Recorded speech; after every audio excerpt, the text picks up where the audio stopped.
to be. Living in the time of our lives. This could go a little too right. Illuminate the room like 1,000 stars. Running like a river through ya. Feeling you can't describe. No time to waste, so try not to wait too long. Yeah, you make a wish, you get it. Closest thing to heaven.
Come on, let's go.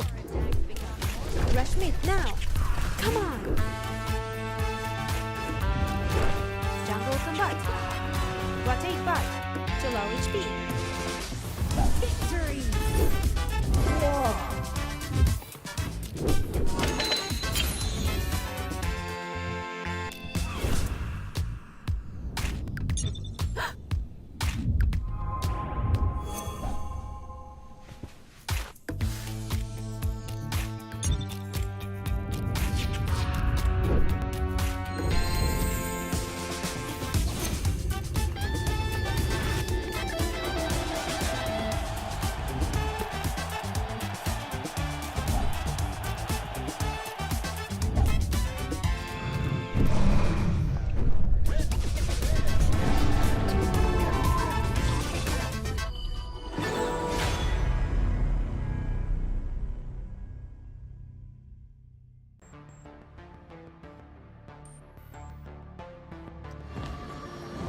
Activating warp jump. Destination? The brightest star.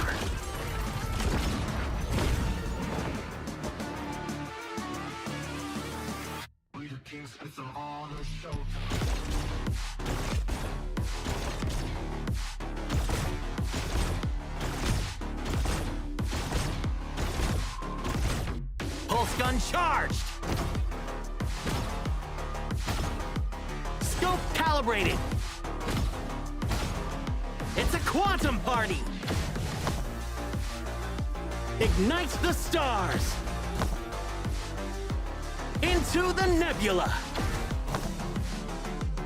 Cosmic shifts! Supernova pulse! Woo! Right in the core!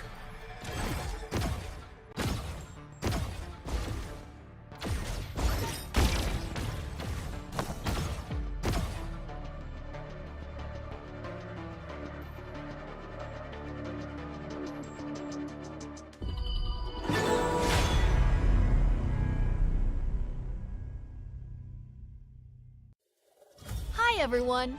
The Honor of Kings Flowborn Outfit Design Contest is officially underway. We've always wanted to make HOK more fun for players. We hope the highly customizable outfit feature of Flowborn becomes a way for players to express themselves. In this contest, we welcome all players to submit their ideas through original outfit designs. Create your own exclusive hero. Outstanding entries will win cash prizes and may even be implemented in-game. The submission period is from July 4th to July 25th, so don't miss out. Before submitting, please make sure to download the official template to keep your submission format correct. After completing your design, follow the steps to submit your work.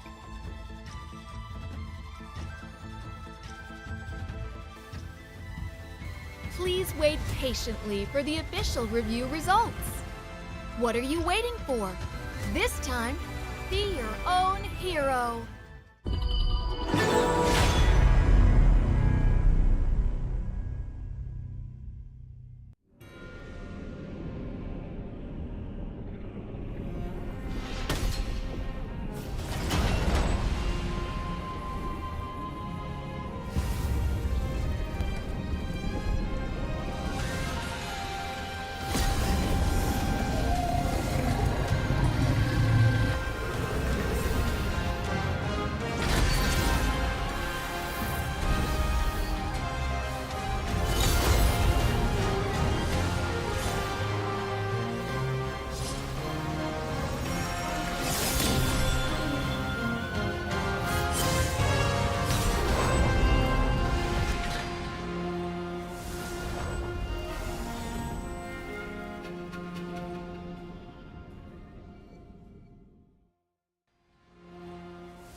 Come on, let's go. Rush mid now. Come on. Jungle combust. Rotate butt to low HP. Victory!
Sarawak is our opponent in Malaysia. We can win this time.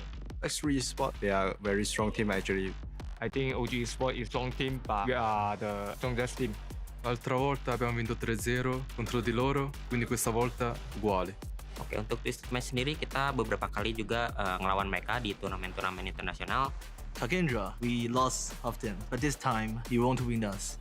ก็เป็นทีมที่แข็งแกร่งพอสมควรเลยครับแล้วก็เตรียมแผนเตรียมทุกอย่างไว้ครับก็จะทำให้เต็มที่ครับ 필리핀 리그에서 좋은 성적을 보여줬던 팀이라고 생각하고 긴장하면서 잘 상대해 보도록 하겠습니다. This is what we have trained for. We want it more than ever. One step back, two step forward. This is where the real battle begins. 4 days in and the pressure is now permanent. Every team left is dangerous, every game could be legendary. And today, the path to the crown gets ruthless.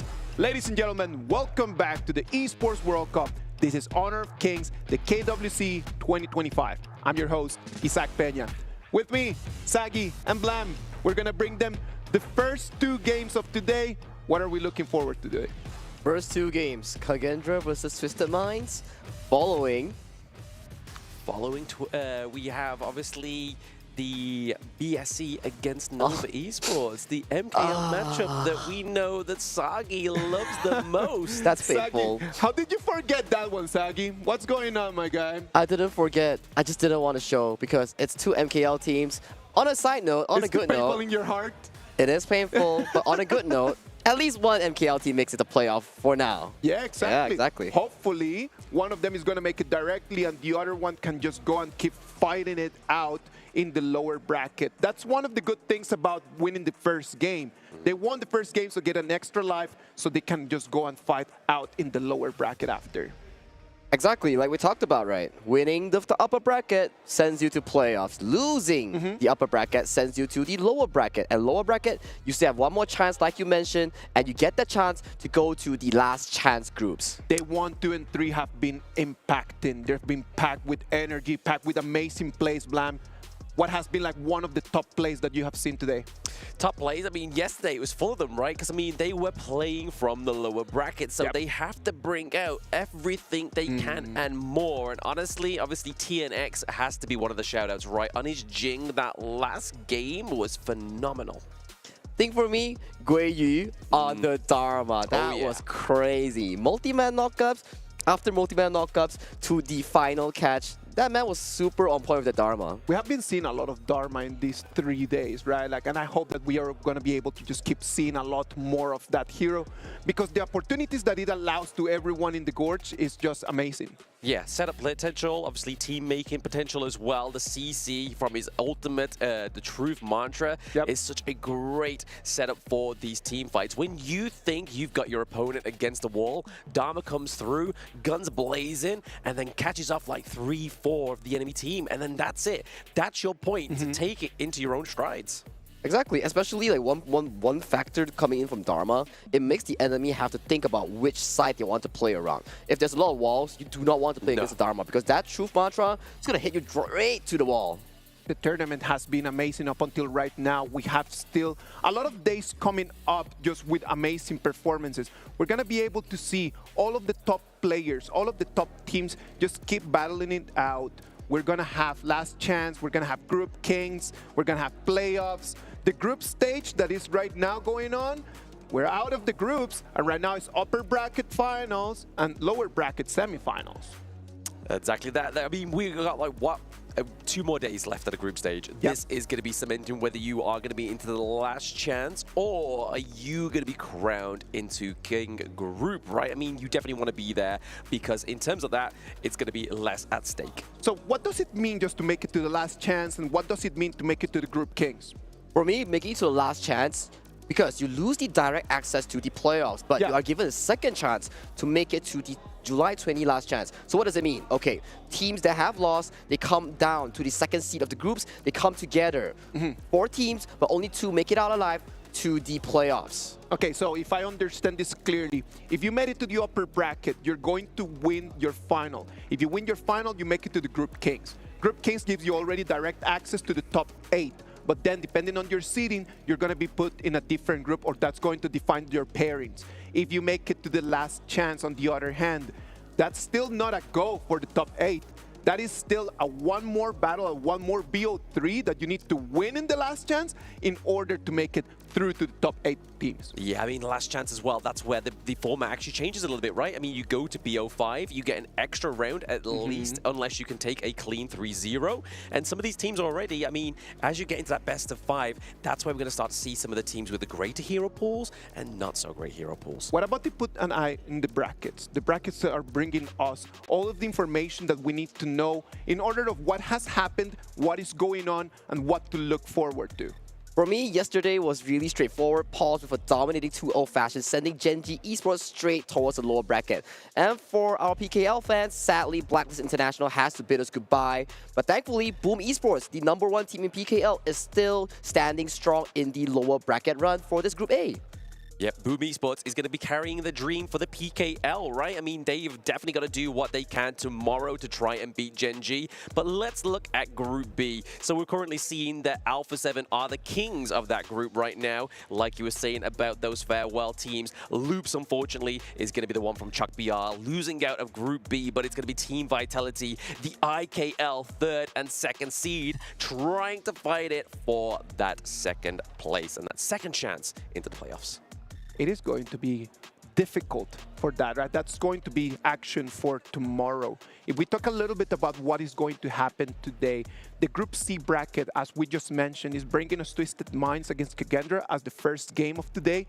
Both of them were unable to take the victory in their first game. And those who took the dub are moving into what's going to be today one of the top games. Nova Esports against Black Shrew Esport.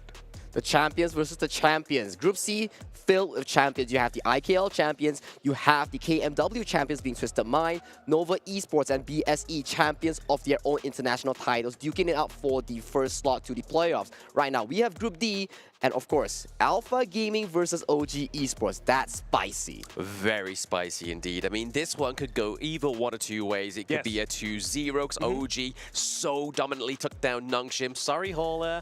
But they could do the same here for Alpha Gaming. But I feel like Alpha Gaming, if they're on their form, they could at least maybe even take one round or even the victory, which would be a big upset for me. I think I'd go off screen crying, but the lower bracket here as well. For me, from what we saw from the last few days, I firmly believe in one thing. Statistic doesn't make it all, especially it was 1 month ago. Right now, we've seen a lot of underdog stories. We've seen a lot of so-called weaker teams coming on top, beating these top dogs. And especially in this KWC, with this grand prize, this is now or never for these teams. I'm telling you, 1 month ago does not matter anymore. It's been already 30 days for them to prepare. And today, we're going to have amazing matches that they're going to spawn for 8 hours. We're going to start in about some minutes. And then after that, we're going to go all the way for 8 hours straight. 8 hours straight. I mean, 8 hours a day, what would I be filling 8 hours a day with? And it is definitely Honor of Kings Esports. But we're going to be starting today, obviously, with Twisted Minds going up against KAGENDRA,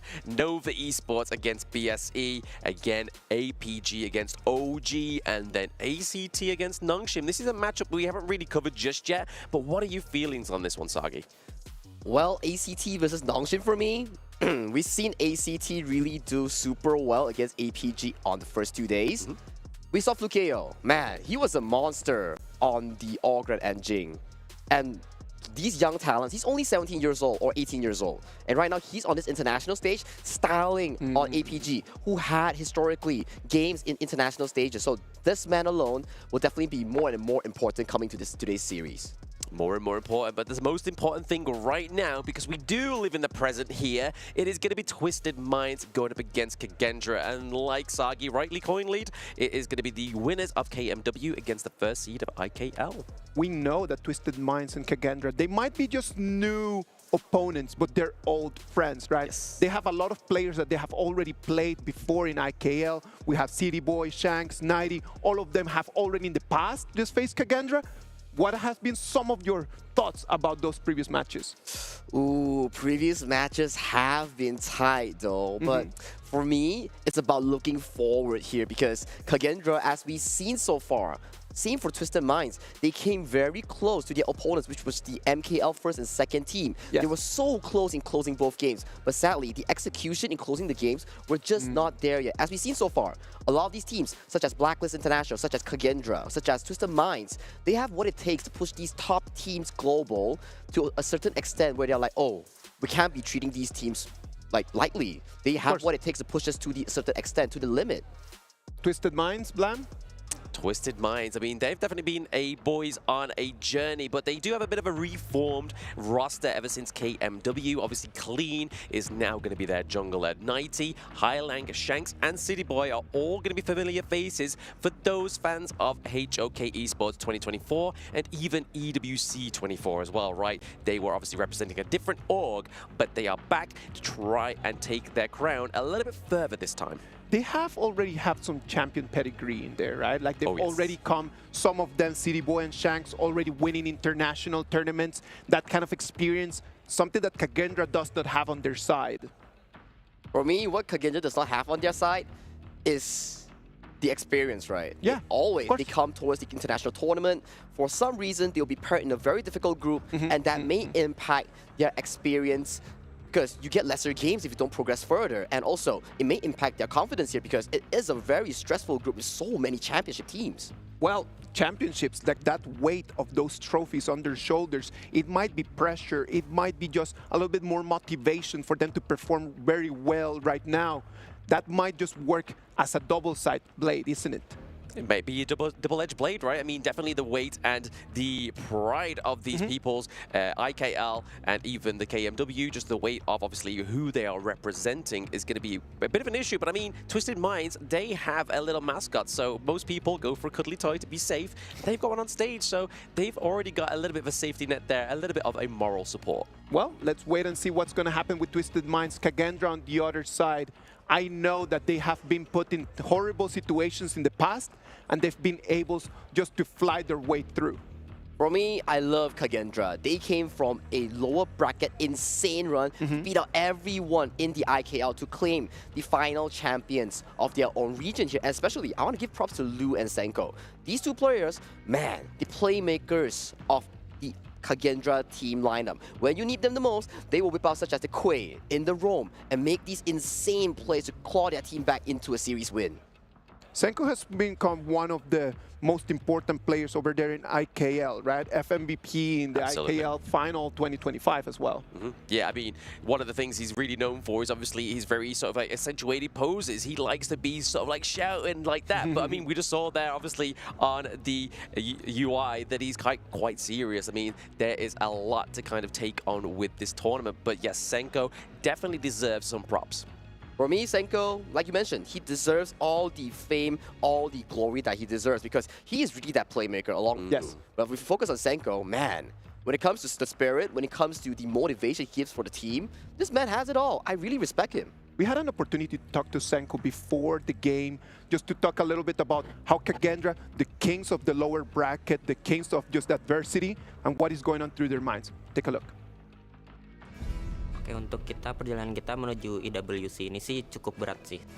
Terutama untuk di liga kita sendiri, IKL Spring 2025, yang dimana kita di grup sesi itu kita sangat kesusahan.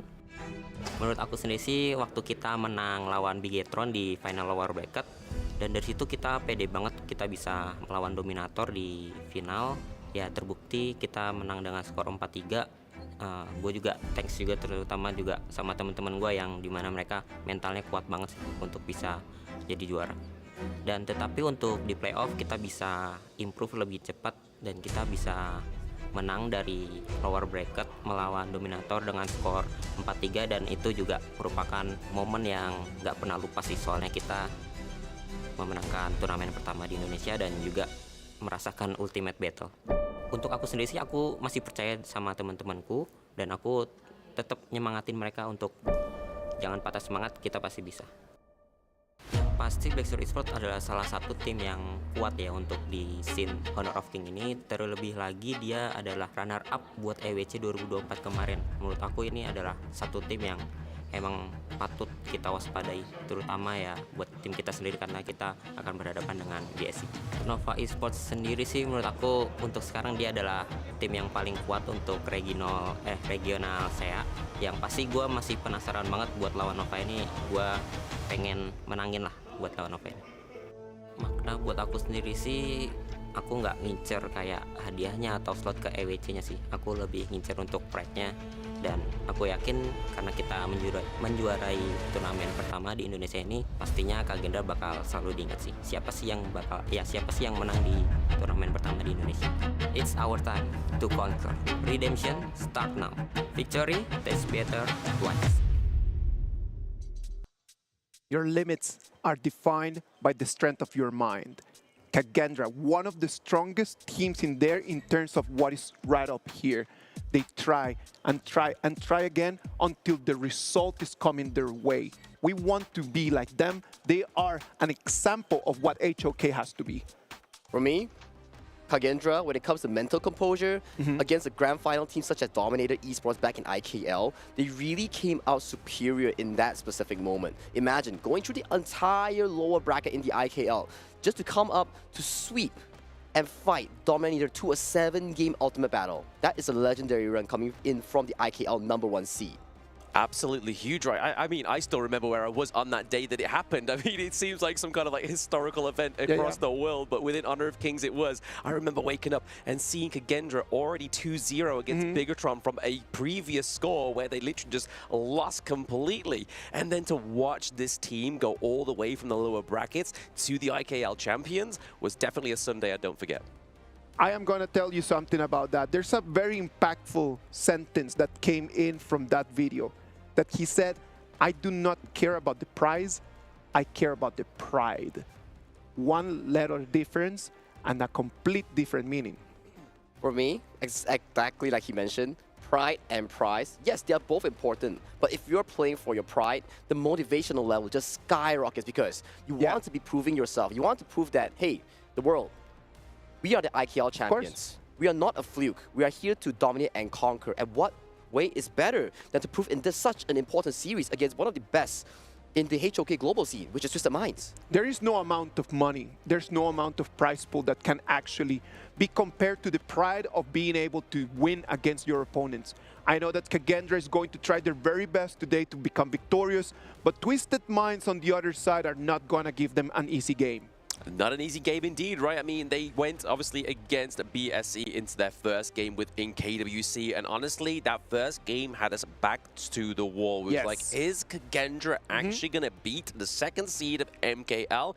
And it looked like it for a brief moment. But unfortunately, those first games of the KWC have always seemed a little bit shaky for some of these teams, even for Twisted Minds going up against Nova. So they've both gone up against the best within the MKL, and they're now in the lower bracket. So they now need to bring something a little bit more flavor within this game #1 BP. Talking about BP, we definitely have to put focus on to these certain picks here, right? We're looking at a follow-up setup coming in from the side of KAGENDRA. They like to put Lanfeng onto these carries. They like to put pressure on this man himself to really elevate the team to a different level. Right now, putting a Lady Sun and main combo for the side of KAGENDRA here will spell a lot of responsibility for the side of KAGENDRA's farm lane. A lot. I mean, it's definitely that kind of like protect the Madam President, right, that we've been seeing previously within the Honor of Kings World Cup this far. And we're only, what, 4 days in coming up to this. With this, it's a matchup that definitely means a lot to these both teams, right? But like we've seen a lot, one of the biggest picks within the KWC so far, the highest win rate is going to be that Dharma going over to iHands. Ooh, Dharma towards iHands. We've seen a lot of these Dharmas coming in from the IKL, PKL, and MKL, and also the global scene. This pick has been a miracle maker. That's why it has 80% win rate out of 10 picks we've seen so far. This pick, you give him a wall, he's going to be setting you multi-man knockups towards the wall. So basically, what Twisted Minds really need to do here is the fact that you want to try and stay away from walls. But I think a good thing to be a great encounter is going to be the Zhang Fei, right? The Zhang Fei with the Unbridled Outburst we saw yesterday was definitely one of the main proprieties of some of these teams' victories as well. But we were speaking about this in the green room as well. well, right, Sagi, was like, hey, Hailang been playing a lot more of the control mages. Back in 2024, he was a Shangguan and Mai Shirunui main. He's bringing this out in game number 1 against KAGENDRA. What we thinking? What am I thinking? I think my Shrew this pick is one of the highest ceiling picks in terms of the mage and mid role, right?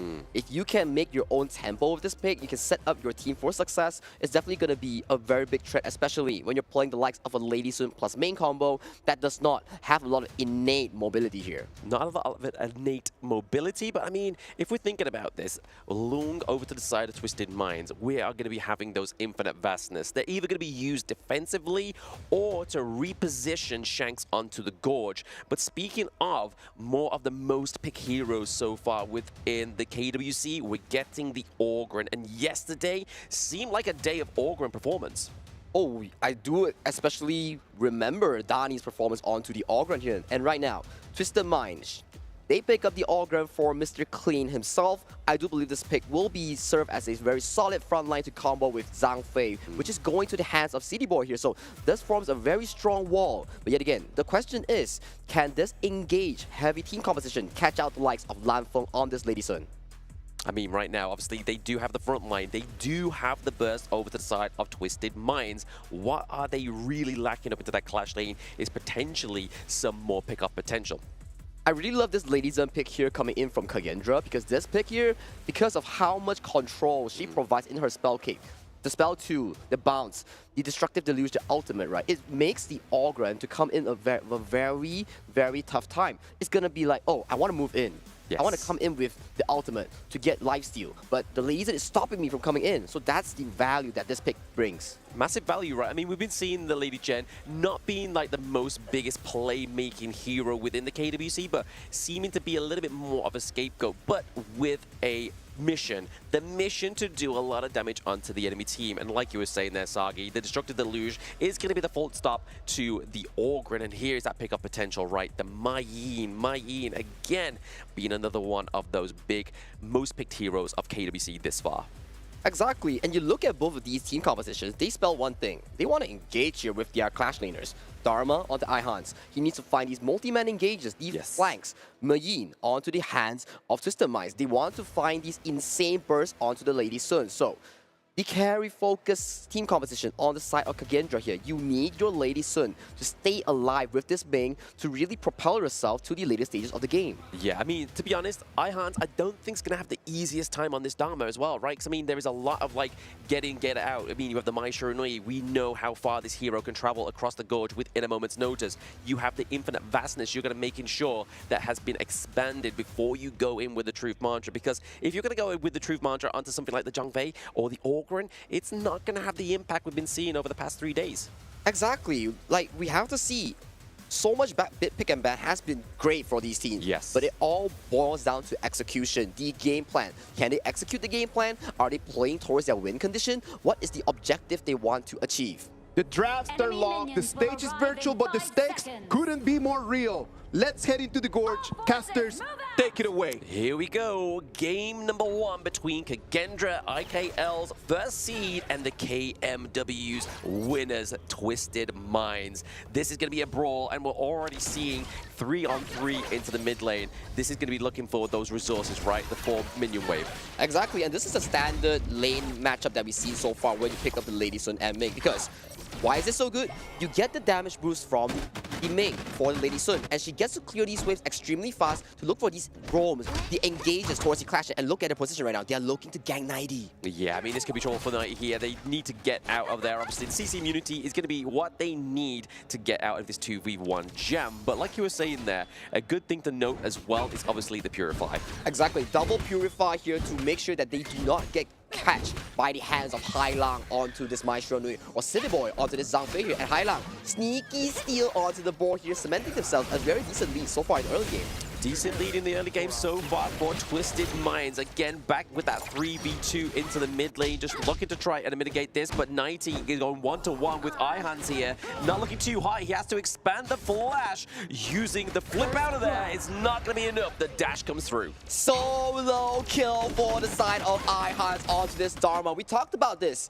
Ihans stepping up huge against 90, the FMVP of Twisted Mind in the grand finals of the KMW. Yeah, Twisted Minds at 90 there, just took a little bit off, a bit more off, more than he could chew, right, of going up against iHans with the Dharma. He now has the XP lead as well up into the Clash lane, so he's already going to have those Truth Mantras. And what do we know about the Truth?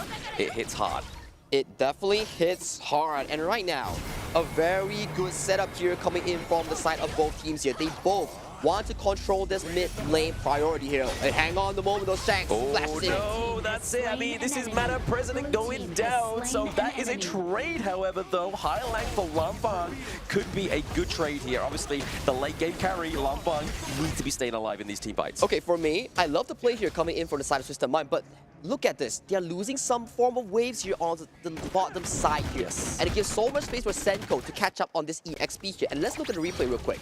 This 1v1 being fought out by both these two Clash laners here is 90, overstaying more than he can. And immediately, flashes back, but it's too little too late.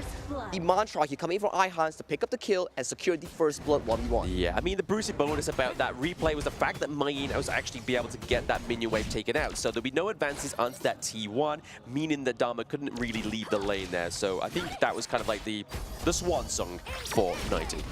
Exactly, and look at the map state right now. Both teams here, they are looking to play in the rather slow tempo here, but the tempo will obviously shift when it comes to the Tyrant spawn in about 50 seconds here. And right now, look at Senko, look at Viral. Yeah, just sitting in the bush. I mean, this is a game of patience, right? Neither of these teams really want to sacrifice it all in the early game because, I mean, we've got late game potential on both sides from the Lung, from the Lady Soon. But right now, the Bright Light Burst does catch onto the Lady Chen. Senko maybe in trouble there, gets the Flaming Palms right the win, keeps her in place. Shanks gets the kill onto this team fight as well. Nice pick off for Twisted Minds. Giving props to Shanks here. Another roam coming in from the farm laner of Twisted Minds here. And they catch up again, and one goes to top side again. And Mayin goes extremely low here. Yeah, extremely low, but Clean is going to come through just to clean up and hopefully help this takedown onto iHans. But it is going to be High Lang coming through, doing the damage, but it is going to be Clean picking up that kill so far. Well, the 1v1 can always happen, but you gotta remember, guys, this is not a 1v1 game. Nope. Rotations tend to happen, especially Senko was down for that fight. There was no member from the side of KAGENDRA to rotate to you for this 1v1 here, KAGENDRA.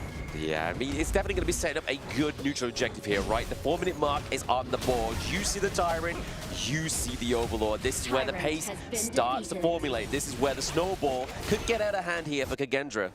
That's the thing, right? KAGENDRA has to pull a break here. They have to fend off this fast lead coming in from Twisted Mind because from that series of play, it's already a 1.5k goal lead here. The 1.5k goal lead. And to be honest, the thing I notice about Twisted Minds in previous games is when they get the lead, sometimes they just take a little bit of a backseat. They don't do what the good teams and the great teams do. They like to put the pressure on when they've got the good going. But right now, speaking of good going, it's going to be Senko. He goes down. Potential here for a pickup of that T1 into the mid lane, but Wiro just on point, like a bus, comes through, clears the minions. They do get the top tier 1 though, but hang on a moment. That mid T1 gets damaged so hard here. And I believe that Crimson as well was stolen under the eyes of KAGENDRA members here. To add insult to injury, they just pulled the goal into a 2,000.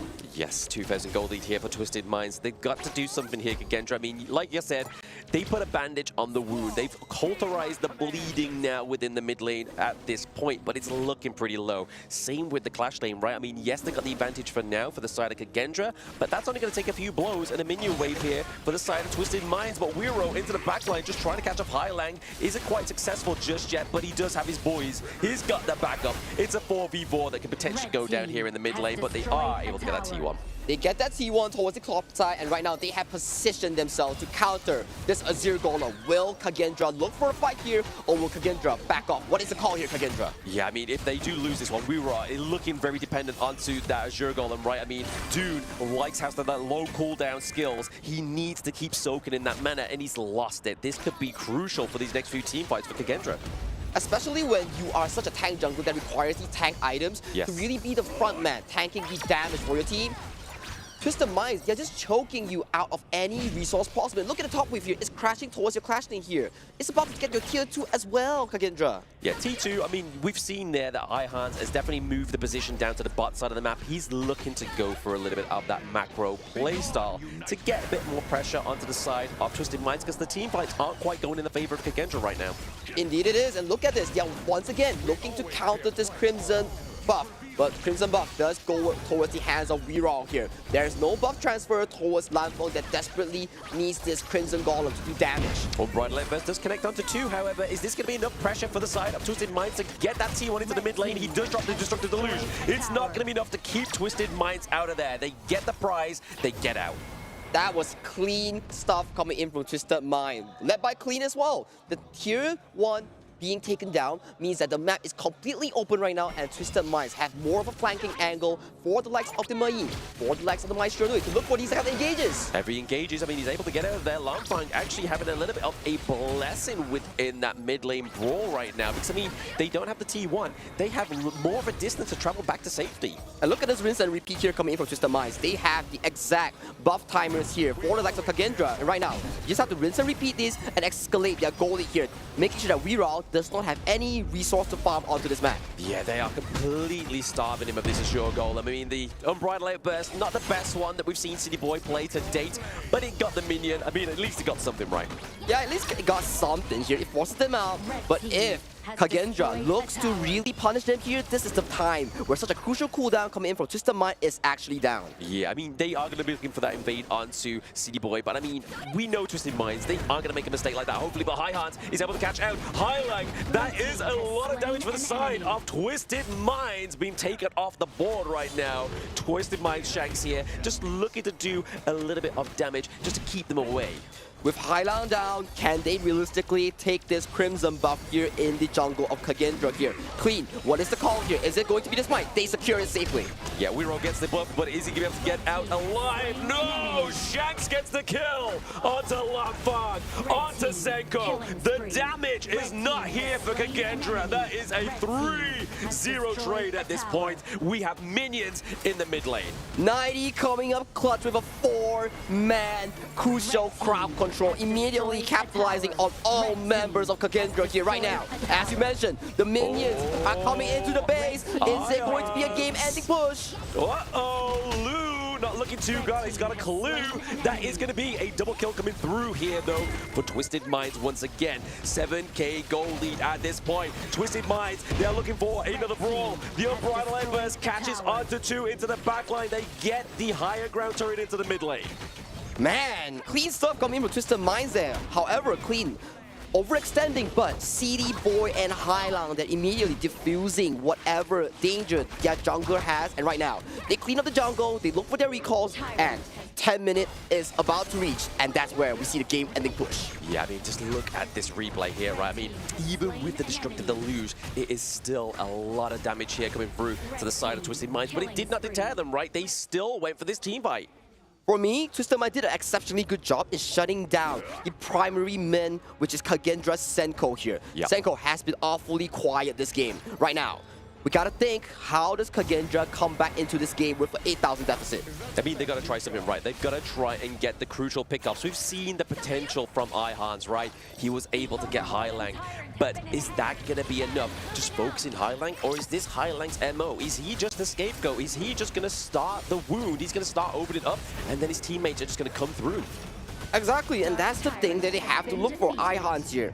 If you can find the Long, the Maestro Nui here, but then, can Lanfeng and Lu survive the dive coming in from 90 and Highlang here?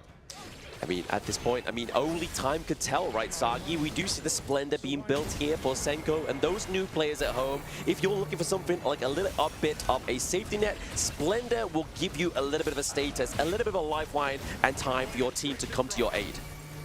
But talking about time, time is ticking for the side of KAGENDRA here. Your tower is being knocked on right now.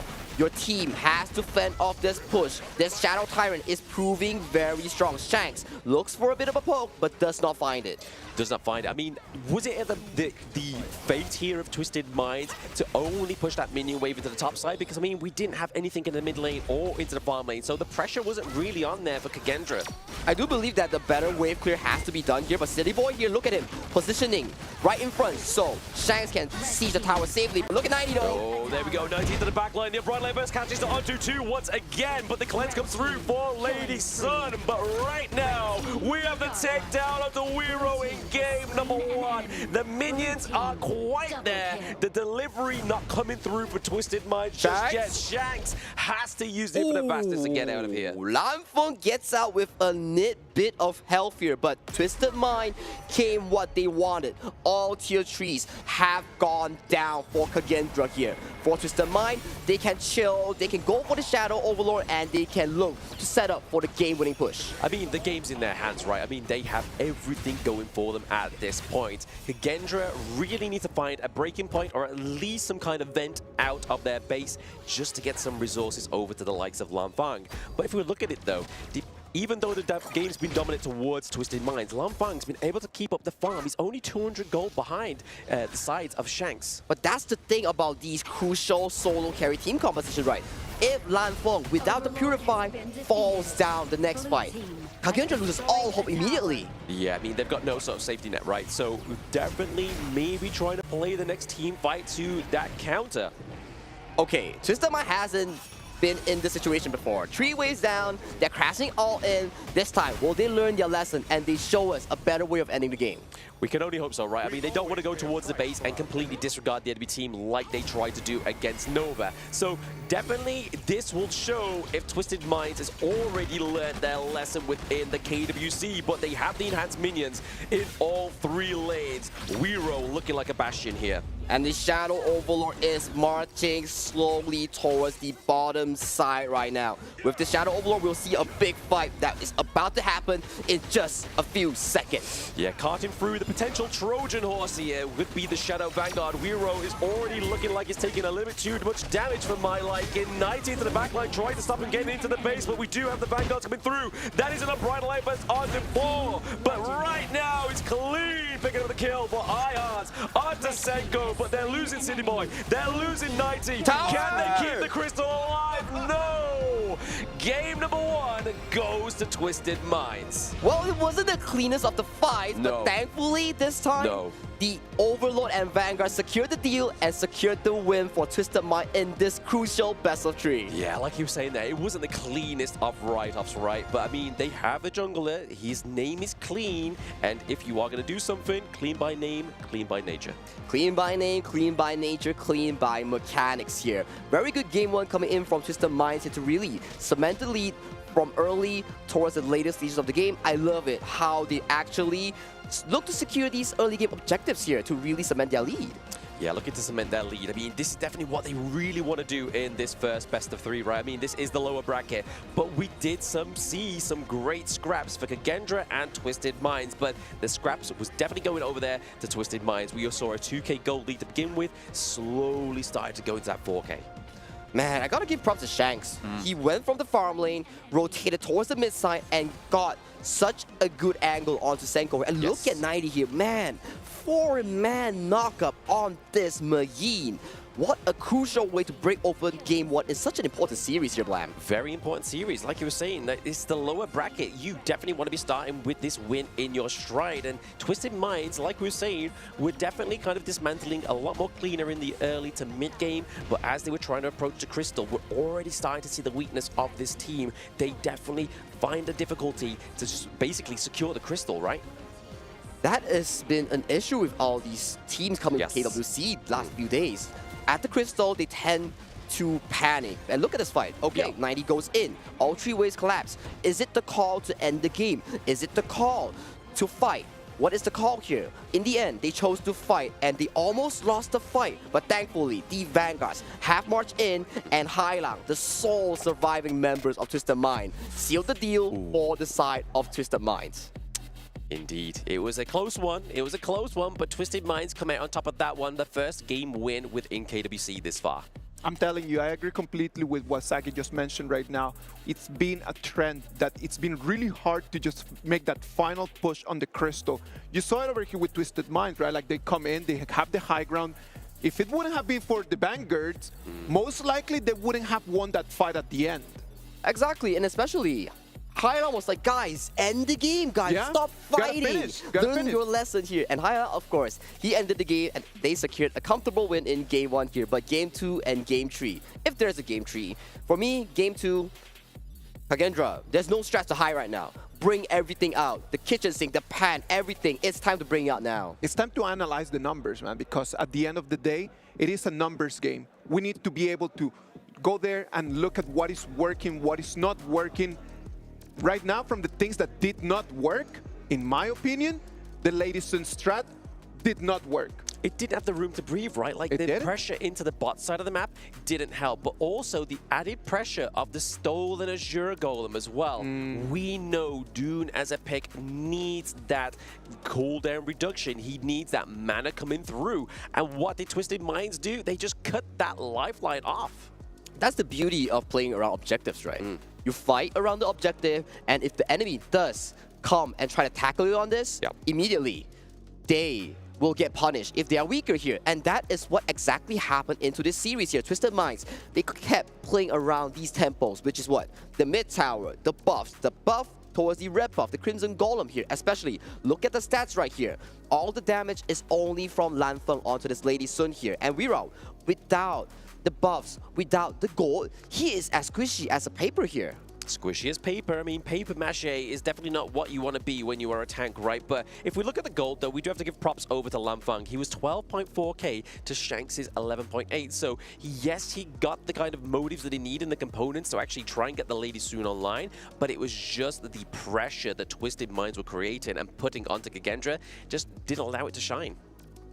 Who shined in this game was Twisted Minds. Everyone shined in there, but one player stood up higher than the rest and shined the brightest. It was 90 on that Majin, a 228 KDA. Yeah, I mean, even shows here, right? Those watching at home, even if you suffer the first blood, you can still be the MVP. You can still have a lot of priority, a lot of effect into the games. For me, he was really a playmaker coming in from the likes of Twisted Mind.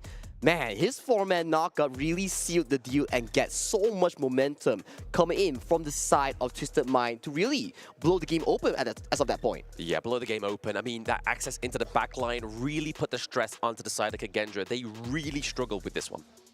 It was difficult. It was really, really hard for KAGENDRA. Going back to what Sagi was mentioning when we were looking at the stats, it was just the timer that they had, not only the Azure, but the Crimson Golem. They knew when the Golems were going to spawn, and they had a very well synchronized attack going from one jungle to the other, taking turrets on the way. It was just a beautiful dance. When we are put in those situations, what can we do in order just to stop the music? Okay, a very easy way is to just give it up entirely and look to focus your resources, your players on the other side of the map. Be it stealing certain small jungle camps, be it pushing out the minion waves so that they cannot escalate a push.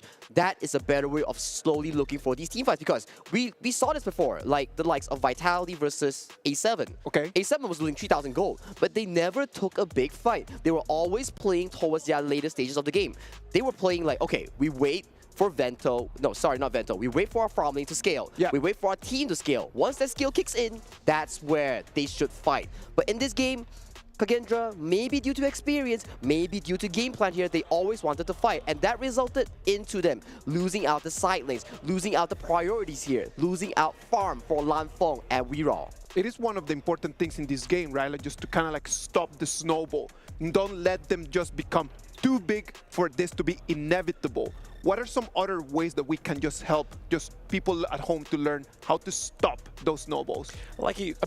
Kim touched on it yesterday, right? It's playing the map. So you then go to the macro play. So obviously what we saw that Ihans was trying to do, yes, he got the priority up into the top side of the map, and then we saw a heavy presence down to the bot side. So he was really trying to disrupt the play of the music by pulling out the cord, but somebody was there just sticking it back in, and the pressure just wasn't able to kind of surmount anything in the end, unfortunately. But it's just definitely keeping that pressure on, but also getting those big picks in those team fights. Twisted Minds comes in with some picks that completely work for them. The Ogren, the Long, very expensive picks. And on the other side, KAGENDRA already used their Dharma, which has been one of the top players in this whole game. Yeah, it's definitely something. I mean, if you're looking at it as a whole, I think the resources and expenditure is definitely more onto the side of Twisted Minds there, because Lady Chen is not always the kind of like first game hero you go for. Dune, again, always ladder part into the format, but it is like you were saying there, Isaac. The Dharma is definitely the crucial piece there, and Ihans love that pick, right? Ooh, Ihans definitely love that pick, but definitely there is still the picks such as the Pei, the Arlie, that is yet to be up for grabs for either of these two teams. So we gotta see what is KAGENDRA trying to formulate for their upcoming draft this game. I am just thinking, there's no tomorrow. They need to win this game. There's no way of just thinking like, all right, maybe if we don't win this game, we can win the next one. There's no next one. There's no next one, exactly. You lose this one, you're packing your bags to the airport real quick. So if you're a KAGENDRA fan, if you're KAGENDRA yourself, it's do or die. It's now or never. It's time. The time is up. The time is now for KAGENDRA, right? They definitely need to put a stop onto Twisted Minds, but Twisted Minds, it's not like they've come from an easy matchup within the KWC, right? They went up against Nova Esports, a team they have not played against yet, and Season 3 Invitational Champions, MKL Spring 2025 Champions. And now they got up against KAGENDRA, the IKL Spring 2025 Champions. They don't seem to be faltering here. I mean, yes, towards the end was definitely where they faltered the most, but we're getting into the BP of game number 2. Ooh, for me here, Twisted Minds picking up the Arlie and KAGENDRA banning out the Direnjie. Not something you would practically do because this really locks off any counters that you have for the Arlie into the farm lane role. But yet again, Byron and Diadia, a strong early to mid-game tempo hero being locked in for South KAGENDRA, a change of game plans. I mean, we talk about the D-Ranger being a counter here to the Arlie, right? But I mean, is this going to be a Chano coming out? Because obviously we always say that Chano could be one of the other counters to the Arlie, and obviously having the Diadia here, being able to catch Arlie when she can't go back to a Parasol, and then obviously having those Spirit Wolves could be the thing they're looking for here on the side of KAGENDRA. You make an exceptionally good point here, Blam. Having the Chano also secures you the later stages of the game. Yes. But we talk about Chano, he does not have the best of mobilities here. And when it comes to that, Fatigue, spelled one flash into the backline. Exactly the way you want to catch off a Chano. But yet again, we have to see what KAGENDRA drafts for their farm lane. Yeah, we'll see anyway in a few moments' time, but I do like the Vardy pickup. Again, it's been at about a 50% win rate. Obviously, we do give it over to the Chuck BR teams. There it is. The Chano does come through. It's as if I do my own work, lads. But we are coming through here with the Chano. It's going to be interesting to see how they play onto the side of KAGENDRA. And like you were saying there, Sagi, it gives them the late game potential. But obviously, this Hue-1 here, a lot of sustain going over to the side of Twisted Minds. And coming into game 2 of this series, I want to see KAGENDRA make changes towards their draft. Yes, we see Lan Feng, the key player for their team in terms of the carry department, to be the main firepower. Yeah. But yet again, if you put all the pressure of being to do DPS or the carry work, he's going to have an extremely difficult time, especially when Twisted Mind is drafting a heavy team dive composition. A very team-heavy dive composition here for the side of Twisted Minds as well, right? I mean, we're seeing here the Dolia ban. Maybe they're thinking that the High Lang is going to be jumping onto this Hue-1 here. I mean, we've seen it before, though. City Boy has definitely picked up this pick also, and we've seen predominantly within the KWC that Hue-1 has been down into that roam lane as well. It's definitely a very flexible pick that Twisted Mind can draft for their team compositions, and props to KAGENDRA for noticing that to ban out the double unending sorrow type of route that they can take, right? For the side of KAGENDRA, maybe it's picking up the Pei to amp up the tempo so they have double carry, and then to look for another utility mage, or we can see a different approach coming in about 6 seconds. 6 seconds is definitely... I mean, they're looking for their jungle, right? They're looking for the jungle, they're looking for the mid, and they're looking to get a little bit more damage here. I mean, this is a nice pairing. The Diadia and the Ganamo. Diadia locks the enemy with the spell to Bid of Farewell into Ganamo spears, instantly bursting them. Yep. I mean, it's not just one spear, it's a couple of blades, right? It's a couple of blades, and it does so much damage, especially with his ultimate, right? Freshly forged, he gets more blades chucked out, and they do a lot more damage. But here's the thing about Twisted Mind's team composition. Bati has a Purify on his ultimate. Yep. Arlie has the Maple Dance to block out projectiles, which is ranged spells. Yu-Huan has the Unending Sorrow to dodge out the Freshly Forged. So, How do they realistically pull off this combo with no mistake? I mean, no mistake. I mean, there is always going to be error for these teams, and we are getting the second Flowborn tank variant of the tournament. Yesterday, played by none other than Alpha 7 Danny, and now we're getting Wero's take on this pick. What's your take here, Sagi? My take? We have Clean on Mr. Clean's Luna here. And one thing we learned about Luna loves fighting against immobile tanks. Yeah, immobile. This is going to be a showcase between a tank jungler versus a Luna assassin carry here. Can Clean find the angle? I don't know. Let's check it out. Let's check it out. I mean, the time has arrived for him to potentially find the angle in this game number 2. Is it going to be a 2-0 or can KAGENDRA bring this back? KAGENDRA fans, KAGENDRA yourself, it's now or never. Bounce back now or bounce to the airport. Ladies and gentlemen, Game 2 commences. Game 2 commences here. Again, we're just seeing another bit of a brawl here into the mid lane. Not quite that 3v3 that we've been seeing in the previous one, right? But I mean, right now, we see that the rotation here, Shanks up into the top side, and then we have Lanfang dealing with 90 down to the bot side. I love this lane swap coming in for the South Twister Mine because we talked about this. Lanfang channel counters the early from the hands of Shanks. So allowing this at least secures one winning lane for the South Twister Mines, and especially with the River Sprite towards the Clash lane here, they can secure that as well as the neutral objective. Yeah, just trying to get that Doomsday activated a little bit more quicker for Shanks onto this early. But I mean, we put a lot of pressure onto Clean on the Luna, but Highline on this Yixing was one of his greatest picks within the KMW, so I'm a little bit more fearing for that into the mid lane as well. I mean, that world is my board. Definitely a destructive one when you have to fight on the enemy's terms.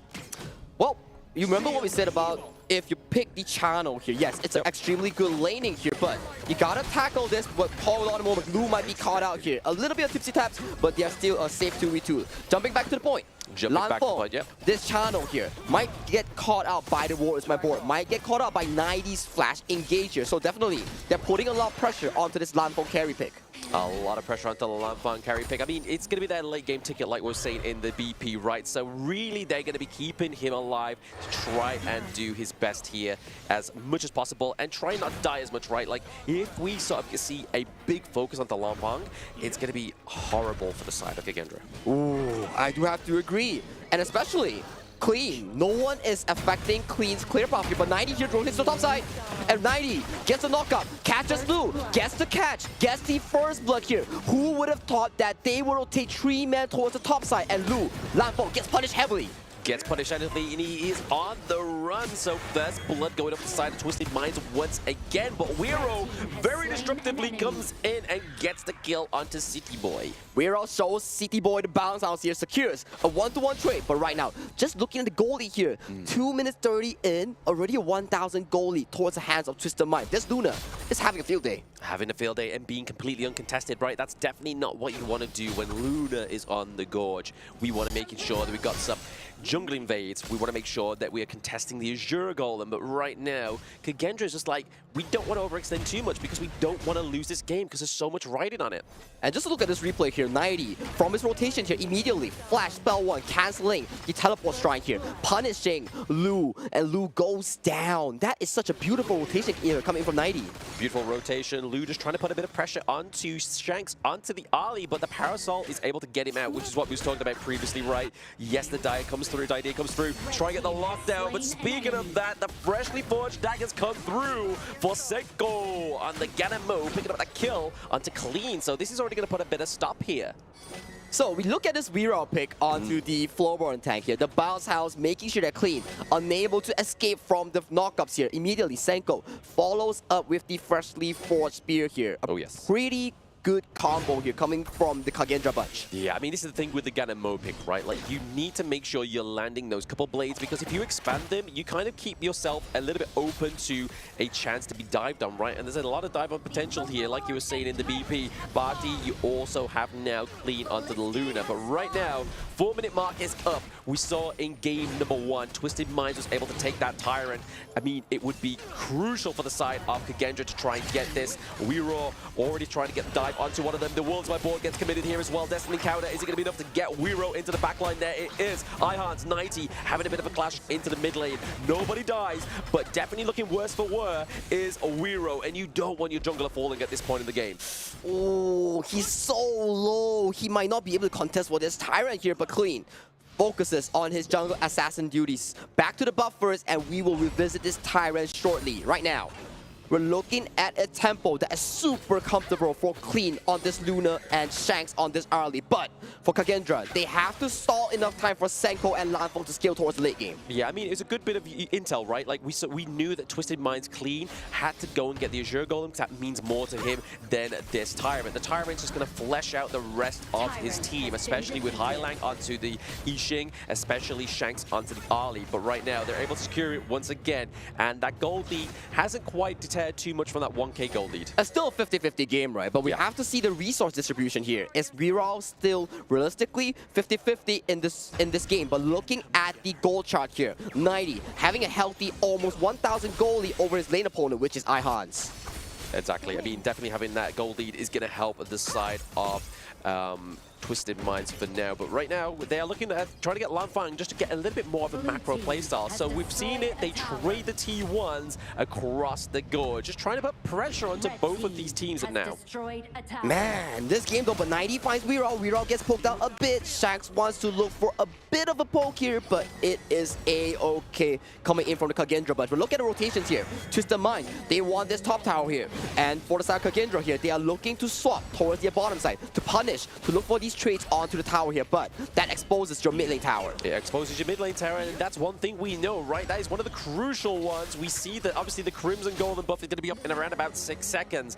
Yixing, we see the Hailang, Shanks already rotating up to try and contest that one again. Maybe try and give it over to Shanks here. It looks like that may be the MO, but KAGENDRA, catch and win that do rotate into their own jungle. Beautiful stuff here coming in from KAGENDRA. They know if they want to make sure that Viral is sufficiently tanky, they learn from their lesson from game one. They make sure this jungle is protected with no flaw. No flaw at all. I mean, we could currently see already, we see the Lung Knight Guardian being built here onto Wero KAGENDRA, but we do see that 90's helped himself to the enemy's Azure Golem, which is going to be trouble, right? I mean, Flowborn definitely gets better with that cooldown reduction. And especially when we talk about Long Knight Guardian here, it's so good when you're against burst-heavy team compositions here. If you take about a full burst here, you recover back your health to a certain extent. Yeah, certain extent, but here 90 not looking like he may be going worse for wear here. He's able to get out thanks to the skills here. We do get a lockdown onto Lu as well. So already out of the competition, there is going to be that dire idea into these next few team fights. Sustainability for the side of KAGENDRA is looking a little bit weaker. And Senko here runs out of mana here. The next wave is about to approach. He needs to take this quick recall if he wants to look to defend this mid tower. Yeah, I mean, the minion wave's crashing in at the right time, right? Like, this could be potential here, or at least keeping away Twisted Minds in that mid lane. Ooh, this tempo is starting to look pretty 50-50 for both these two teams. As we're slowly approaching towards the later stages of the game, the Shadow variant is about to be sponsored, but Ihans might be catching a City Boy here. Yeah, you don't want to lose City Boy, right? You mean that is a lot of sustain, a lot of healing, a lot of team fight potential, but Ihans is able to soak a lot of that damage, but not from Shanks. He gets the kill onto Ihans. That is going to be crucial for the next few team fights, right? We need Byron on there. We need that CC to get the catch onto those more squishier heroes. And these are the moments that you cannot be faltering or be losing your tempo here. No. Immediately losing that kill onto Ihans here, your top goes down, your mid goes down right now. 2v2 into the backline, a bit of a pincer movement here from Twisted Minds as they look to take two of the side of KAGENDRA as well as that T1 into the mid lane. We see the 90 tanking the damage, not able to actually finish it off. It just needs a little touch. Go on, just a tap. Shanks just having an absolute insane of a game on this early here. He's unstoppable at this point. Just look at him. 7,000 leading the goal lead, and the top 3 is just full of Twisted Mind players as of this point. Yeah, if you hope for the late game for the side of KAGENDRA, it's so far gone as of this point. It is. I mean, they definitely need to try and find a stop right, or at least make it into the late game, because that's where we can kind of see the damage come through here for Lanfeng. He was 4th in that chart, so it is borderline between those two picks. But now, KAGENDRA have to make the effort here. 4-man board coming in, and right now they all get caught in the board. Wirao goes in, Ihans almost takes out Hailang. It's stepped so huge, but right now everybody goes down on the side of KAGENDRA. 2-man down, 4-1 for Twisted Minds. Yeah, 2-1 trade overall here for Twisted Minds. Obviously, that puts them again ahead with that gold lead. 6K is looking pretty strong. Also, the Gorge presence here for the side of Twisted Minds is looking very strong. KAGENDRA already still have those high ground turrets, and that's what they're really going to be relying on here. But blam, 5,000 gold lead prior to the first Shadow Tyrant. How are they ever going to be fighting this 5v5 that they desperately have to? And look at Lanfeng, he's getting caught up by this Luna, dancing at the battlefield, still dancing, going in, going out, making sure that his team cleans it up. Yeah, cleaning it up and cleaning some more. Wirao goes down at a crucial point within this best of 3. 10 minutes in, Shadow Overlord, Shadow Tyrant are on the board. And right now, look at that top wave here. They are having a beeline straight towards the tier 3 coming in for KAGENDRA here. Shanks, he has that Maple Dance. He can block off these freshly forward. Oh yes, City Boy going very engaged, very heavy in there. Sorrow that's going to keep him alive and take down that T3. They lose Shanks, but they gain so much more. They indeed gain so much more here. That's so much gold being funneled over to the likes of Twisted Minds and all of them. Right now, they're positioning themselves towards the Shadow Tyrant here. It's a 5v4 KAGENDRA. If it's not now, it's never for the series. Yeah, I mean, it's a great bit of pressure they put here, right? Top side of the map is going to have a lot of pressure. Now they can try and go for this Shadow Tyrant. Again, a lot more damage coming up with Twisted Minds if they're able to get this, but 90 looking a little bit too worse for wear into the back line. He meets the couple blades from Senko on the side of KAGENDRA, and now Ihans looking into the thick of it. We don't need that right now. Action is going on. We are seeing that is already a 2v1 trade here between KAGENDRA as they're trying to push away Twisted Minds. And Wirao here might be caught up by the Luna here, follows in. Ali comes in, the Ali picks up kill onto Wirao here. 2 members are staying alive on the side of KAGENDRA here. To might look for the final defense. Look at the damage coming in from the Luna here. It's exceptionally high. They go back, they take the Shadow Tyrant, they look to plan for the final push towards the last chance. Yeah, I mean, Lu and Senko being the last 2 alive here, it's going to be enough to keep the minions out of that crystal, but it is not enough to move out of your crystal core, right? They are now, Twisted Minds is the they I'm speaking about, are going to have a lot of free reign onto the jungle. Ooh, they're definitely twisting whatever they need towards the win condition right here. Just look at the damage dealt by Shanks and Clean. A total of 140,000 damage just at 12 minutes. That's insane. The gold they are funneled, the amount of damage, the room that they can have to do damage is just so perfect in this game. So perfect, and even is the takedown of the T2 as well here. So already still putting that pressure on is Twisted Minds. The Waterfall board is not going to catch anybody just yet. Clean actually gets a little bit of a hit there, but that couple of blades is going to be enough to clear out that minion wave. And there it is. Shanks gets taken down. This could be crucial, but they still have a lot of damage thanks to Hailang, thanks to Clean. Shanks slightly overextending here. The marksman not being able to live for the final push. That will serve a small issue here for Twisted Mind to realistically close out this game. Realistically close out this game, exactly. I mean, this could potentially be here. The enhanced minions into the top side of the map. Lu looking pretty low. You don't want to be losing out that deity just yet.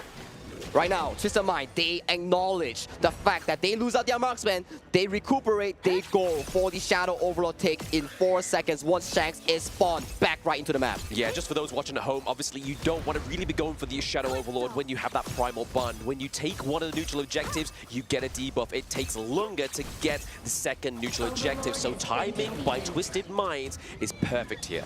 Exactly, and especially right now, they go back and collect the buffs, they push all together to finish this game. And look at the replay here. Okay, Luna goes in, immediately styles onto 4 members, single-handedly taking out Lanfeng and making it out alive. That was how they won the 4v5 here coming in for Twisted Minds. Yeah, a great kind of team fight here as well. I mean, definitely what you want to be doing here, but also to the, obviously the praise of KAGENDRA. They are trying their best to keep this game to victory, at least some kind of hope, right? But right now, it's looking very this bad. The hope is slowly but surely fading away as the Shadow Vanguard is marching towards the bot side. Clean goes extremely low, but the fight is about to open up. Yeah, speaking of opening up, we're closing it down with that World is My board, catching out 3 of the side of KAGENDRA, and down goes Lu. Your sustain is gone. So is your tag. KAGENDRA looking low. They need to wipe out these Vanguards, but they have no resources. It is going to be a 2-0 sweep for the KMW champions, Twisted Minds. With that win, Twisted Mind advances once again, a step closer to the last chance. They will face the loser between Nova and BSE in this upcoming match. Oh, I mean, is it going to be a first round matchup again, obviously Nova against Twisted Minds, or are they going to go and try and take down the second seed of the MKL? But they've taken down the champion of the IKL. And that we have to bid goodbye and say thank you to KAGENDRA as they have ended their journey here in the KWC 2025 here, Blam. I mean, I just want to put something out there. I mean, EWC 2024, it was KAGENDRA that waved goodbye to 4 of the boys onto the side of Twisted Minds. It is now Twisted Minds waving goodbye to KAGENDRA.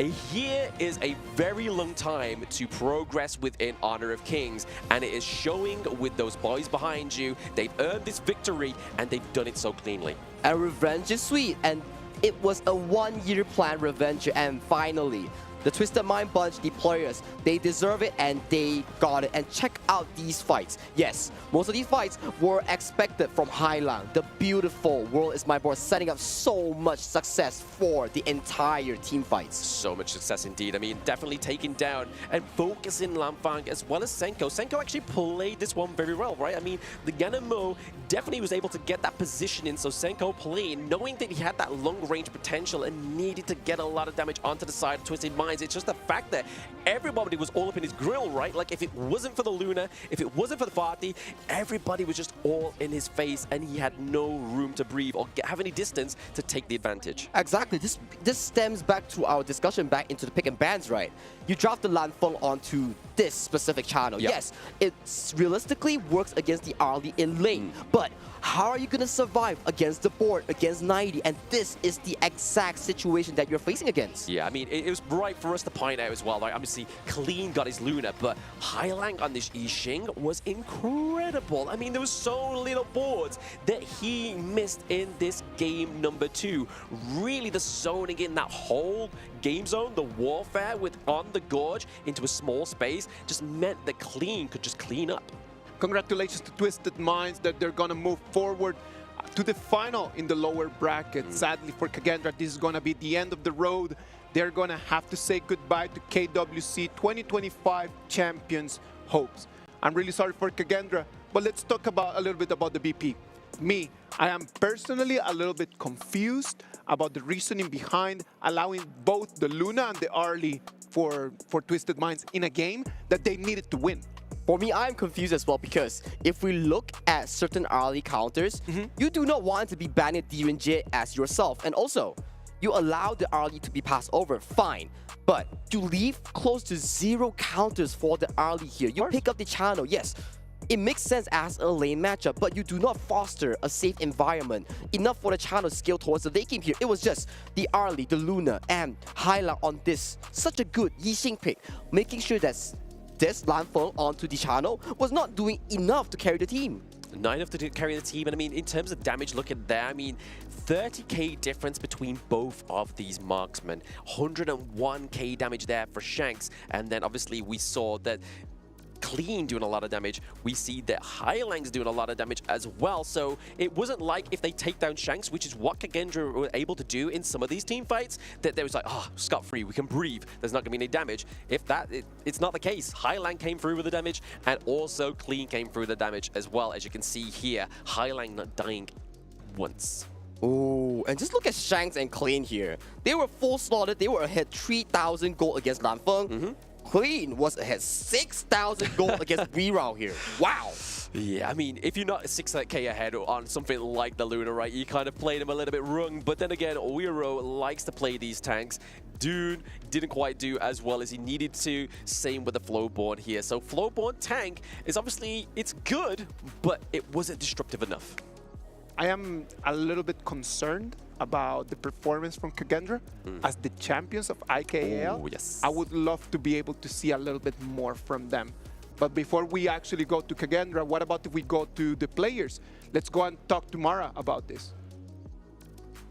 But before we jump to Mara, let's check out the MVP of the series first. It's definitely going to be Hailang here. Yes, we saw flashy moments coming in from Clean. We saw flashy moments coming in from Shanks on the early, but Hailang was the foundation of the entire team composition. He was the one to set up all these fights with Clean. Multi-catches on the World is my board. Yes, World is my board was so impressive. I even said it into the closing matchup, right? Like, this was the great thing to just keep everybody in place. And speaking of being in place, we need to be somewhere. You know what? I am just super excited about that Hailang performance because I knew that his E-Sim was really good, 80% win rate in the previous tournaments. What about if we just start and send it right now to Mara, who that is talking to Hailang? Here we are with the MVP, Hailang. Congratulations. You were so incredible out there. But when you saw that you got the MVP, you were actually surprised. How come? Yeah, because I'm thinking about that our jungle will be the MVP. And then because every time we are doing some mistake, our jungle will help us. You guys were so incredible in terms of your synchronization. You move like you have one mind. How do you get to that point where it's as if everybody has the same brain in the game? Because every time we do, like we go out to have a sport, we go basketball or football, we do all together. And then every time we play games, we're not just like just one by one. We are talking about to others, say, asking you what you want to do, and I will follow you. And then we are all doing like one thing. It's not he want to do something and we follow, or he want to do something. We just do all together in one thing. So we'll be very great. You do everything together, and you know what? That reflects in the game. But I'm going to ask you something a little bit more serious. What do you think about the competition so far? Is it a lot easier or harder than you expected? I think last year was maybe easier, but this year is harder because our group is very hard. Our group have 3 number 1, and then we are very, you know, very 压力怎么说? Yeah, very pressure. Because last year we have so many chances, but this year if we lose again, we will say goodbye. But you know what? You're also making it harder for everyone else. And keep doing what you do because you're becoming a threat. You were so incredible. Once again, congratulations. And now we're going to head back to the desk. Lead the gorge. Thank you very much, Hailang. Pressure is the word that he was looking for. Pressure was never found right over there because they played in a way that just made it look like they could just completely just flow through the game. Well, that's it. You flow through the game. For Hailang, he was flowing through every decision, and that flow of information was always in one mind of twisted minds. I mean, we talk about it, right? I mean, Hailang touched on 2 things that I really liked in that one. Is the fact that obviously he's noticing that he is in a group of champions. Yes. He's taken down one of them already. And then the second thing I love is the fact that these boys not only are friends in Honor of Kings, they play sports together, they do everything together, and it just enriches their experience on the Gorge, and he really told from that game number 2. You can see the synergy in between them, right? Like when you're playing games with friends, that just makes it just easier for you to communicate with them. It's easier for you to enjoy the time, and it makes it easier for everyone just to enjoy these amazing performances. Well, game 1 is already done. Game 2 is coming our way. What about we take a little break and we come back in a minute?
Come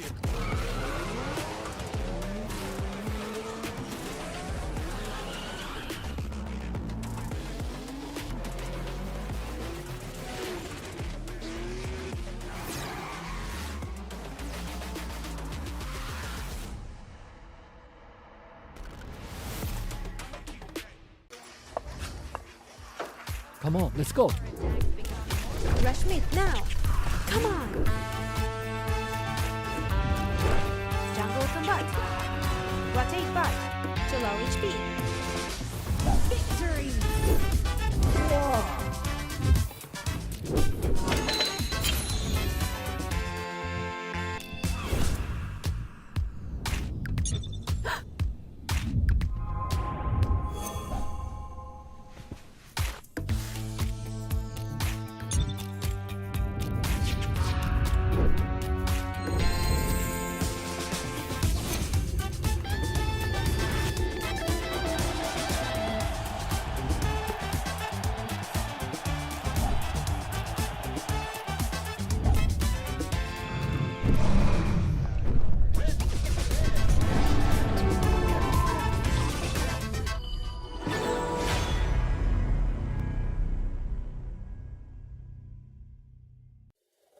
Hi everyone!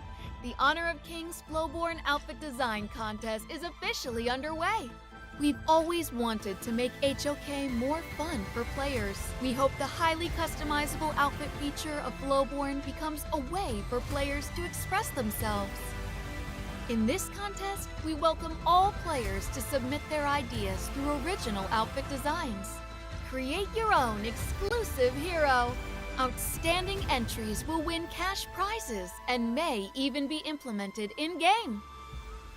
The submission period is from July 4th to July 25th, so don't miss out.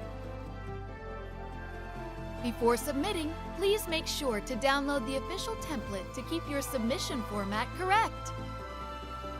After completing your design, follow the steps to submit your work.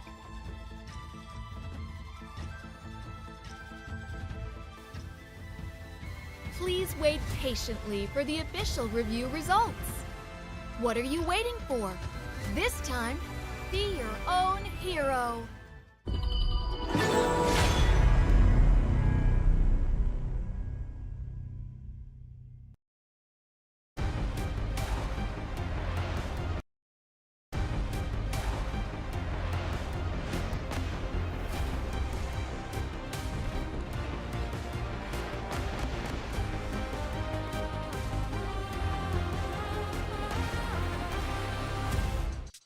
This might be the game that everyone is looking forward to. Nova Esports is going to play against Black Shrew Esport. This might be an amazing game. I am totally certain that it's gonna be a complete showdown. The MKL showdown once again. The grand finals of the MKL best team and the second best team. It hurts my heart, but one has to go towards the playoffs and one has to descend towards the lower bracket. I mean, we're not too sure who that is going to be just yet, but I mean, historically, Nova Esports have taken BSE, but the main component of that takedown is the Ultimate Battle. What don't we have in a best of 3?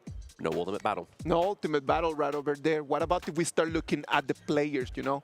Like for the players, we're going to have to put the spotlight on the players that are going to have to carry and who are going to be the different cores for the teams. Nova Esports, what are your takes? For me, it definitely revolves around Wendy and Shrew. These are the coin playmakers, the backbone of Nova Esports. They always came in clutch when the moment mattered, when the exceptionally good, the firepower of Nova Esports. Shrew, the playmaker, the clutch factor for Nova.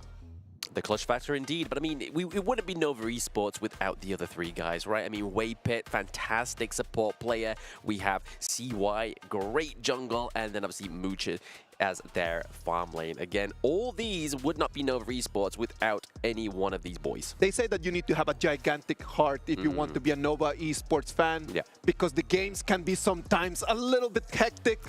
There's like big ups, big downs, but at the end of the day, they make it to the finals. Oh, tell me about it. I'm from the MKL region. I always look at them and they always deliver, but the delivery part, it's kind of shaky here. Kind of shaky indeed. Yes, exactly. I mean, right now, I think the thing to keep in mind for those at home as well is the fact that it is a best-of-3. Yes. We've seen them play in a best-of-3 before. Nova, 9 times out of 10, do take it, but with what's at stake here at KWC, you know for a fact BSC is going to come out swinging.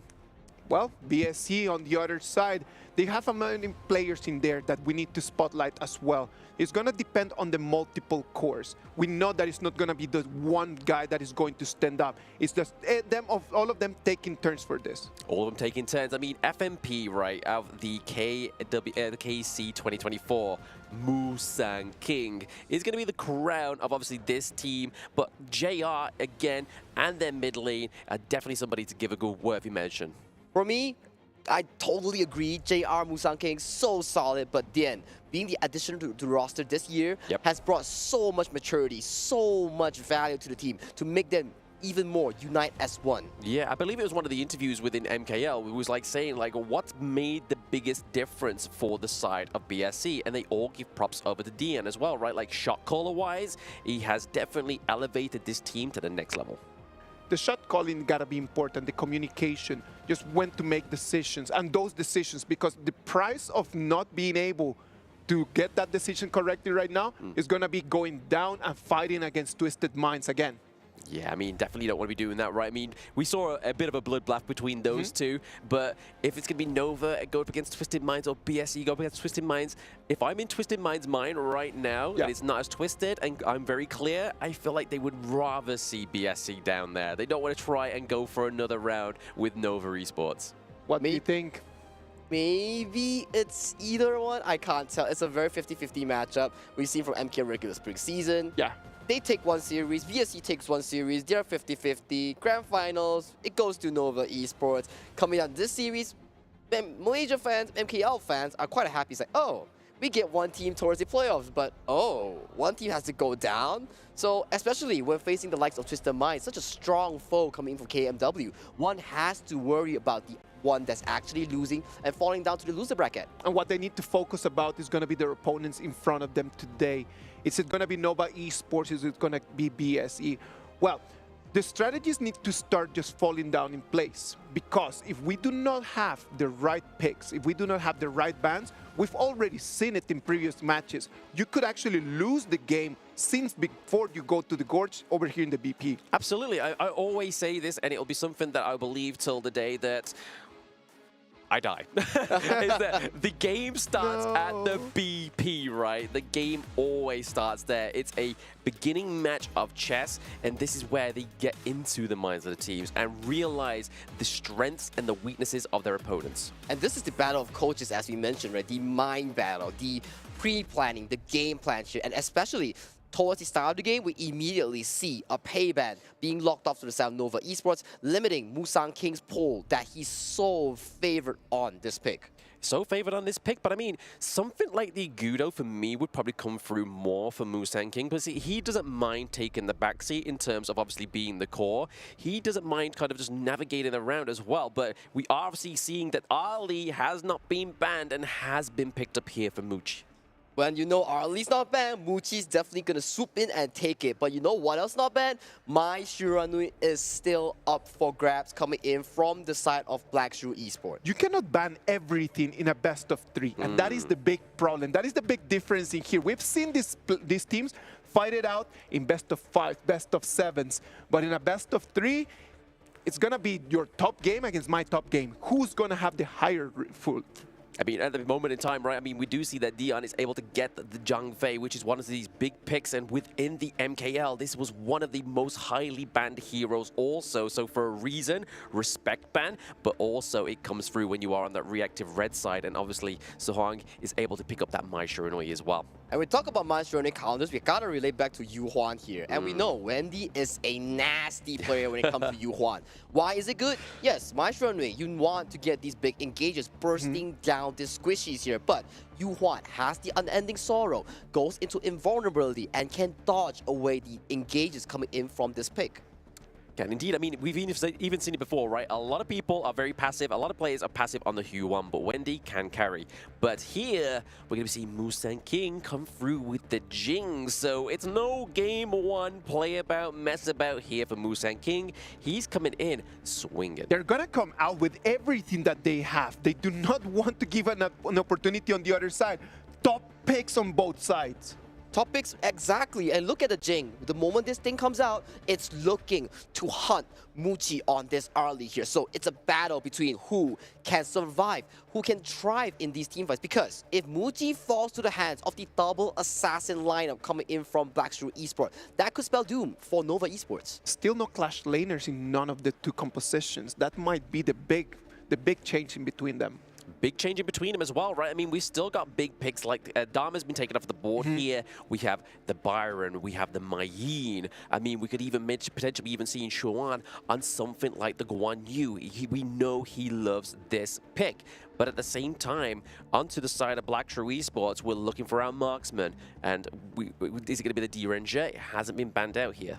It can be the DRNJ. There's also the certain picker on the low. If they want to look for the counter, it's pivot towards the DRNJ and the channel here. So this fourth pick here may be reserved for the Clash lane. So because why? We can pick the Clash lane first because you can look for the priority here. Because look at this. Dharma, Mayin, Fatih is all banned out. So maybe you can look for the Byron here. Maybe you can look for something else here. So the priority here, BSE, what are you looking for? What are you looking for as well? I mean, out of all the obviously picks up into the Clash lane, obviously Lu Bang gets banned out here because we have seen fantastic pairings within the Lu Bang and Jing combo till this point. But there it is.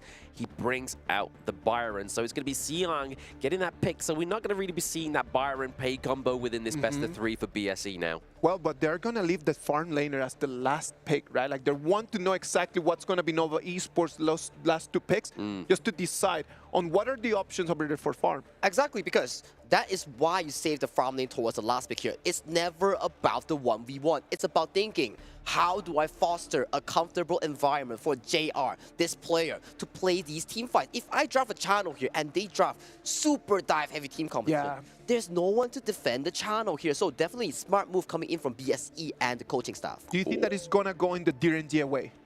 Well, I don't know, but that's a Diao Chan and Fuzi being locked in from the side of Nova Esports. Their debut, and man, that looked cool. It looked very cool. I mean, that's a big flex there. I mean, Wendy getting the Diao Chan is going to be scary, right? I mean, yeah, it's crazy. And if you think about it, yes, we play solo farm lane carries playstyle like KAGENDRA did just now. What did we learn about that? If you get engaged on, if you get pressured out, there's no DPS. But look at Nova Esports draft. Do we need a solo carry? We don't. We have the Diao Chan, we have the Fuzi, we have the Arlie. Tri-core playstyle coming in from Nova Esports. It's like that. But I mean, here, towards the end, we're getting that Loon pickup, right? I mean, we've known notoriously and historically that the Flaming Palms matchup against Arlie can be counted out with a Maple Dance. And also, when you talk about cancelling out, Diao Chan spell 2, the dance, can also cancel out projectiles here. So with this pick, these Arlie and Diao Chan will be a very big threat coming in for the side of this lone. Yeah, I mean, in these team fights, right, I mean, you're going to be hoping, where's the Jing, where's the Diao Chan? There's going to be a lot of dashing around, so very flashy team fights potentially here coming through for Nova against BSE. The coaches have done their homework. They came in with a BP that has surprised a lot of us in a lot of different bans and a lot of different picks. There is not much time until we move into the Gorge. Nova Esports, on my opinion, they have a little bit of a better pick. I love their draft. It's so innovative their comp here. is really good. Out of these past few days, we've been seeing the same similar drafts here, but Nova Esports at the upper bracket, the direct access to the playoffs here, bringing out such fantastic picks, Fuzi, Diao Chan, and ladies and gentlemen, let's go to the Gorge. All right, Nova Esports against Black Shrew Esports is going to be the final of the upper bracket. Whoever that takes the dubbing here is going to move into the group of kings. Moving to the group of kings is that only can be one MKL represented in that top part, but they can drop down to the lower part here. Waypit not looking too hot there, has to expand the flash already. Ooh, Waypit almost gets sniped here, but Musang King, with the help of the Jing, immediately secures this blue buff invade onto CY of this Agudo. Yeah, BSE playing very aggressive here, right? I mean, they were straight into the mid lane, making sure they was able to get that common skill off of the side of Nova as well as the Azure Golem. And BSE on the other side is just completely protecting all the jungle, right? Like they knew that they came in, they dealt damage, and then immediately going to protect jungle.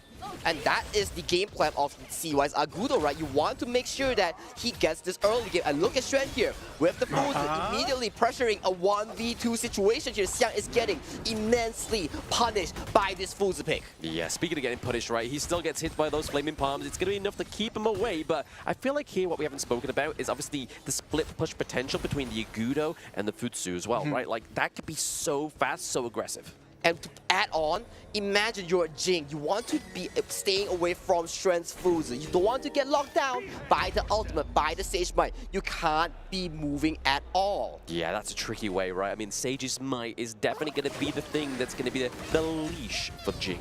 Musang King right now already on level 4. They've got a little bit of an advantage and he procs his ult. Oh, he procs his ult. Waypick gets taken down. Are they going to look for some more or just clean out this minion wave? Man, that was clean stuff coming in from Black Shrew Esports here because they know for a fact that after that level 1 invade, Waypit had no flash. They had the exact timer. And what's the cooldown? 2 minutes. That is very, very, very long. A long time for them to wait and a long time to don't have that special ability. Very long time. I mean, we know that these teams are obviously of the top caliber, especially within the MKL, and they are going to know these timings to a T, right? Exactly, and these are the core fundamentals of a pro team here. You need to remember what is the cooldown timer, and Sage Might hits onto Xiang, but it's just out of the tower here. Xiang can just safely escape this. Yeah, trying to pull him back in to try and get hits onto the turret, but I mean, with Sohong and Musang King just within the wing, I don't feel like anything was going to be pressured there, right? I mean, if it was right under the tower, it might result into a kill, but it's just way too short of an ultimate here. So, Xiang there, he got out alive, and it was A-OK for the side of Black Shrew Esport. Now let's wait and see what their decisions are going to be, right? Like, because right now, we can see Agudo just making the rotations around, just cleaning the farm, moving around, just trying to be very mobile. On the other side, Musang King just giving us a master class of early game. Yeah, I mean, this is the thing about the Agudo as well, right? Like, you want to be very proactive within your roams. You want to make sure you put in the pressure, obviously, into the mid lane to get a bit of resources over to yourself. Because right now, is behind is going to be CY. But if you're on a Jing, you want to be ahead. You want to make sure you're keeping and maintaining that lead. And just look at Zihong here. He's putting so much pressure on this Maestro Nui here. And this 1v1 to the bot side is in favor of JR on this long here. But ladies and gentlemen, 30 seconds on the clock. Then we will see the first Tyrant to be spotted in this epic showdown. Be careful. They might want to just come in. The pressure on that mid lane, it's so high. It's impossible. Just Zihong is just putting so much pressure on the wave that it's impossible on the other side for Wendy to get out.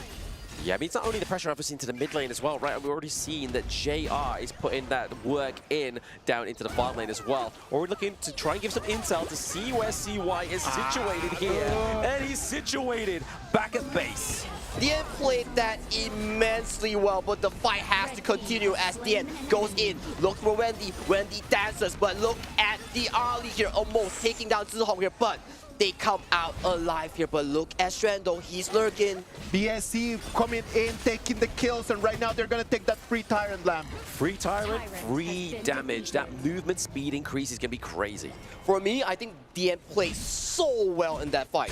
When Agudo is channeling the smite onto the jungle camp, he got cancelled immediately. The buff went wide open here. He had no furball, he had no defensive. Immediately gets jumped on by Zihong on the Maestro and follow up immediately by Musang King's Jing. Yeah, I mean, we saw there towards the latter part of that team fight that Shawan was trying to get back in next. I mean, if he kind of made it into that component, could have been scary for the side of BSE. He was a little bit just too far away from the fight, so he did not have a good positioning for it. And just look at Muchi's build real quick. Spark Sports Dagger that we've seen so far from the last 2 games here.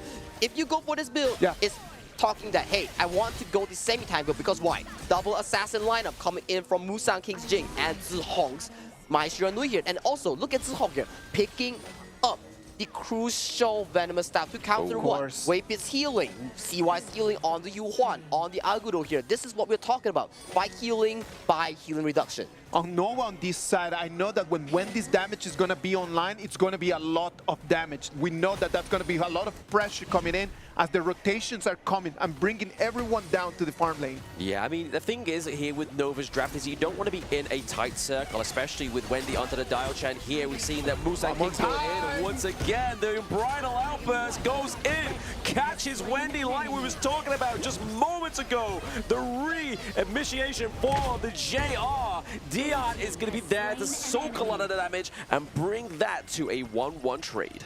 Again, the fight happens around an objective here. BSE has the timer of the Crimson Golem here. Immediately, a fight breaks out, and Dian, once again, with a beautiful Unbridled Outburst following the chain crowd control, takes the life of Wendy. Black Shrew Esports right now is doing amazing because the person that they lost in there was a roamer.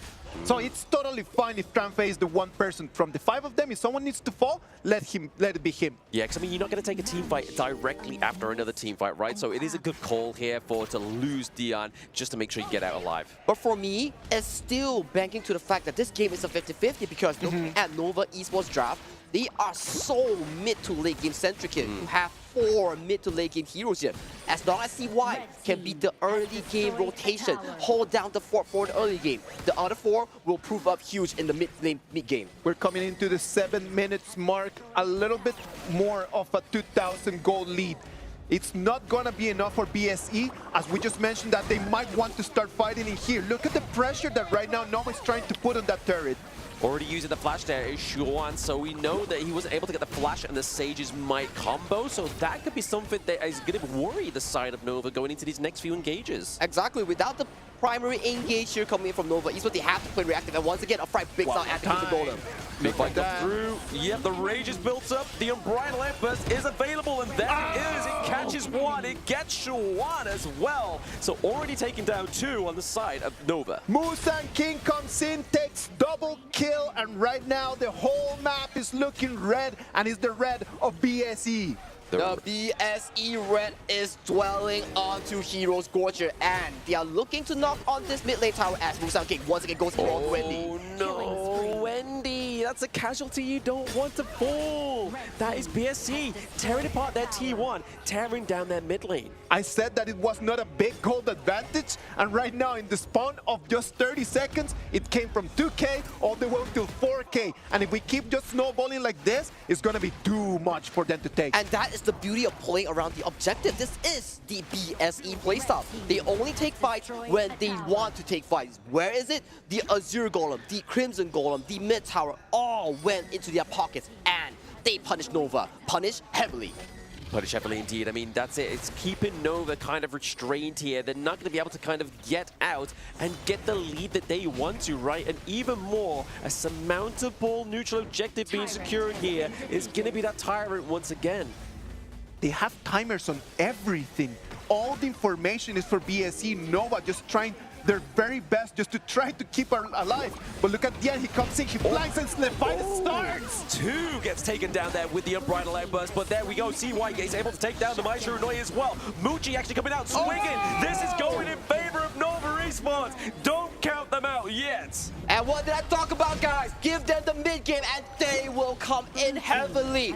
You have Musang King flying around the mirror domain? No problem. Fuzi from Shen locks you down. Once you are in trouble, you need to find someone that is going to stand up. And Mutsu right now with that double kill comes in, takes the kills, and right now pushes the waves, and they might take that tier 2 turret. Yeah, I mean, that's a fantastic outcome here, but that replay is definitely needed, right? There was so much going on, but as you can see here, there was a fight into the top side here, just keeping locked down the side of BSE whilst everything was being focused here as well. So a fight on 2 fronts. BSE had the advantage right over there. They took the priority. Both flanks, they had control, vision. The stun comes in, and how did they lose that one over there against Nova? Well, one thing's for sure, they overdove into 2 turrets here. We see Musang King mirror swapping turret to turret and taking so much tower damage even before the Sage Might. But ladies and gentlemen, 10 minutes strong, and Nova, they are looking at the Shadow Tyrant, and both teams here, they look to enter. Go! Go, go, go. I mean, a bit there. Sage Mike locks down the Jing. Is going to be enough to take down that jungle. Sion gets taken down. Muchi with the double kill coming through. It is just lovely how Mutsu right now is just coming and just taking the script, tossing it into the bin, and asking us to rewrite it completely as they go all the way to the high ground. He is so clean onto this early. This is why you always prioritize early on Muchi. Muchi, yes, exactly. Shining here after that double kill. Gets the takedown here onto the high ground turret. Nova was just waiting for their prime moment. Like you were saying, Sagi, mid to late game is their gain. You can never count them out, I'm telling you. All these top teams, it's not about the 1 to 2,000 gold. It's about the timing of the fight. It's about how to come back. The team fight that they formulate. Look at Nova Esports. Look at BSE. Masterclass of team fighting.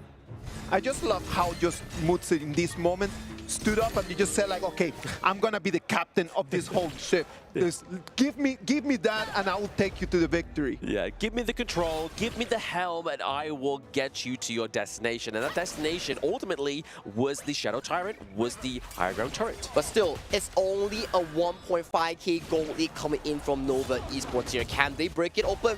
We don't know. We know for a fact that they are really good at team fighting here, but still, they recognize the fact that, hey, they have Shadow Tyrant here. We cannot approach this Vanguard, even under Primal Bond. We knew that it was gonna be a coming and going, that it was going to be throwing punches, and this has not disappointed at all. Not disappointed at all. I mean, speaking of this, we mentioned it in the previous game, right? Primal Bond is up, but still, it didn't stop Nova. Nope. They have so much damage coming through for them right now, and they now have the Shadow Lord Overlord in their possession. This is the mid to late game I'm talking about. Once they are coming online, this is the level of effort. This is the level of pressure that they're applying right now. The pressure is applied on the tier 3. They're looking for it. They're looking for a way in, right? Wendy is already kind of overzealous here, but he gets back to his circle of safety. And looking at the current state right now, another tier 3 falls towards the hands of Nova Esports. They are slowly approaching, chunking down all members of BSE. The rotations here are slowly looking towards the bottom lane of the final tier 3 of Shrew Esports. It's going to be a big 5v5 as the Vanguards are coming in. The first target is going to be that high ground turret. As the high ground turret goes down, it's going to be more Vanguards coming in for Nova to try to take the game. Yeah, more bangers, more mash, but we're going to be seeing here the takedown of that T3 into the bot side of the map potentially here, but it is going to be BSE to their props. They're able to wipe out those minions and the critters right now. And the Shadow Overlord has arrived towards the bottom lane of BSE. Will Nova look for a final push to take down this final tier 3 off the side of BSE? They're trying to find the flank. They do not see the flank, but they take the turret. Now the Vanguards come in. It's going to have to be a decision. They don't want to push it. They need to go back. They need to go back. I mean, yes, they're only ahead by around about 4k gold here, but they're looking to get some more to finish off that itemization.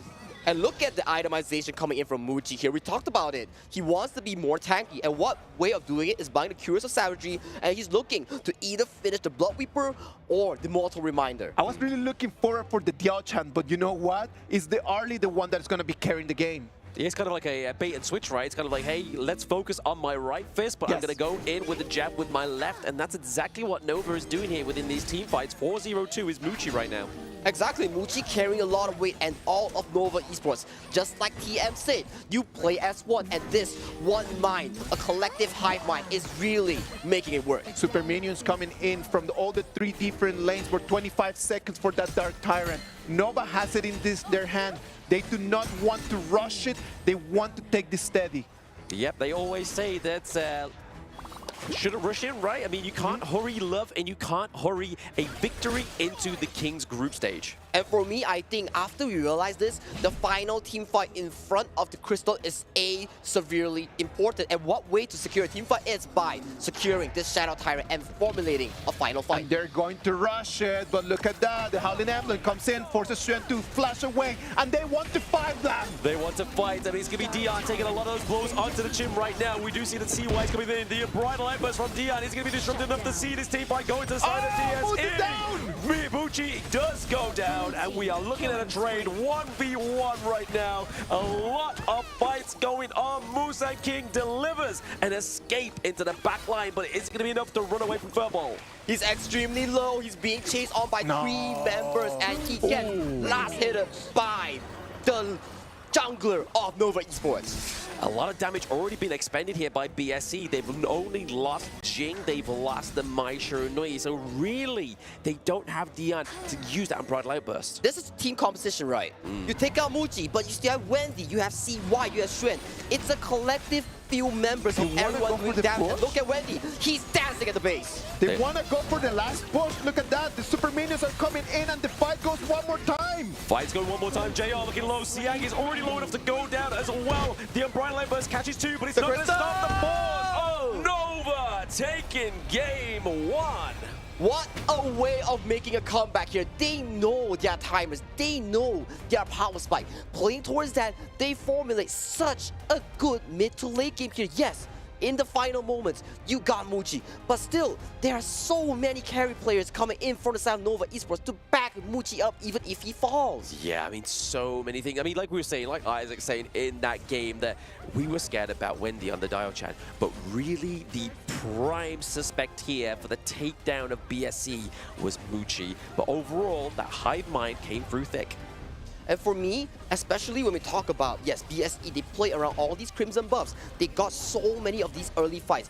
A 2,000 to 3,000 gold lead falling into favor for them, and it was so great in the early game. But still, you gotta remember, it's not always about the early game. You scale, and what you scale into? You scale into fruition coming in from Nova Esports. I think that the early game is a very big advantage, but if you don't know how to control it and how to materialize it into taking the win, then I think that early game just was completely wasted by BSC. They had an amazing start. They knew exactly, and it was in this fight that everything turned around. And exactly, you see, they are fighting between 2 turrets here. Zihong overdiming himself, and Musanki taking so many turret shots here. It's not a ground you want to be fighting in, tanking so many turrets. You don't want to be taking shots from the teammates and let alone the turrets as well, right, Sagi? But here again, we saw that BSC was really trying to formulate and lock down one on the side of Nova. It just wasn't quite enough. Chuan's there to just be so impressive to take down Musan King, to look at holding in a De Jong. And look at this, even if you take down Muji here, all the other members of Nova are still standing strong, especially the late game trend of Shrew and Wendy. They're just dancing, resetting their spells in the team fights here, making sure that even in the late game, they can still carry without Muji. I loved how at the end of the game, they've just made that decision just to go and push for the high ground. They knew that they had only a one-man advantage, but it was nothing for them to fear. They came in, took the push, and they took the first victory for this game 1. It's like we mentioned, obviously, BSC, Nova knew the timers of this game. They knew what exactly was the potentials and the limits of their opponents, and they knew when to strike. And Nova, when they were backs towards the walls, around about those T2 territories, they knew that they had to strike there and then. And it was the overzealous of Musan King taking that fight between those 2 turrets.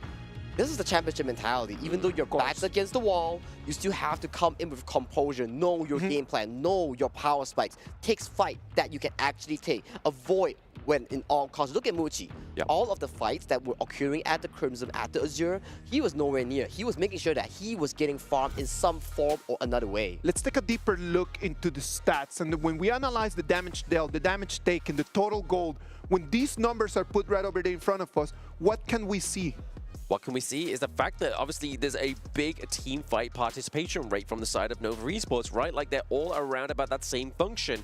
You can see down to the bot side of it, obviously BSE, JR, Dion, always looking trying to rotate with each other. Whereas obviously the Mai Shirunui, so as Zhong as well as Siang is just looking for those pickups, and it was just always a little bit too slow. You can see from those percentages that it was always big fights, right? Like it was always these 5v fights always happening in there. But at the tempo and the pace that people were arriving to the fight, it was completely different. And just look at Wendy's build here. He opted for a semi-tank build. Holy Grail into the Ice Blocker, into full tank here. Whatever you do to him, he's gonna be dancing. He's gonna be flourishing this map with the Yaoshan ultimate. Yeah, I mean, it's not just one movement speed decrease item. He's got the Ominous Premonition as well as the Glacial Buckle as well, right? So as soon as you are locked into Wendy, you're kind of just running slow, like as if you're going in like a Baywatch movie, right? Slow-mo. Literally, it's probably what they needed here for the Nova Esports, especially trying to lock down the likes of that Jing and the Mai Shiranui. I love that Baywatch note, man. I know that half of the people don't know what we're talking about, but I really appreciate that one. Thank you. I know that one. I know that one. Far too well. Maybe it's showing our age. Oh, gosh. Nova Esports take the victory in what looked like BSE could actually just clutch in an early game in there. Early game for BSE. They need to be thinking about what to do in there. Now, Nova Esports had an MVP, had a person that stood higher than everyone else. And what about if we just put the spotlight on that, man? It is going to be Nova Esports CY on that Agu duo. Even though he got so pressured by the likes of the entire BSE team, you gotta give him props. He was playing a consistent game. He had 100% kill participation, and all the fights, he was also providing so much room, so much healing, so much pressure towards Black Shrew Esport.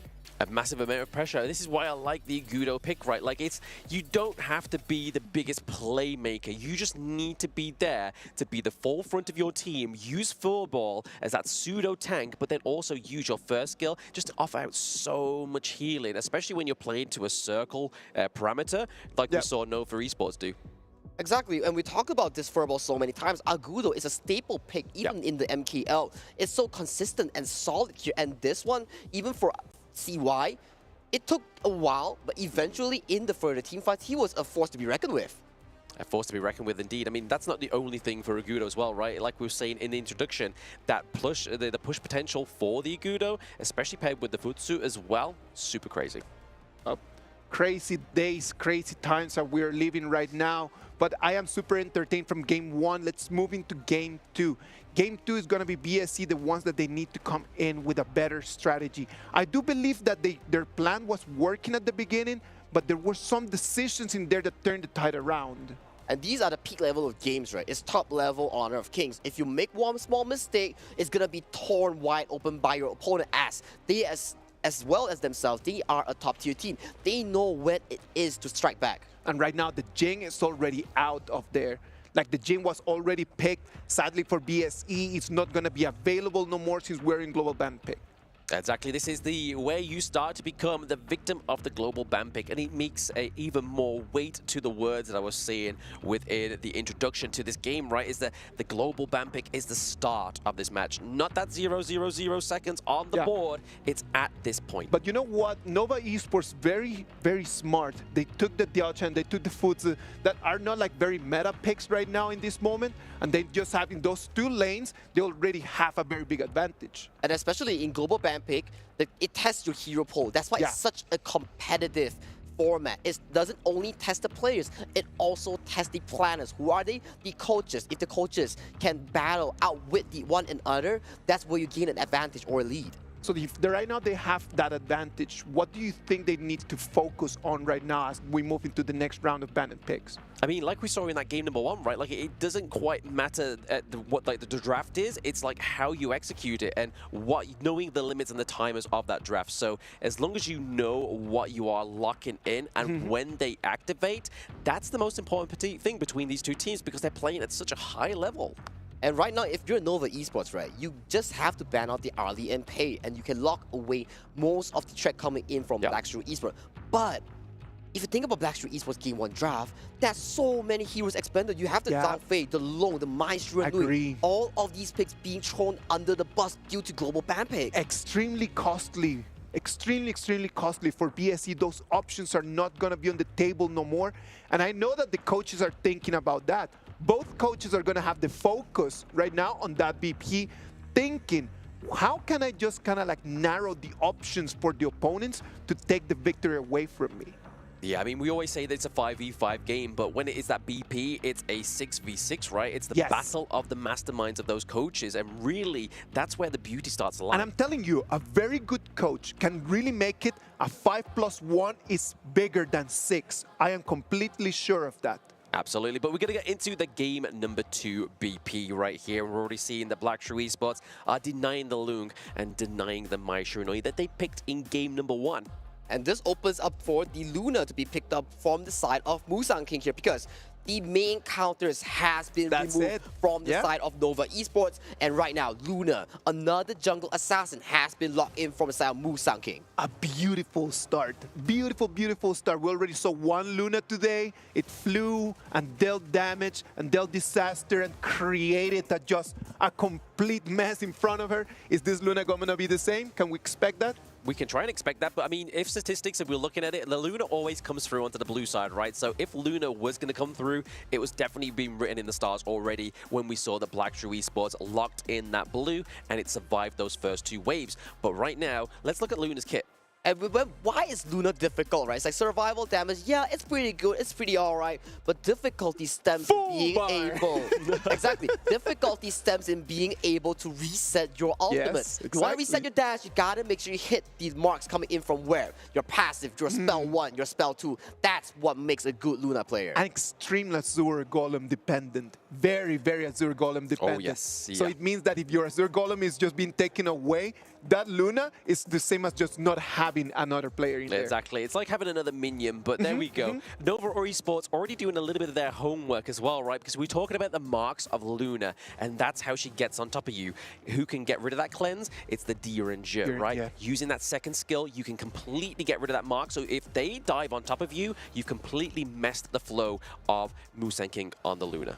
Exactly, and that's how you want to be countering this pick, right? But you gotta look at both of these team compositions. Yes, Luna can fly around the team map, can do so much mobility. Look at Nova Esports. They're looking for these big engages here. They're putting Ranger onto Muji here. He's gonna say like, hey, you're gonna be staying in the back line, you're gonna be dealing with yourself. We're gonna be going in and doing all the damage we can do. So much pressure on Muji right now, but he had such an amazing performance before. Is it going to be the same? Can we expect that he can deal with the pressure of having to carry the team one more time? I mean, I hope so, and I really think so, but I feel like the core shifted a little bit here as well, right? I mean, Xuan is getting his Dharma, and we always regard that Xuan is one of these top Clash Lane players within Honor of Kings Esports. So him getting that playmaking pick that is the Dharma that we've already seen multiple times within the KWC, I feel like the core is changing here. Exactly, and I feel like we might just see a Kongming special coming in from Wendy here. Yeah, because when we talk about Ranger, we always think about the early towards the mid game here. And if you lose out the late game firepower, it wouldn't be the case. And what's late game firepower? It's gonna be Wendy's signature Kongming. I'm scared of this one. I'm scared of this one. We've seen this performance time and time again. It's like watching The Last Dance, but this is going to be Nova Esports. Wendy on the Kongming using the ultimate strategy to lock down and have the hone-in skill with the ultimate is going to be very damaging here for the side of Black Shrew Esports. But when there is damage, what do you need? You need healing and you need Yuhuan. You need Yuhuan, and they lock it in for DN Esport. It's a very good pick when it comes to like really being able to push out the vision, because a Yuhuan roam using your Unending Sorrow, you can escape from many situations here. So definitely a smart pickup here coming from the side of Black Shrew Esports here. And talking about Marco Polo here, a very good pick towards the mid to late game stages of the game. It's a battle between the Marco Polo carry against Kongming. And right now, Nova Esports, what's a better way of cutting out healing? It's the Musashi. I mean, he's got 2 blades, right? That's a lot of cutting that he can be doing, and obviously he's dual to the death for those at home that have maybe never even touched the Musashi. He can dive straight back in onto the back line. So if you're trying to really protect something like the Marco Polo, you can go in, knock them up, and then your team can collapse. Is this the first Musashi we see in the KWC 2025? It is indeed. I think we saw Yukio Tachibana. We did see that one, but I don't remember seeing Musashi in these 4 days. I don't think that we see Musashi so far, but we may be wrong, we may be right. But what's wrong or right is for the players to decide who wins this game or match. One more time, the coaches from Nova Esports just showing us a little bit of what they have prepared for, right? Yep, so this is confirmed. It is going to be the debut of the Musashi. So right now, we've seen the Musashi, like we saw, it pairing up there. The ban of the Diadea, the ban of the Motsu starts to make sense of why the Musashi came through. Because if you have those 2 picks, you can just stop him in his tracks. Like, no amount of extreme speed is going to get you out of that CC. It is a very interesting ultimate, the one that Musashi has, right? Exactly, you get to dive the backline, but you also apply the strongest form of healing reduction onto your enemy. They can't heal, they only get the heal after the duration of the ultimate, hence, that's why it's called Due to the Death. Another finer detail as well is his Illuminating Slash, that first skill. If it's timed correctly, he can block the Destructive Deluge. Oh yeah, blocking Destructive Deluge and being immune to crowd control. That is the kit coming in from Musashi. That's why it's so good and commonly picked in the MKL. But without further ado, let's check out the team composition of both teams here. Both teams here have locked in all this in, but this could potentially be the last match within this series, which would be super duper interesting for Nova to still be in that 2-0 sweep. One team moves forward and one team goes down to the lower bracket. This is going to be do or die on the Gorge. Do or die on the Gorge. But before that, let's get a technical pause first, as we may have a bit of a tech issue here. But let's talk a bit on these two drafts. Looking on the side of BSE's draft, they definitely want to be playing towards two win conditions, being the Luna's early to mid game tempo and the Marco Polo's mid to late game dominance in the side lane and in the team fight with the Resplendent Revolver and with the true damage. And let's look at the side of Nova Esports. Looking at the side of obviously Nova Esports, they do lock in the Zheng Fei, which we've already seen the BSC use last game, right? So Dion really set up some really good engages, some really good team fights that really disrupt Nova Esports in that one. Now it's over to the hands of Nova Esports. Are they going to do the same? I really love the calming pick coming in from Wendy here because we talked about it so many times. It's always Wendy doing all these DPS, doing the highest amount of damage onto the field. And if you put Wendy on these firepower heavy picks, you will always see it come to fruition here. And that is the main firepower you have to stop if you're BSE. If you can mute Wendy from this game, you can have a better way of advancing to a 1-1 nil. Yeah, it is just so hard to mute Wendy. Yes. Like we could actually just say like, okay, what you need to do is just to stop him. Stop him and that's it, right? But how do you do that? It's like, that's the difficult part of it. That's for you to find out. That's just for us to find out, especially after this technical pause. But I feel like there's going to be a lot of body blocking, especially with the ultimate from Kongming, because you don't want that landing onto the likes of the Marco Polo, right? Like, that will delete like pretty much like 3/4 of his health. Exactly, and it also really commends the entire draft of Nova Esports. Muchi on the Direnjie will be facilitating the early to mid game thanks to the hero's strong early to mid power spike. On the side of Kongming, being to the addition of Nova Esports, it just makes so much sense because you lack the late game firepower. You need a late game mage, a strong carry mage, and who else fits the job? Kongming. I mean, not just who, but which player. I mean, Wendy from the MKL, obviously, on this pick, had great performance and great promise. So really, is he going to be the carry? Obviously, Dieringer, towards the latter part of the game, can be quite a good carry, right? But he has to start to get the Spark Forge Dagger in the early game to get that wave clear come through. And then, as we've seen in multiple games, building those defenses means that towards it, you are going to lack the damage. I think that we are almost ready to go back. I can see already like the players getting ready, trying to get back in the Gorge. We're really sorry that we had some technical difficulties, but you know what? It's esports. When the tech doesn't want to tech, it is really hard just to go. Yeah, when the tech don't tech, the game don't start. But we'd rather get it all fair and square for these players onto the Gorge. We don't want anybody at a disadvantage, especially at this point in the tournament. Can you imagine disadvantaged right now when it's do or die? Yeah. I don't want that. I am totally fine with just sitting here and just talking to people for a little bit longer. Exactly that, exactly that. Get a little bit more of Sagi's advice on these drafts. So what are the key points between these both teams, do you think? Ooh, key points. Nova Esports needs to facilitate the Luna's early game here. And for Nova Esports, it's definitely banking on Muchi and Wendy. But don't forget about Shrew, don't forget about Waypit, because that's a lot of engage. Ladies and gentlemen, we are back. We are back online. It's going to be BSE on the blue side and Nova on the red side. I am Isaac Peña. I am Blam. And I am Sagi. Let's go, boys.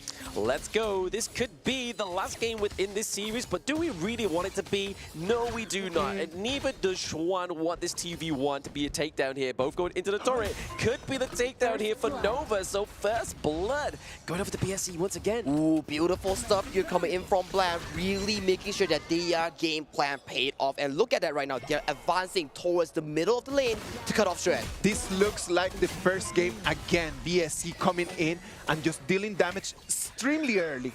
dealing damage extremely early and just trying to get a little bit of intel to find out where Masashi is within that jungle. And now he's able to take his Azure Golem, takes his Crimson completely uncontested. These type of early games are very interesting, especially it comes down to coaching staff or the players to really decide that where do they want to be tackling. And right now, if you're looking at Shrew, he's going to be a solid engager, but if you shut him down early, he's going to be having a tough time to really look for these angles.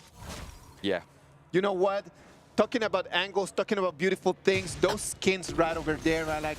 That Musashi skin, that is one of my favorite skins, and I know that all those anime fans, they're loving that one. Yes, the Ichigo Kurosaki one. I got it myself. It is a beautiful skin, so much great. I mean, look at that, the graphics on that one. That's the Illuminated Slash. That looks so powerful that it could be your ultimate. I mean, what kind of... Oh, another 1v1 kill coming in from Xiang, but hey, what kind of, like, amazing game that you can see Elsa fighting Ichigo. Yeah, maybe. It's the first time I've ever seen it in my life, right? But there we go. We've always good at first things. At least try things once within your life. But right now, speaking of trying, I mean, we need to see a little bit more trying here for Xuan up for the side of Nova Esports, right? I mean, they really don't want to lose that side lane this early. It would be just very bad for their hopes right now just to finish the game in a 2-0. If Xuan just keeps falling in there again and again, it's not only the fact that Xuan is going to fall behind, it's just the fact that Fatih is just going to be online so early. Exactly, and you do not want a Fatih to be really jumping on your backline in every attempt. Just look at the goalie coming in from this clash lane. That's a 1,000 goalie single-handedly delivered by Fatih towards the side of Xuan. And it's only 3 minutes of the game, right? That's too fast for my liking, to be honest. I mean, if that was my Clash laner in my ranked games, I'd be like, boy, you need to do something. If I was a jungler, I'd be giving over some more aid up to that top side of the map, wouldn't you, Sagi? I mean, it's Xuan. He's the star player coming in from Nova Esports. I do believe that if it's anyone, he will find an angle and a way to bounce back into this game. It's alright, it's Nova. It's not like it's just the 5 casters that were always playing online. Hey, we didn't get to play our game last day because somebody decided to do something different with their lives, you know? Yeah, no, I'm really sorry. That means we're going to play 2 games tonight. Today, I'm going to be online, boy. You know me. You know me. You know him, that's Isaac, and he makes his words count. And look at this map state right now. We see a bit of a focus here coming in from Nova Esports to get this bot lane priority so that this Marco Polo does not have a good farming spree. On the side of the clash lane here, Shrew is still suffering from so much pressure as he has no priority at all. No priority? None. Look at him, like he needs to start rotating and just... In a moment, he's just gonna have to let go of that clash lane. He won't be able to protect that turret no more. Yeah, I mean, we're getting to the crucial point though, right? We are getting the neutral objectives up within that 2 seconds now. So Tyrant and Overlord, for the first time in this game, are now online. And right now, we look at Muji here.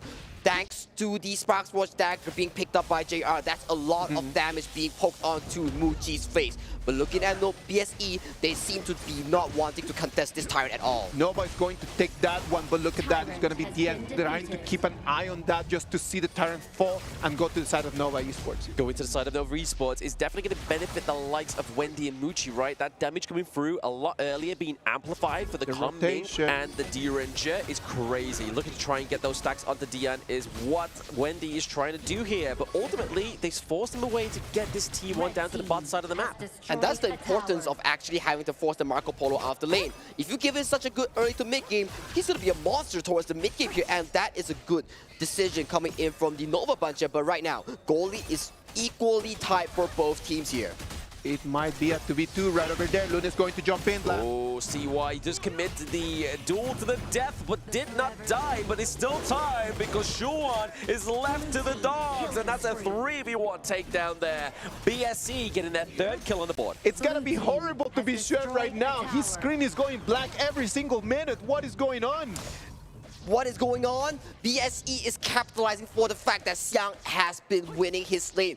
This is due to the good planning coming in from BSE and the coaching staff to really put pressure on the star player of Nova Esports.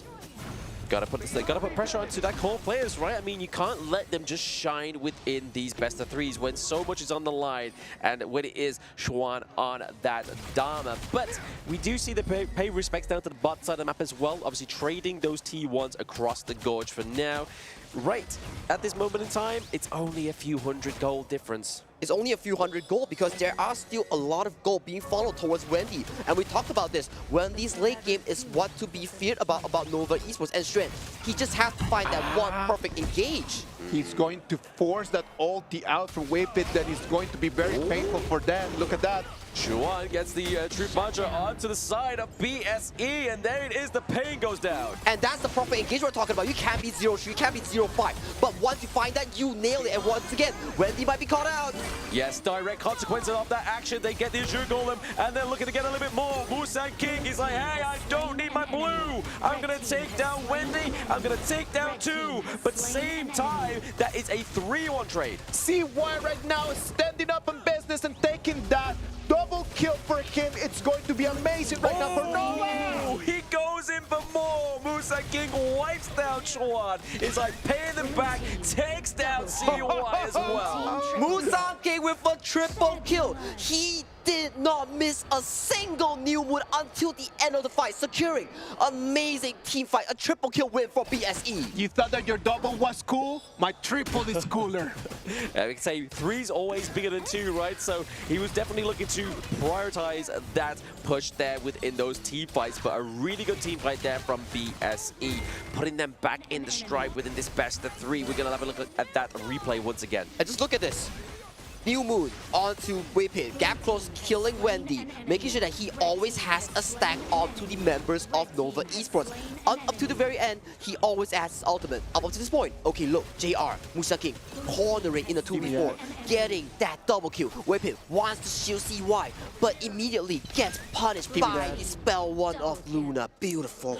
Yeah, looks like a little bit of miscommunication there. I mean, we saw that obviously 2 of the members of Nova was kind of separated away to the top side of the map, and then it's like, guys, no, we need you here. CY is like, come on, guys, we need to go and try and get this Musan King takedown. But speaking of takedowns, T1 down to the bot side is taken down here for BSE.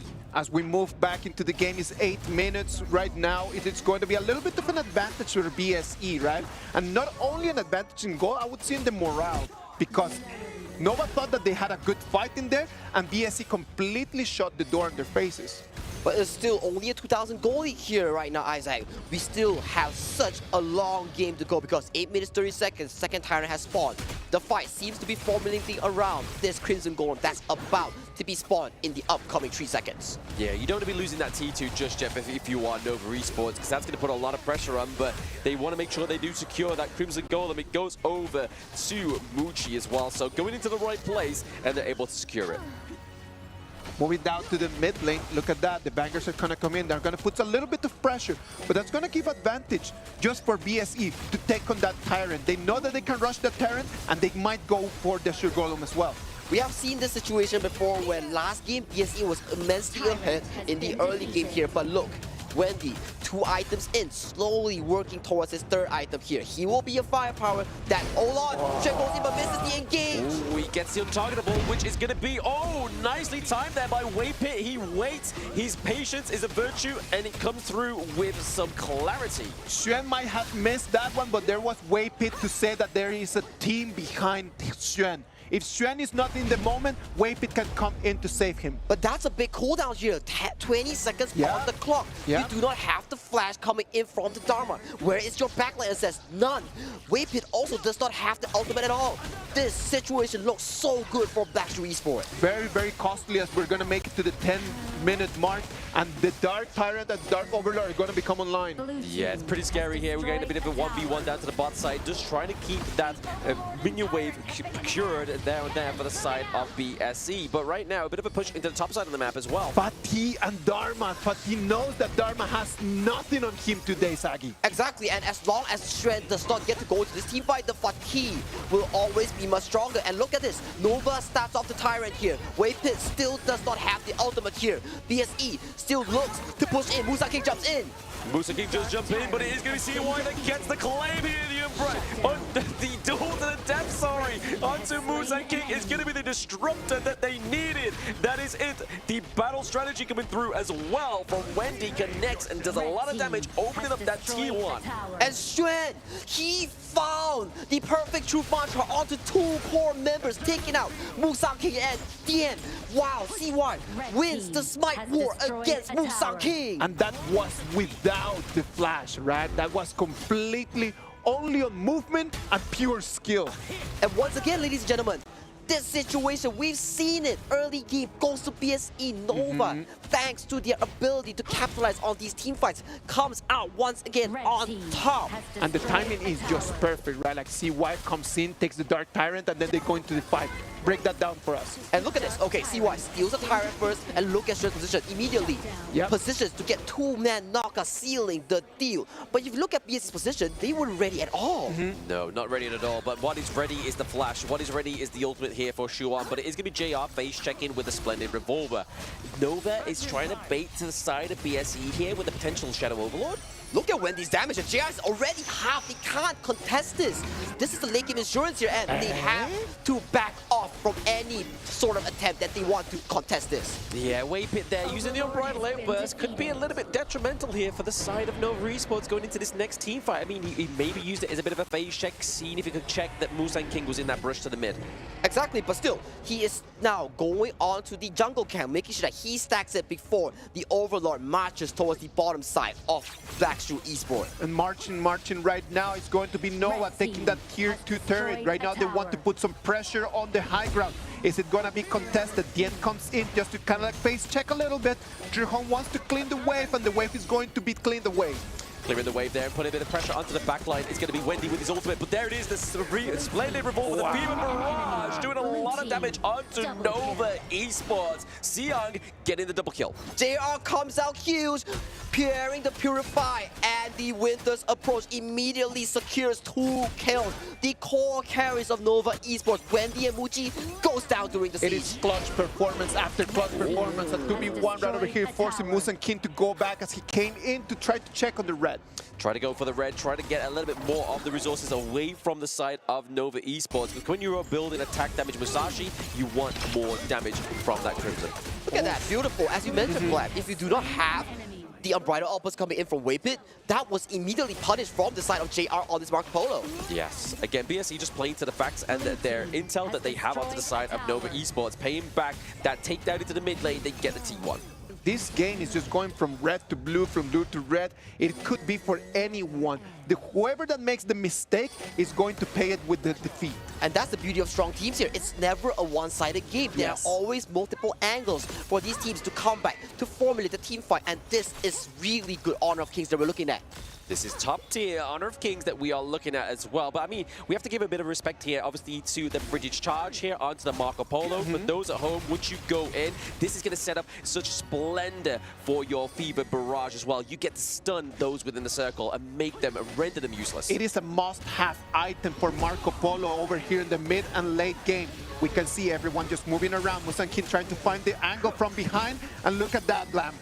Into the back line, it's going to be CY and Musang King just going toe-to-toe once again, but Dion is going for the unending sorrow, so he's untargetable, but it is going to get hit by the Unbridled Outburst once again, leaping on top. Currently a 3-1 trade, 2. Wendy goes down, Musang King making sure work, but JR is going to get taken down. Schwan here looking for that glory. He may get the takedown here. Is he going to do enough damage? He cannot.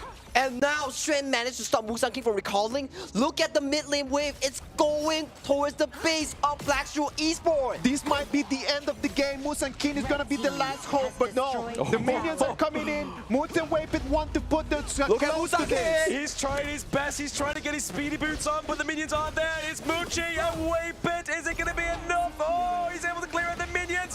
Bring him through, lads. The Trojan horse. But at the same time, Siyoung comes back with the ultimate defense. Musang King makes it sure that he dashes back to base. What a crucial defense coming in here. I am loving this game. This is top-level entertainment, ladies and gentlemen. BSE against Nova. Absolute cinema at this point, right? I mean, look at that Crystal, so low on health, but at the same time, Nova needs to come back here. This 5v5 was played magnificently from Nova Esports, but still, it was still a bit short. But Siyoung jumping onto Wendy, they do not go for the further engage. They look to secure this Shadow Tyrant that's about to be resetted. The Shadow Tyrant right now is going to be the next target. It's going to be Nova, the ones that come and check. They do not want to let this go untested. Right now, BSC wants to re-aggro. They must push back. Dying right over here with the Crystal Beam as it is right now would be the final chapter of this. The final chapter indeed. Maybe the final, not even the final nail just yet, but Shrew is into the front line. There it is, the Fever Barrage just get cancelled out now. JR not having the impact that we've seen before. Unbridled Outburst didn't catch anybody, but it was enough to keep away the side of BSE. CY needs to extreme speed out of there, or he goes back to base, just like that. And still, Musang King continues with the new one. He's still going. Wendy does not hit the ultimate. Gets reset on. Musang King comes up clutch. Right now, it's going to be double kill. It's going to be a 3-2 trade for BSE. Right now, they have the game. They've got the Dark Tyrant, 16 minutes and 30. We might end up seeing the Tempest Dragon. Maybe. Just for the first time today, the Tempest Dragon is trying to surface onto the Gorge. But we are seeing the very fine line once again towards that late game. A few hundred gold difference between both of these teams. It's such a back and forth game. Just look at the damage department. Everybody is making sure that they mark a stamp onto the Gorge, making sure that if they want to win this game, they win it as 5. We talked about just trying to stop Wendy, right? And Wendy's going to deal so much damage right now that BSE needs to think that if they want to take this game, some of magical defense items need to be made. They need to be made, but I mean, even here, you can see that Musang King's looking for a lifeline. He builds the Splendor, but here it is, that vital replay. CY getting caught out a little bit too early for my liking in that team fight, and then towards the end, Muchi gets hit by Musang King. Wendy tries his best to get enough of that back line, but he just doesn't have the front line for help from Schwan or Wave Pit. And especially when you build the Splendor, you counter the refresh coming in from Wendy's winning strategy, the ultimate. So if it doesn't refresh it, he loses out so much execution and damage. At the same time, even though we've got the Primal Bond, they're looking to go for the Overlord. A little bit of a remnant love story that Nova did in game number 1. It is going to be free. BSE is going to take that Dark Overlord at the 18 minutes mark. And this is going to be bad news for Nova. They might not be able to go with the 2-0s winning here. It'd be a bit of a shame, right, if they aren't able to get this one in, but would we rather see a full best of 3 or a 2-0 sweep? That is up to BSE at this point in the game, but here it is. The Unbridled Outburst catches Sion here, but it's not going to be enough. The Fever Barrage onto the backline doesn't take down anybody just yet.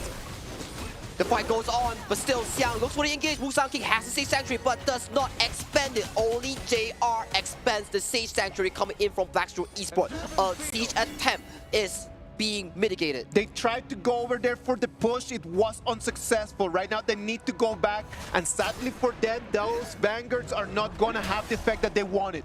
For both of these teams, that was the best case scenario at this point, right? Nobody died, but they did get a few bits of ultimates out of the way. Yes. The Fever Barrage, the Unbridled Outburst. They got to pay attention to these next few team fights. And especially Sage Sanctuary, this item that allows you to revive after dying once, it only is able to be used twice in the game. Yes. Once that two times gets expended, you can no longer buy it or use it. No longer buy or use it, but also any passive items now, as we're getting to that 20-minute mark, you can upgrade them. The likes of the Blood Rage, likes of Splendor. Exactly, to the Moon Goddess, to the Phantom. That's the 20-minute game-winning item here. And right now, 19 minutes on the clock, 30 seconds until Tempest Dragon. We look at all these items here. Aside from the Roamers, most of the heroes on the board are full slotted. I'm telling you right now, we're going to come into this the next 25 seconds and it's just going to be a little bit of a dance. Nobody wants to engage right now because that would mean just giving the Tempest Dragon for free. Yeah, we don't be giving any kind of Tempest Dragon for free here. We do have a bit of a priority down to the bot side of the map, which is going to benefit the side of Nova here right now. They have the pressure. And minion waves are extremely important right now. You have to set an equal wave, making sure that it does not bounce to your tower as of this point. Nova has a little bit of an advantage since they have super minions over there in the mid lane. Right now it's going to be 20 minutes. The Tempest Dragon is going to be online, and this might be the final battle. This final battle is being started right now. Both teams want to take this mid priority before starting the Tempest Dragon. Both junglers are looking eye to eye. Smite is exceptionally important here. We're going to wait and see right now. They're going to try to jump. He's stunned. Xuan tries to go away. He doesn't have his ulti. Blam, take this from here. Yeah, there we go. Obviously, the damage is going to land onto Shihong instead. And there it is. CY does get the claim, but is he going to stay alive? Look at him to have that smite. The Unbright Lambert catches Dion. Musang King needs to dash out of this one because if they lose their smite, they lose that Tempest. Zihong pays the price of JR being over-aggressive. Flash forward, blocks the winning strategy from Wendy. If not, that will spell disaster. It's still a 4v5. Look at Xiang. He's looking for the Clash Lane wave here. It might be a potential backdoor that we're looking at. It might be a potential backdoor right now. Nova wants to rush this Tempest Dragon, but they want to go for the kill as well. Wendy being maniatic, he goes in, he tries to take the kill, yet he's gonna run away with a little bit of his life. Life literally on the tether there, but you can kind of see the macro play here for Xiang is trying to be the saving grace, but Xuan is here as well to kind of mitigate that. But Tempest Dragon secured by Nova CY. And look at the map movement here. Muji and Weipin wants to collapse on Xiang. If Xiang falls here, it's gonna spell disaster for BSE. Nova Xuan, he's got the Tempest Dragon buff. It's gonna be a 1v3. What can Xiang do? He goes against the wall. He's going to fall first time. He's gonna resurrect, but only to miss his fate because he's gonna die as well. Yes, a takedown here for BSE in this late game is going to be that party, and that is crucial. That 40 seconds on the clock, no more Sage Sanctuary for the next few minutes here. And right now, the Tempest Dragons are slowly but surely crashing towards the mid and top side. Look at JR, he wants a 1v1. Look at that right now. The turret is going to fall. The dragons are going to come in. And this is going to be the fight on the high ground that might send Nova to the King's Groove. Yeah, I mean, a little bit of a base right there. We saw the attempt for JR, but he's getting the movement speed out of battle. Boots being clicked on, but it is getting the base being disrupted. Nova Esports are your kings of Group C. The kings of Group C, the champions of MKL. Even though that game was so back and forth, these two games were legendary. Absolutely. Look at them right now. They are elated. It was such an amazing, incredible, legendary performance from Nova Esports. And now let's wait and see what's going to happen, because we knew that one of those two teams needed to go down to the lower bracket, and one of them right now, as they shake hands, is going to move all the way to the top 8. Top 8 is going to be Nova Esports, potentially, as obviously they get into the group stage. They've qualified for the playoffs. Their next point of this tournament is just seeing where they're going to be situated into that playoffs. But BSE, however, they drop to the lower bracket. They go to fight Twisted Minds tomorrow. That is going to be an insane matchup coming in from the side of Group C's lower bracket here. And let's take a look at how it happened. Let's break it down. Okay, this fight was a crucial fight coming from Black Shrew Esport. Literally, Musang King secured so much value here due to his individual prowess here on the Luna. Yeah. It was going to be a CY double kill that he was going to take the spotlight, but then it was Musang King coming in and saying, let me make it a triple. Yeah, he wanted that triple. We got no quadras for this game, but I mean, it was so close. The play style of these two teams, because I mean, we talk about the how, but it was all about the when. Exactly, and look at all these fights. It was always a scrappy fight coming in from both teams here. You take some, you win some, you win some, you lose some. It was never a 5-4-0 here. And right now, and look at these. Okay, this was the final play. Okay, it looked like a final play, but Musang King managed to travel from the Azure Golem. The clutch, it was so close. I mean, this is just it, right? I mean, we saw potentially the end of the game 5 minutes before it almost went over, but it was just the fact that Musang King came in, and just again, he came in and served here also, getting the kills onto Muchi, onto Wendy as well. He was zip dodging everywhere on the gorge. I'm telling you, at the beginning of the game, I was a little bit harsh on Xuan, saying that he did not have an amazing performance, but at the end of the game, like as he came back online, he proved me wrong. Oh, absolutely. I mean, that's what they're going to do, right? I mean, if they're going to prove anybody wrong, they want to prove themselves wrong. But if they prove the casters wrong, that's just a Bruce bonus, baby. It's totally fine. I'm telling you guys, it's 0-3, but the truth mantra still hits. That's strength for you. Amazing performance. Oh, man. This was a legendary game. I liked it so much. We made to see the Tempest Dragon, and I love when the Tempest Dragon is online. Yeah, it just heats up everything. Even though the Tempest Dragon admits thunder, but the heat of the gorge definitely rises with that. Heat of the gorge rises, the rain starts pouring, you hear thunder, and the music starts amping up. I believe as well, the players feels like empowered to be like, okay, it's this final moment. I have to do it. It sounds like a disaster of temperature and rain and hot and heat and everything. It was just splendid for us to enjoy this game and hope that you enjoyed it at home as well. 2-0 for Nova.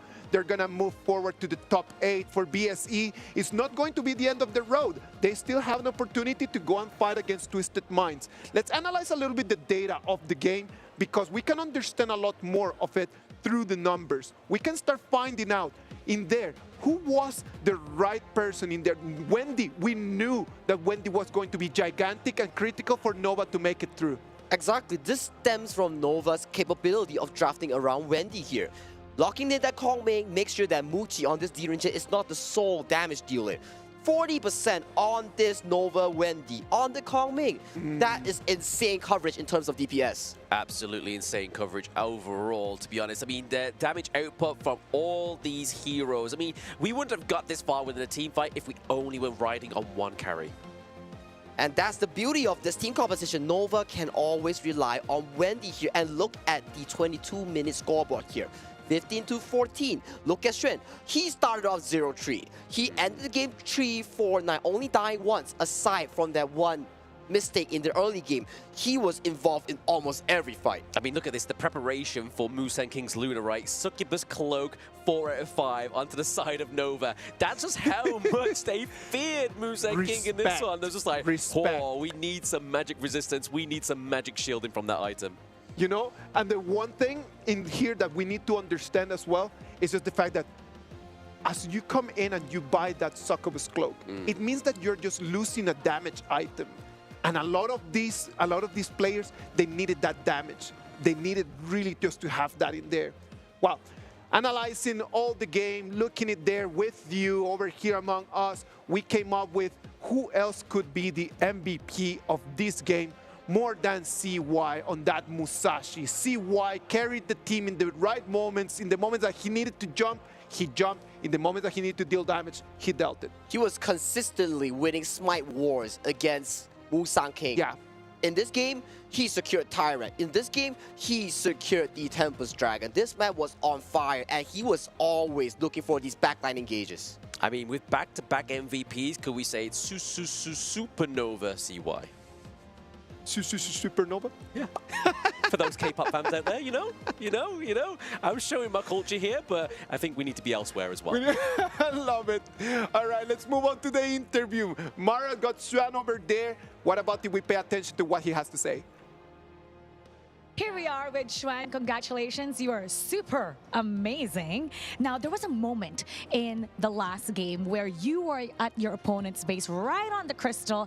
You had an opportunity to end it, but then the opponent turned the game around and gained control. Can you share with us what was happening in the comms? And how were you able to stay so level-headed during those difficult moments? Kita sama. Kita membincang dan reset first for the next team fight. So what Shen say is, so when that moment we decided to retreat first and then reset our stated and then prepare for the next team fight.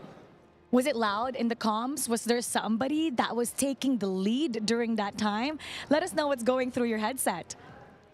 紧张他的意思就是说，就是你们这个是谁去 take 这个 control， 就是谁去 lead 这个沟通的？5个人都有吧，就是 5 people also got take the communication.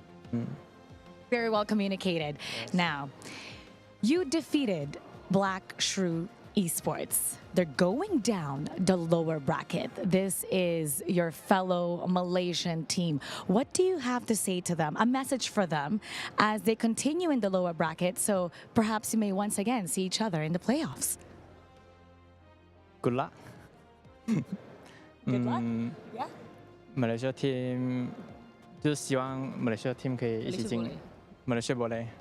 Good luck for the next game. Yeah, so good luck to the BSE, and then we think that Malaysia team can make it, and yeah, we will see them in the top 8. And we'll see you in the top 8. Congratulations once again. We're going to head back to the desk. Lead the gorge. Thank you very much, Sven, over there, just telling us the importance of communication. Well, right now, Supernovas, Blam just called them, are going to move into the top 8, which is going to be amazing news. On the other side, the second place for the MKL is going to be BSE, that they are going to still have the chance to play against Twisted Minds.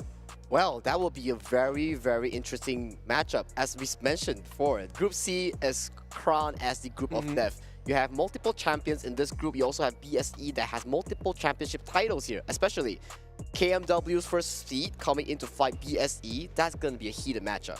I know it's going to be a heated matchup.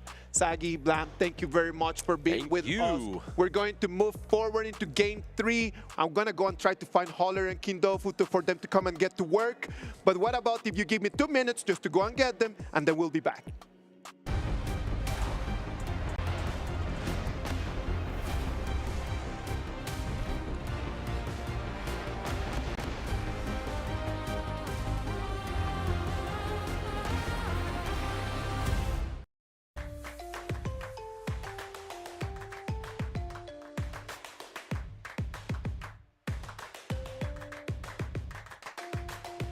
Level up your gaming experience with over 8 billion playlists, only on Spotify, the official audio streaming partner for the 2025 Esports World Cup.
Activating Warp Jump. Destination? The brightest star.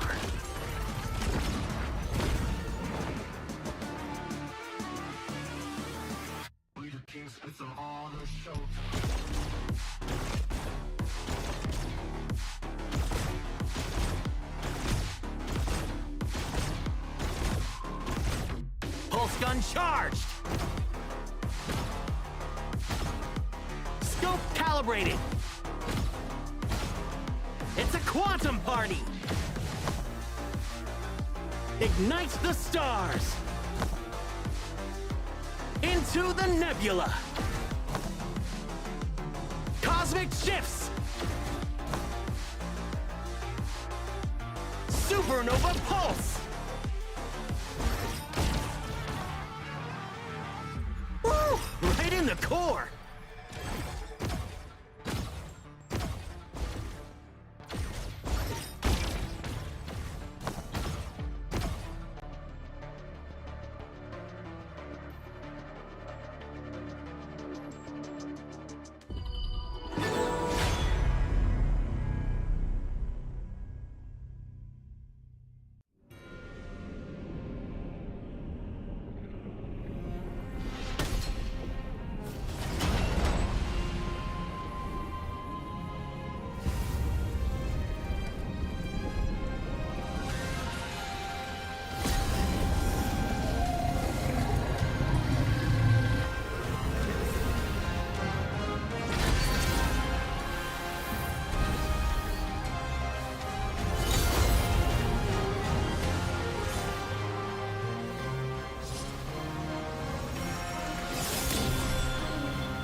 Welcome back to the 2025 KWC, the main tournament of Honor of Kings.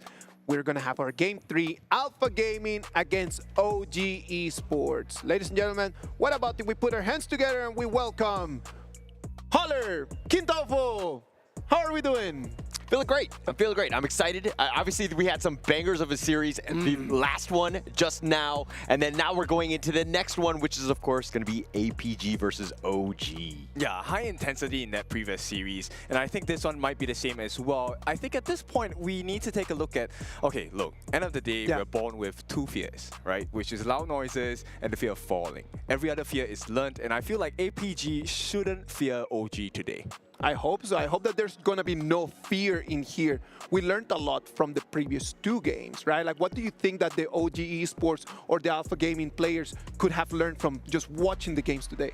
I just think that you're looking at what happens. I mean, both of these teams really want it. And if we're looking at Alpha Gaming right here, it's going to be Yulong, Daohan, Saber, JD, and PHY. These are a bunch of guys from MKL. They were the third-place team. They have a lot of fire in them. Yes, there are some consistency issues, but this is still a very strong team to go up against OG here. Do you think that consistency is still going to be a problem right over here for Alpha Gaming, Kin? I actually honestly think so. Look, at the end of the day, when you're playing against a strong team, they will make you quake, they will make you quiver, and I think composure is definitely important. So if they can't keep their composure, I feel like maybe there might be some consistency issues. We might want to see what they can do, right? Like we already saw from the previous game between Nova and BSE, that if you do not have a clear plan, it might just come back to bite you. Yeah, for sure. And then that could be the problem, right? In APG, the biggest issue is that they've had a couple of new additions, Yulong and JD. The team was taking a little bit of time to kind of gel and to get to this level, but they're here now. They were strong against ACT. We need to see more of that going into this series. They were already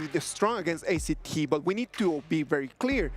When you put ACT and you look at their stats and you look at OG Esports and you look at their stats, they might not be the same caliber of team. Exactly. I think OG is very clear. As they took control of the West Majors, they didn't lose a single game up until that grand finals against Twisted Minds. So I think at this point, Alpha Gaming, they need to be really careful and composed, have a clear plan, and sometimes, you know what, structured games are great. That's OG's game plan. But maybe Alpha Gaming can try to go for a very chaotic gameplay. Well, if they become chaotic, we're going to have to pay attention to what OG Esports is going to have on the other hand. Because if chaos is going to be knocking at their doors, with what are they going to answer? Yeah, I mean, look, OG made up of Muchen, Wen, Keke, An, and Dao Dao. Everybody knows him as the monstrous jungler. But OG Esports in KM West, they had a bit of a shakeup in terms of that grand finals. Twisted Minds, I mean, who had not beaten them a single time, all of a sudden beat them in the grand finals. It was a big wake-up call, and it helped them now. I kind of feel like OG Esports did the same thing to my boys, Nongshim RedForce. Understandable. I mean, okay, so at this point, right, the entirety of OG, they actually had a boot camp in China. They were trained by Chongqing Wolves. And this is one of the premier teams in KPL. So I think they definitely have leveled up. We've seen their performance against Nongshim the other day. And I feel like this is a tall mountain for Alpha Gaming to climb. I love the way that you put it like that, right? Like OG Esports, they went and they had a boot camp. They learned from the best. And always learning from the best might just up your game, isn't it? Oh, for sure, for sure. Being contested and everything is just like at stake, right? If you're playing against really good teams, you will level up because you'll learn things playing up against them. You might lose a lot, but you're going to learn a lot too. And it's totally fine to lose a lot as long as you're playing against the best. If you go out there and you play against the best and you take a couple losses, when you come back and then you play against people in your own region or here at the KWC, you might be able to see that minimal difference is going to come and help you out to take the victory. Exactly. If you take a look at the advice given all across the globe, right? If you want to be the best, you have to play with the best because that's a lesson you can learn. And even in defeat, there are lessons that can help you grow much faster than the average Joe. Let's wait and see. OG Esports against Alpha Gaming. Is it going to be an early, mid, late game? What do you think is going to be the strat? OG, tempo, tempo, tempo. I mean, they did it against Nongshim. They started strong. They put the foot on the throat, and they just never let go. It was unfortunate for Nongshim to even try to get back into this game. I expect more of the same from OG. They are a suffocating team. You think that it's going to be just tempo, just in the early game, just going with the foot on the gas all the way until the end? Kin, A different take or just the same? I have to agree. I mean, Dao Dao is one of the most aggressive junglers out there. Yeah. And to add this, their previous series against Nongshim, I want to highlight Ke here as the Clash laner. He had this very small movements across the map that not only helped save Dao Dao at critical times, but also turned huge team fights in favor of OG. And we have seen already from the games today that the Clash lane, the performance in there, how they can help the rest of the team has been vital for the teams that actually took the victories. Yeah, I mean, if teams are looking at what role is the most important, sometimes they kind of overlook the Clash lane, and it's kind of unfortunate. You're kind of on an island and all that, but we're proving time and time again, you're seeing some monsters, even today, about how important that Clash lane is. And talking about that, you mentioned something very interesting. They see that Clash lane just like an island. It's like you are there all alone, on your own. So survivability, just being able just to take that lane and take control of it, is one of the important features of a Clash laner. Exactly. Clash laners, if you do your laning phase successfully, you essentially cancel out the other Clash laner, allowing you to add and aid your other teammates in the mid, in the roam and farm. And more importantly, that crucial 4-minute Tyrant, where you get that damage buff, it's a huge win for the team. The players are getting ready right now. You can see all of them kind of stretching their fingers, right? It is always an amazing habit that they have, just to kind of like just getting into the rhythm of the game, trying to just relax and loosen up. Yeah, you definitely need the blood though, right? We need that adrenaline running. You don't want to be late to the party. You want to make sure that you're on top of things right here. Yeah, and look at some of these picks right here. The Lung, Zhang Fei, the Princess Frost, right, starting off very strong. Lung has had some monster highlights. It's 7-6, 54% win rate. It's the third most pick in the entire KWC thus far. It has a lot of impact, something that they've been trying to focus, but it also takes away the Princess Frost from the Liang combination that OG wanted. Good break right over there, isn't it? Exactly. I mean, look, Dao Dao is on the Luna. Luna has had a exceptional performance today. Musang King, even though they lost that game, I have to say Musang King, he was on fire. Well, kind of opposite from what Luna actually is, but fire gameplay. But we get to see a lot more of the Luna. Day 1 and Day 2, we just saw that Luna just leaving the ban, completely just set in jail, and right now just allow that Luna to come out. Is it that teams have already understood a way how to counter that? If you take a look at, I want to highlight TNX. When he was playing the Luna, he kind of showed us one of the weaknesses of Luna, which is she's a hero that is pretty independent. She likes to go in alone. And if you're actually able to cut her out and isolate her, she does not have a good time. So her strength is also her weakness. Okay, so understanding how to go alone, farm on the resources, control your resource, control your Azure Golem, it is going to be a critical feature or characteristic for that Luna, isn't it? Oh, it's the most important thing, right? I think that the teams are going to be very aware of this. They're going to be aggressive, and they're going to try to take it away from Dao Dao. Because again, once he gets going, he gets that blue buff, it's going to just help accelerate him to another level, and you're going to have a tough time. This is actually why the Lung pick is so great, right? Yeah. With his third skill, he actually pushes you and knocks you back. So that will give a little bit of detriment to the side of Dao Dao, which would open up the opportunity for PHY to land his second skill, the Frigid Prison. And hopefully, you know, I mean, this is a fairy tale per se. I don't think it's going to happen often, but if you get the freeze on Dao Dao, he is gone. But one of the important things that we need to see from the OG Esports composition, that Liang is going to have the suppression. And that suppression, to whom is it going to be done? If it is going to be spent over there on that Sun Tzu pick, I don't think that suppression is going to be a good idea. I mean, they were trying to lock down this Lung more than anything else. Just stop JD, stop him from going to Dragon Form. That was the biggest piece. Plus the fact that it was still out there. They didn't want the Princess Frost, and they want to kind of prioritize Dao Dao's hero with this Luna. It is aggressive, but I do like it. Yes, I agree as well. And on the side of OG, if you take a look at the picks here, Wen and An have actually picked up for their team, right, the Byron and the Mai. These are two very disruptive heroes on the side of OG. So they actually provide the security for Muchen on this Liang as well. So let's see, right, both teams fired up. This is game number 1. They finished that pick with the Hoi, right? Like Hoi that we've been seeing in these last 4 days. That's a very interesting counter to Lung. Yes, it is, because you can actually go for that tank build, right? So you can actually survive that initial burst from the Dragon Boy Lung. And after that, you also have access to that Burning Sun arrow, which is your ultimate as a whole E. You get the stun. And teams love stuns because that allows you control and an opening for the team to expose the weakness The of the initiation ability right over there coming in from Hoi is going to be lovely. The coaches shake hands. They're going to go back. Everything is set. The arena's ready. Alpha Gaming OG Esports ready to battle it out for a ticket to the top 8. That's right, both teams looking to be the alpha at this point. But OG has had a better history at this point. It's up to Alpha Gaming to prove them wrong. I mean, who's going to go into Group Kings? That's the biggest thing, right? Obviously, there's a lot at stake on this one. You have a much easier ride. Unfortunately, if you happen to be on the losing team, you would have to play another game and then see where you're at in that lower bracket. I mean, it could be a world of disaster, as you could, even in the lower bracket, you might get eliminated. It might be a world of disaster, and it might be a world of dreams. Who knows what's going to be in the future more than the players right over here. OG Esports is going to be taking the blue side, Alpha Game is going to be taking the red. Oh no, my bad. Alpha Game is going to take the blue and OG is going to be taking the red. Okay, so this is a monumental start, right? Every first blood in the game is so important. I mean, we're going to start with tempo at this point. I mean, I think the biggest thing from OG is like, they're going to just try to protect the jungle as much as possible. APG need to be aggressive and doing the same likewise. But let's talk a little bit about this Flowborn tank. Yulong in the jungle, what are your thoughts on this one? I think it's okay, but I mean, based on the stats, he has a 0% win rate. He has not won a single series and game in KWC so far. Those are some heavy and very, very ugly numbers for sure.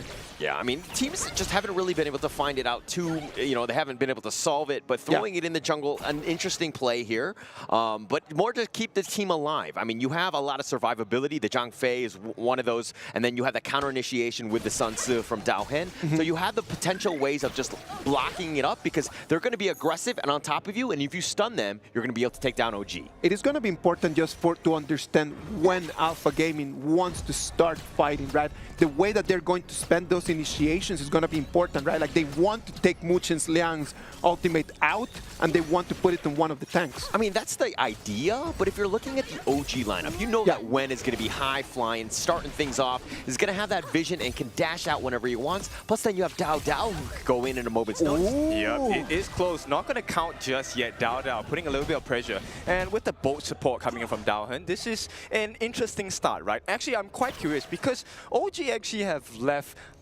pretty much alone in this first 2 minutes of the game. Yeah, I don't mind that. I think that it's okay. Let the man solo. It's more about the other lanes. Yes, An will be your win condition and can carry you in that late game, but he just needs to survive, not lose anything. I mean, yes, the lane will push, and they'll, you know, APG will even try to focus and give as much space to JD as possible. But An, again, he's not the worst thing right now. Yep, stun is going to be landed with the suppression as well. One goes in, first blood maybe. Saber, he might give his life, and first blood goes over to OG. Yeah, and you knew that right when Muchen hits level 4, that potential was going to be there, but the Burning Sun Arrow combination, way too much. Look at that, OG wants to come in. They're going to force the ulti coming out from JD. Yep, not ideal, right? JD, he has expended his one escape mechanism and it's T1 pressure on the bottom. Yeah, OG already playing very fast. You can feel the tempo. I mean, 1.2k lead. OG, this is the way that they like to play. They, again, are very aggressive. They get that early kill and then they slowly take away the map. And I like this, right? An isn't that greedy. Most teams you would see that he actually throws his ultimate, that Burning Sun Arrow, at a very far target, maybe across the entire map. Yes. Normally, it is just being used just to try to make a very long snipe, right? Like we know that because of the mechanics of that ultimate, the longer the distance that the arrow is going to fly, the longer that the stun is going to happen. But right now, that doesn't seem to be OG's strat at the moment. Yeah, you don't really need that. I mean, look, just a slight stun is all you need for Muchen to get in position. He also has the flash control if they want to go. Yep, they go in. This is a second kill available, and this time it goes into the hands of Kirka. And this is a great communication on. He's playing so safe. And this is why the Liang is just super annoying. Once you hit level 4, every single time that control is off cooldown, you want to be making a gank, and OG doing it to a T thus far. It needs to be immediate. You saw that the tempo in there in the clash lane was faster because at the farm lane they were unable to take anything back. Yeah, take a look at that information got by Kirka here. OG knows when the timing of the Azure Golem is, and this is going to be so important later parts of the game. Yeah, and look at this. The 4-minute mark, teams are starting to kind of congregate around this Tyrant, but it looks like it's going to be OG's way. I don't think APG makes it a play on it. Yeah, maybe Saber doesn't have the smite. He actually took the stun instead. he came in and he just took a vision just to see the Tyrant fall. Nothing he could have done about it. Nothing he can do. Now On right now in the bottom lane, happily farming. He'll just take this one. I mean, he's soloed, he's isolated, but he's doing a great job. Hey, he's going in. He's looking for that suppression. Gets it down. KAGENDRA, can they finish the job? Yes, they will. No, Wern actually misses the shot. One more hit. Is it too much? Hang on, Wern. He doesn't get the kill. They will commit the flash, and KAGENDRA, they have to expand quite a bit here. Yeah, exactly. It took them a little bit longer than what they would have waited for, right? It was taking them a little bit too much. And look at that. The burning arrow comes in, but it's going to be wide. Yeah, huge commitment there by the top, but they eventually secured it. That's all that really mattered. It wasn't like a complete waste. Yes, some ults were being used and all that, but they got it in the end, and that's going to be a huge win for OG. Again, starting to snowball at this 5-minute mark. Yeah, this is not ideal. Take a look. Lifesteal already available for DAO. They will be happy to fight on the side of OG.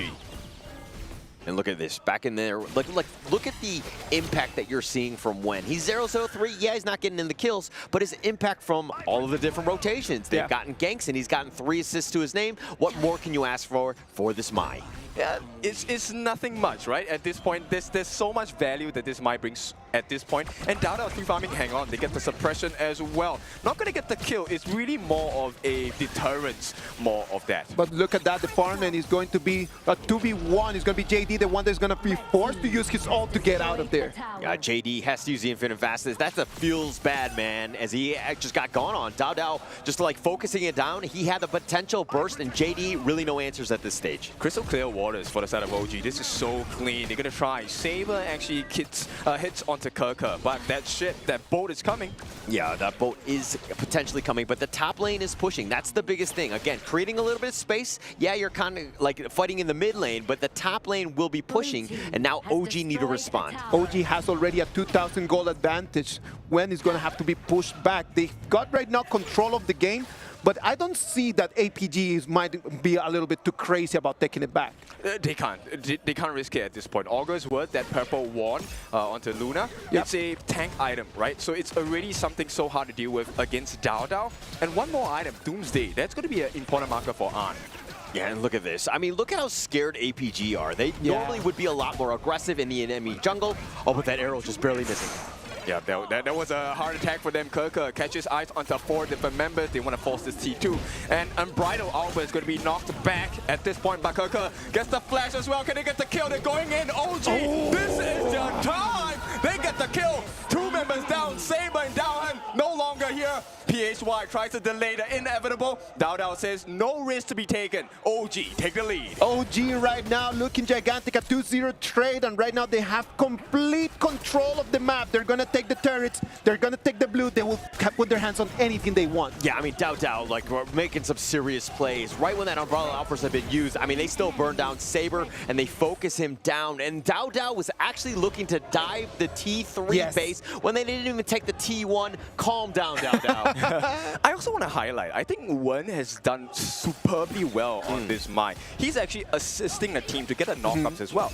It's just like the way that he enters in, right? Like enters in, gets 1 or 2 people stunned, and then immediately the whole OG comes in, congregates, and gets everything that they want. I mean, taking everything right now. I mean, just looting and pillaging the enemy jungle. They are making a home in the APG jungle. 5,000 gold advantage already. No Look at that for this, and they're like taking away the boars. They're taking whatever they want, and it's super uncomfortable. A nice stun suppression going to be there as well. The Unbridled Alpha saves the day for the time being, but OG, they are strong. They're feeling it. DAO goes in. That's a lot of damage. Saber forced to run away to tank. If he's not tanking, what's going to happen to APG? For now, they make it out scot-free. Nobody can get eyes on An. An is in such an amazing position that Ho is dealing some crazy damage right now. Actually, perfect positioning by An, right?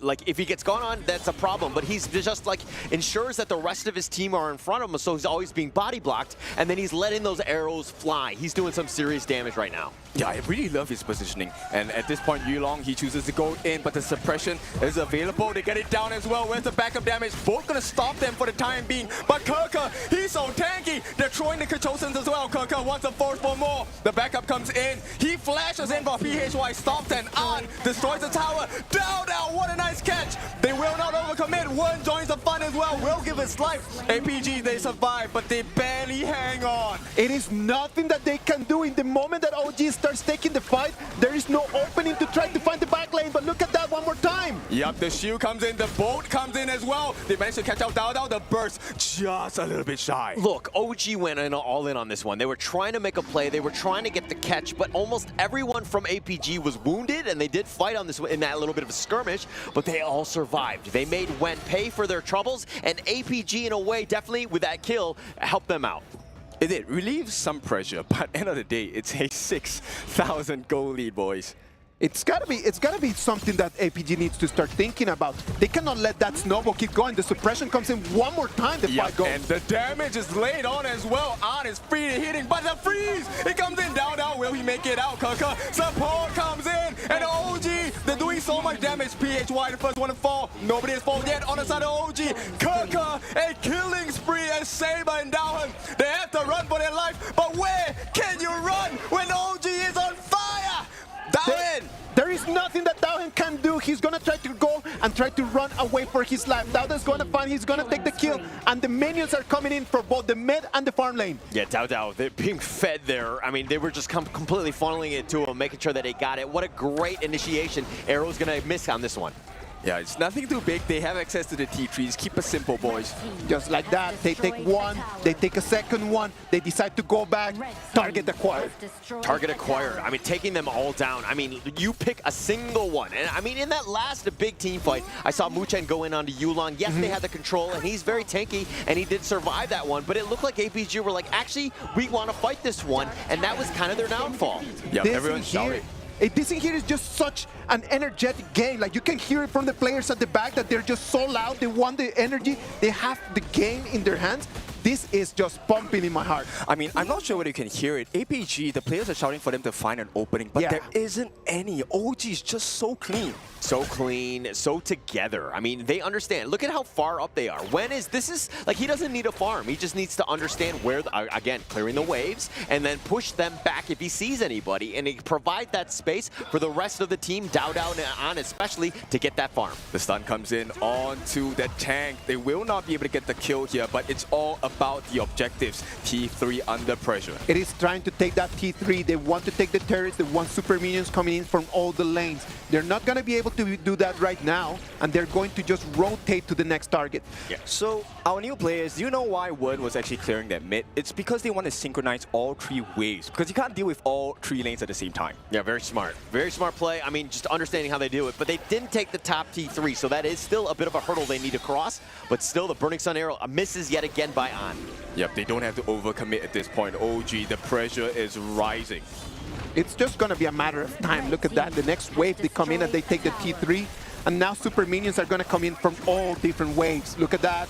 Yep, opening goes on to Kirka, but the suppression comes in. A nice save coming in. Yulong is down so low. All they need to do is poke them out, and they choose to go in on the backline. Wen with another amazing play. A rampage for Dao. The crystal is open, but there are no minions at the moment. Saber's supposed to be so tanky, but he cannot be taking no more damage. Look at that. One more stun. Oh my goodness, it is going to be the end of the game to get JD as well. Dao, the last surviving member, and the crystal is wide open. OG, what a performance. What a performance. Very clean performance at the end of the day. There was no losing on that one. They had full momentum, even from minute one, and they just carried it throughout. Just a perfect game by OG Esports. Yeah, look, Wen is someone I want to learn this mind from. He is so insane, and I also have to highlight, like, Kirka. I think the way he played Byron is so interesting, because most Byrons are going in, I want to get the kill, but Kirka's going for setup, setup, setup. Yes, exactly. He knows how to play for the team, right? Like, he doesn't want to just go and get the kills, just looking out of his KDA.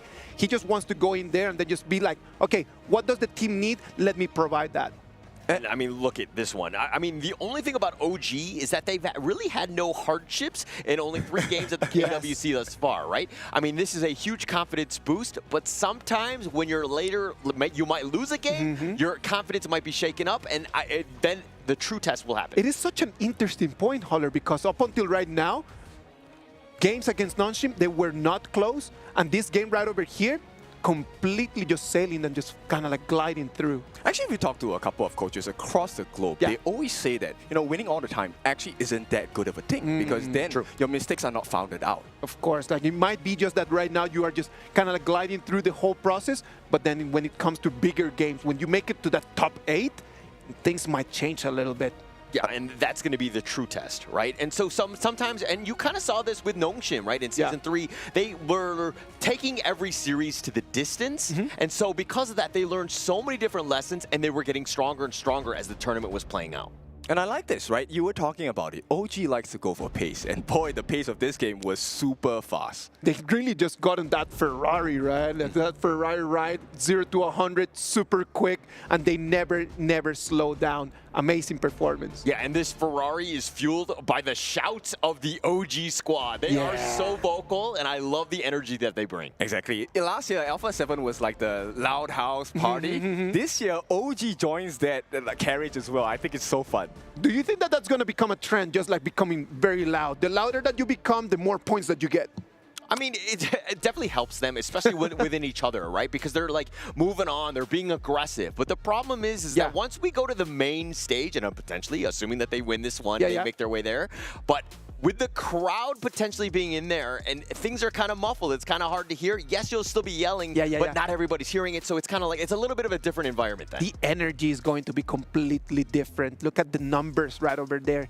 The stats are telling us everything. Only a 13 minutes game with OG taking so many battles with so many kills. I want you guys to pay attention to OG Muchen. His team fight rate, 92%. This Liang was everywhere. That's why they had so much success, because the suppression was always available. And that's how OG really stomped their competition here in Alpha Gaming. I mean, they were setting it up. Every single highlight, and we'll see exactly how these team fights started, was with Munchen starting it out with that control. Once somebody was locked down, they might not have gotten all the kills, especially against Yulong, who's very tanky, but it set the tone because APG were like, oh crap, now we need a fight, and they don't really want to take that one. Exactly. And you know, when things are bad, it gets even worse, especially when you're playing against Dao, specifically this Luna. I want to talk about PHY. This pick, I think it was smart. They wanted to get the lockdown.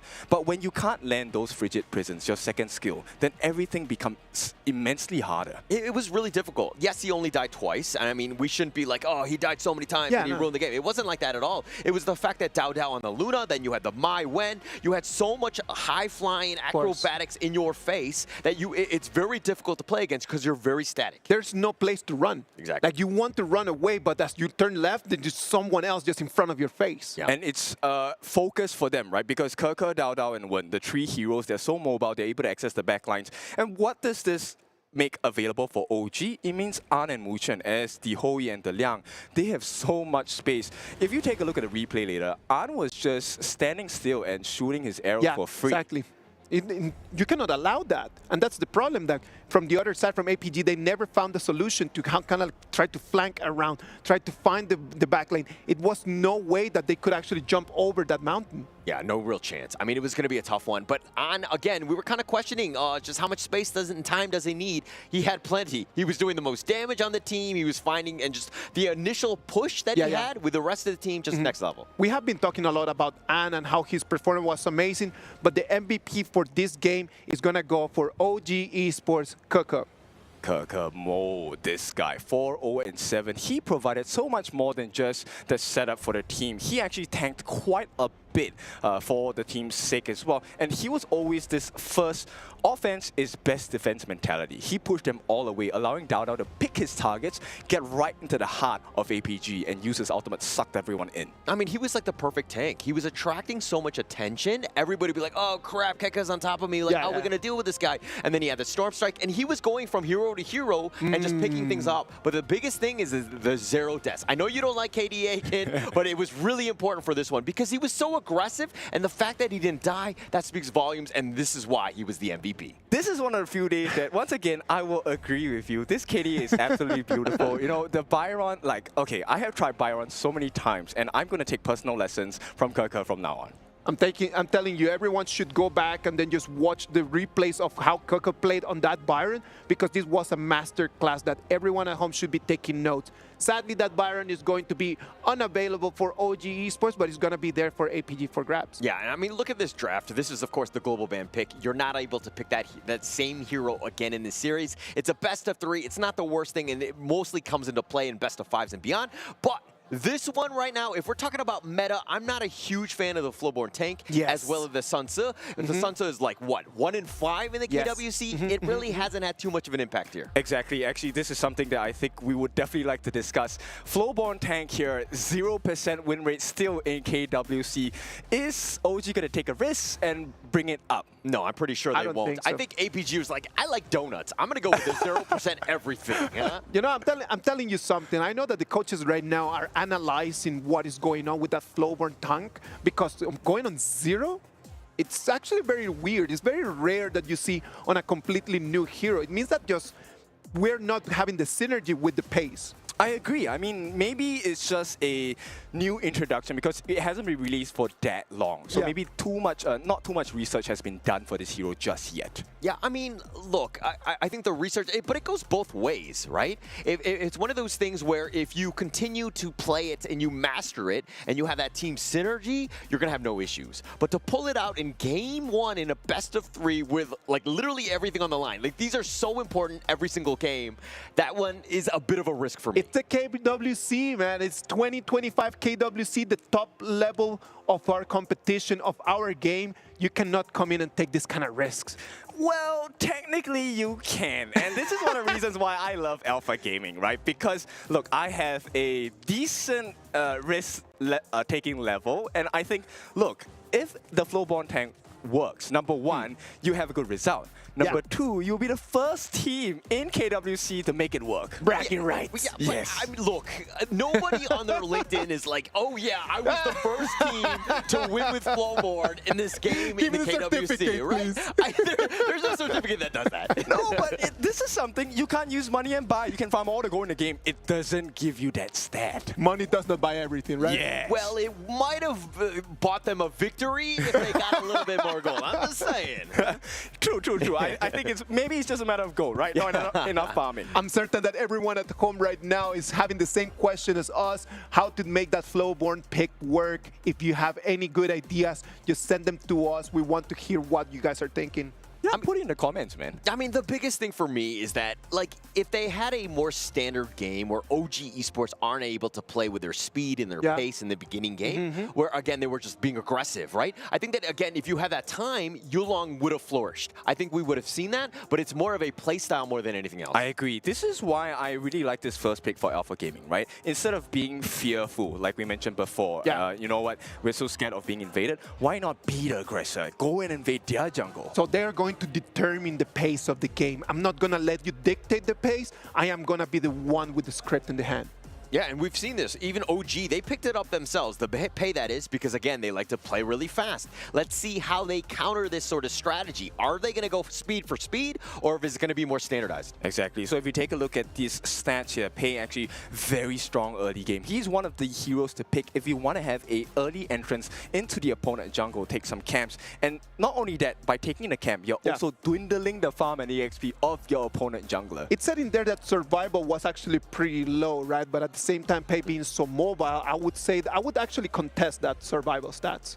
True. For Dharma, I would contest this as well because the damage does not feel like that. It feels like he is a full bar of damage. When he catches you on the wall, you're gone. Immediately disappear. Yeah, definitely. And I mean, just setting it up, the potential, just like the wombo combo truth is, we've seen it time and time again, the potential more than anything else. But if we're looking at this lineup again, slowing the pace down. Yeah. I mean, look, the funny thing is that OG Esports, when they were up against Nongshim, Nongshim picked up the Ogren, and they countered with the Pei. Because they wanted to play fast and just, take away the farm from Haku's Ogren. But they've decided, hey, we have the Ogren, we can counter the Pei because we know how to play against it. I'm telling you, OG Esports knows that Alpha Gaming want to be in charge of it, and they just want to take that back. They will not let it. They will try to farm on that Ogren to try to make it bigger and bigger and bigger. That's true. And I talked about chaos on the side of team fights, right? So Alpha Gaming, with this lineup, actually they can ensue a lot of chaos because Pei, pretty independent. You have Yixing, who can lock people in the board. And you have Fatih, who, through the course of KWC so far, has been played as a disruptor, the pick-off hero, right? He will be flanking on the sidelines and pick off one important member on your opponents. It's actually one of the heroes that in these 4 days I have been very impressed with, right? Like, he did not come in as like one of the big meta heroes, right? But has been such a clear and constant answer to most of the clash lanes. Yeah, and I mean, the sustain, the fact that he's just like very, self-sufficient just in that top lane, I think he has a lot of play, and your teams are starting to really take advantage of that. And plus, I mean, if you don't get the Dharma, sometimes you don't get the Byron. I mean, they've already played that one kind of thing. So it's one of those moments where you're like, this is the next best option. And he is surprisingly mobile. So if you take a look at the bans of Alpha Gaming, these are the heroes on the farm that they can escape. The Long, taking to the skies. Marco, he can actually TP a short distance. And because the ban coming in from OGO's own self, the Arlie, you're left with very small choices for mobile farm laners. Yeah, I mean, but they're going to go with the D-Renge. Again, it's the Ogren style, which is like the slow and steady sieging. They don't really need to have that high flying, like An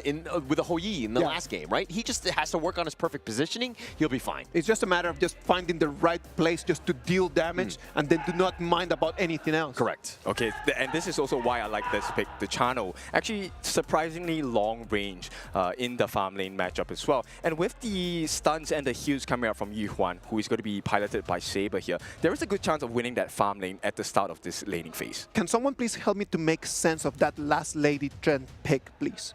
Okay, so the Lady Chen, actually one of her strengths is fighting in tight corners. Yeah. And I'm expecting that, look, the Pei is going to come and invade the jungle. So there is a very high chance that Alpha Gaming will ensue fights in the jungle space, which is a very tight corner. And Lady Chen loves tight corners. So they're just trying to use the map structure just to try to force them. If you are to jump into my jungle, where it's like, actually, as you just mentioned, really tight, I'm just going to freeze you in there. Exactly. So first skill, Ocean of Tears. Second skill, Flowing Side. Everyone stuck together. And once you hit level 4, Destructive Deluge, the ultimate of Lady Chen, it could be quite disastrous on the side of Alpha Gaming. But Alpha Gaming, they have a lot of potential control and big burst damage in the Pei, the Fatih. These are all options that Alpha Gaming, if they play the cards right, this could be a beautiful game. Holler, as you see over here, just both of the compositions, who do you think we're going to have to be paying attention to? I mean, obviously it's got to be Yulong, right, on this Pei. Is he able to get that farm? Is he able to steal away from Dao Dao as much as possible? Because then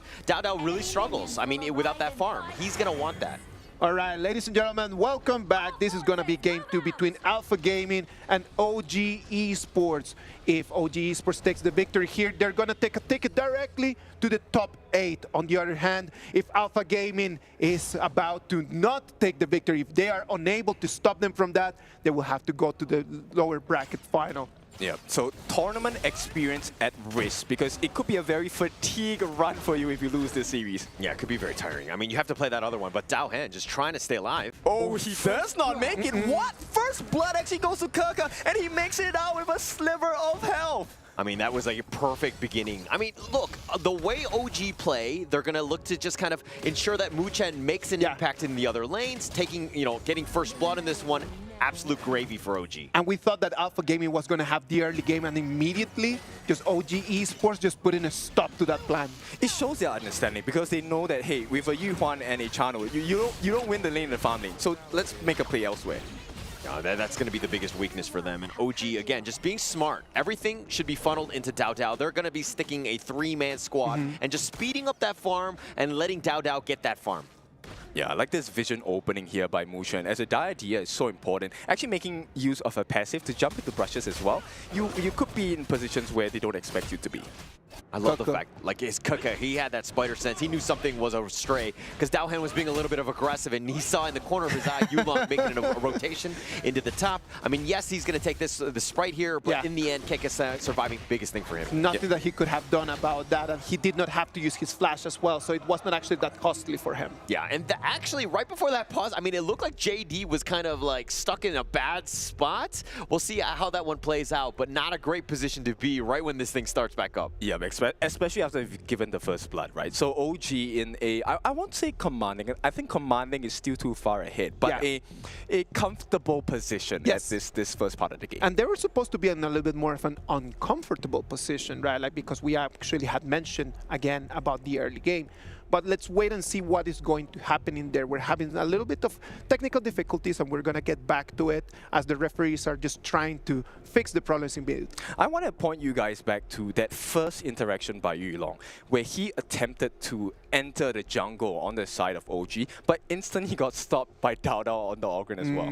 Yeah. I mean, that was a great rotation, right? Great stop there. But I think I want to talk about the comfort level here, because APG need to do a great job of just limiting OG's farm as much as possible, because not only do you make them, on the losing side, but then you quiet them down, right? I think OG right now are just so boisterous, and they love this chaos that things have been happening because they've been winning, but you need to shut them up in a way. At the same time, like, you think about Alpha Gaming having to protect all of their resources. Do you think that they need to prioritize the invasion at this moment of the game? I think it'll help. I think at this point, if you see Dao Dao in like the top side, you got to go to the south side. You got to take whatever is given at this point. You got to be aggressive, which means you got to play a little bit more risky, which can really bite you in the butt if things don't go well, though. So decision making is so important in this particular game, and in fact all the games as well, even your ranked games. And in order to make full use of this, you need information. So right now, both teams, the roamers and mid laners, have to do a very important job. They have to open the map up. I mean, there's a lot of, I would say,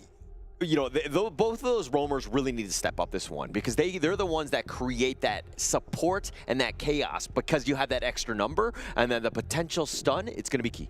Yeah, but I feel like for APG, it's a safer chance for them, because as a Yuhuan, you are able to check brushes from range. As a Diadea, you kind of have to face check the brushes, and then hopefully you get out if you get caught. Yeah, but Yuan, right? It's the second most pick in the KWC. It has just so much impact. Teams are really feeling it. I mean, the flexibility in terms of role that it's played, and also the gameplay around that sustaining sort of like potential stun with the AoE. You would just have a lot in this kit. Actually, I'm pretty curious, right? How does Alpha Gaming go with this Yuan pick? Do you go for the tank version of it so they can soak up damage? Or do you go for the magic build to maybe add on to the aggression that is already complemented by Pei? I think you go tank. You got to just more about the sustain, staying alive, cycling those skills. Because if you look at the rest of the squad, you have Fatih, Pei, and as well as the channel, you have so much damage, right? You don't need any more damage. Really? I disagree with you. I love damage. And I think if the Yuan is able to go damage, then that's another form of aggression. And then you kind of create the same situation that OG created in Game 1, which is offense is the best defense. You have to stay safe. But, okay, while I understand that, great. The biggest thing about this one is that the enemy team, OG that is, has an Ogryn. Right? Once he gets online and he starts hitting people and he's just kind of survivable, he's able to outlast your damage, he's going to slice you down because you don't have anything but offense. I see where you're going with, but once again, I'm going to have to disagree with you. Look, Ogryn hates burst potential. He hates being stunned up. And like if you go full damage, you can burst the Ogryn down. And once Ogryn is dead, what do you have left on the side of OG? All right, I think for the sake of this argument, you were just arguing to argue? I don't really know. I don't know about this one. You know what? I'm a peace-loving person. I'm Disagree. I know you. There's something peace about you, my friend. What? I'm so peaceful. I take the buffs from my farm laners just to let them know how peaceful I am. Yes. Because I don't want to fight. I reported you that game, by the way. But yeah, no, going back into this one, I do feel like, look, the world is their oyster in APG, right? Because again, setting the tone, having that early game Pei, being aggressive, a lot of the pressure is on you, and if you're doing well, you can do whatever you want, right? True, but they're on a timer. Yeah, they are on a timer, and that's my concern, right? If things don't win, if you're not able to win in like the first 15 minutes or something like that, you're kind of in a bad spot. You're not going to be able to take them over the edge because OG with this Ogryn build, and they have the lineup to really support him, you're going to have a tough time. Okay, so I just want to back up my stance here. Look, I think they should go for the Magic build because so far in KWC, the win rate for Yuhuan has been 42.86%. Okay, but let me add this on. Most of the games that have been won in KWC where a player picks up Yuhuan has been won with her building the Magic attack build. Okay, all right. Well, you know, fake news, fake news. I question all of it, everything. No, I'm just kidding. Okay. No, because I feel like you have like that steamrolling game and you're doing well and you have that. I mean, you still have sustain. You still have that healing kit. It doesn't go away. True. But again, look, 15 minutes, right? That's all OG need to do. Just get to that 15-minute mark. Well, let's see where Dao Dao's at. If he's got those items, I think it could be rough for APG. Again, more pressure on them to perform. Okay, so we know that OG is the team that is touted as the stronger team in this matchup. But there's one player that I'm so curious about, which Isaac, you mentioned before. Wen on this Lady Chen. They love this counter-attack initiation where she's able to get them in tight corners. But what happens if Wen dies? All of this detriment, this deterrence is gone. I mean, it's going to slow things down, which is going to be tough, right? And that's why he needs to stay alive as much as possible. Also, I like the fact that you're like, Wen is on the Lady Jun, and you were kind of like rhyming a bit a little. Oh, I'm actually a pseudo-rapper here. Pseudo-rapper is. Yeah, I rap burritos. All right, ladies and gentlemen, thank you very much for being online. This is the KWC 2025, the top-level competition of Honor of Kings. We're live from Riyadh in Saudi Arabia. This is the Esports World Cup. Right now, we are having a little bit of technical difficulties. We are trying to fix that, but don't worry. We're going to stay here with you. If you need to go real quick to go and get some water, go and do that. There's no problem. But we're going to stay here just all the way until the referees can give everyone a fair chance to compete. Okay, so let's talk about this clash lane. You know, for Dao on this Fatih, do you think he's going to have a big impact in this game? I mean, he's got to have a big impact, right? I think a lot of the space and the fact that, like, the rest of the squad, very squishy, right? Who else is going to be that frontliner? He needs to ensure that, yes, if he's going to go with the damage, he's going to have that sustain. He needs to ensure that he's up front and being in your face, making it difficult for the rest of the squad. I mean, getting on top of Wen is going to be one of his big priorities. That's true. Actually, we have seen two different play styles on the Fatih from all the different teams that have picked him in KWC. So there are two options you can explore. So one, like you mentioned before, in their face, throwing those slashes out. But also, the other style of playing this Fatih is actually going for the flank and picking off those side laners, maybe going for the roam or trying to dive onto the farm laners. But like, okay, then you have to really rely on the Yuan to kind of be that frontliner, right? And then it goes back to the item build, because who else is going to be that frontliner to just kind of soak up the initial initiation, right? So he's there, he's got the unending sorrow, he will survive, but he just might get insta-gibbed like if he doesn't have any items at all. True, but if you take a look at how they play, look, APG, Alpha Gaming, they benefit from singulated and isolated team fights, right? And this is where I think Kirka as a Dharma is going to suffer, because Dharma wants you in a pack. He wants you grouped together.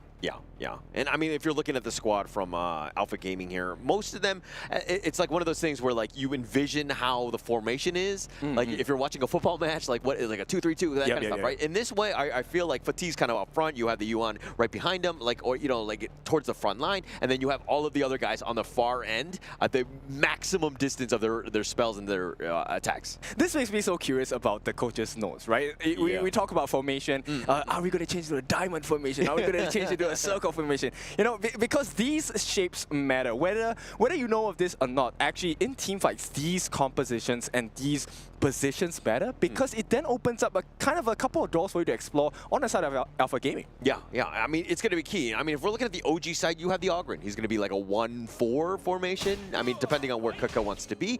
But it looks like we're underway. We are back in the game. Yep, okay, so we will reset it at this point. JD having a decent time. And this is that jump shot that JD has that I think could be a problem for any member on the side of OG. Yeah, if he's able to just kind of get on top of you, like you can outrange him, but PH. Oh, look at that. PH1 just being taken super low. He's going to have to run away with the help of his passive. Still big win. Maintaining initiative, just that passive, just keeping alive. I was like, oh, that's going to be it. He had no chance, but PHY far superior on the 0. Yeah, but that's now an opening on the side of OG, right? Now they know they can be aggressive and PHY cannot make those big plays. Yeah, no big play. I mean, again, it's going to be a little bit of a detriment. It's going to be tougher for him, but you still have Yulong. Again, can be very aggressive, has that damage. So you can't really just find PHY and just kind of kill him. Interesting. I'm not sure whether you guys noticed, but our friends at home, Daohan actually built the Boots of Fortitude, which helps you with physical defense. And I feel like you're kind of disrespecting one here. Yeah.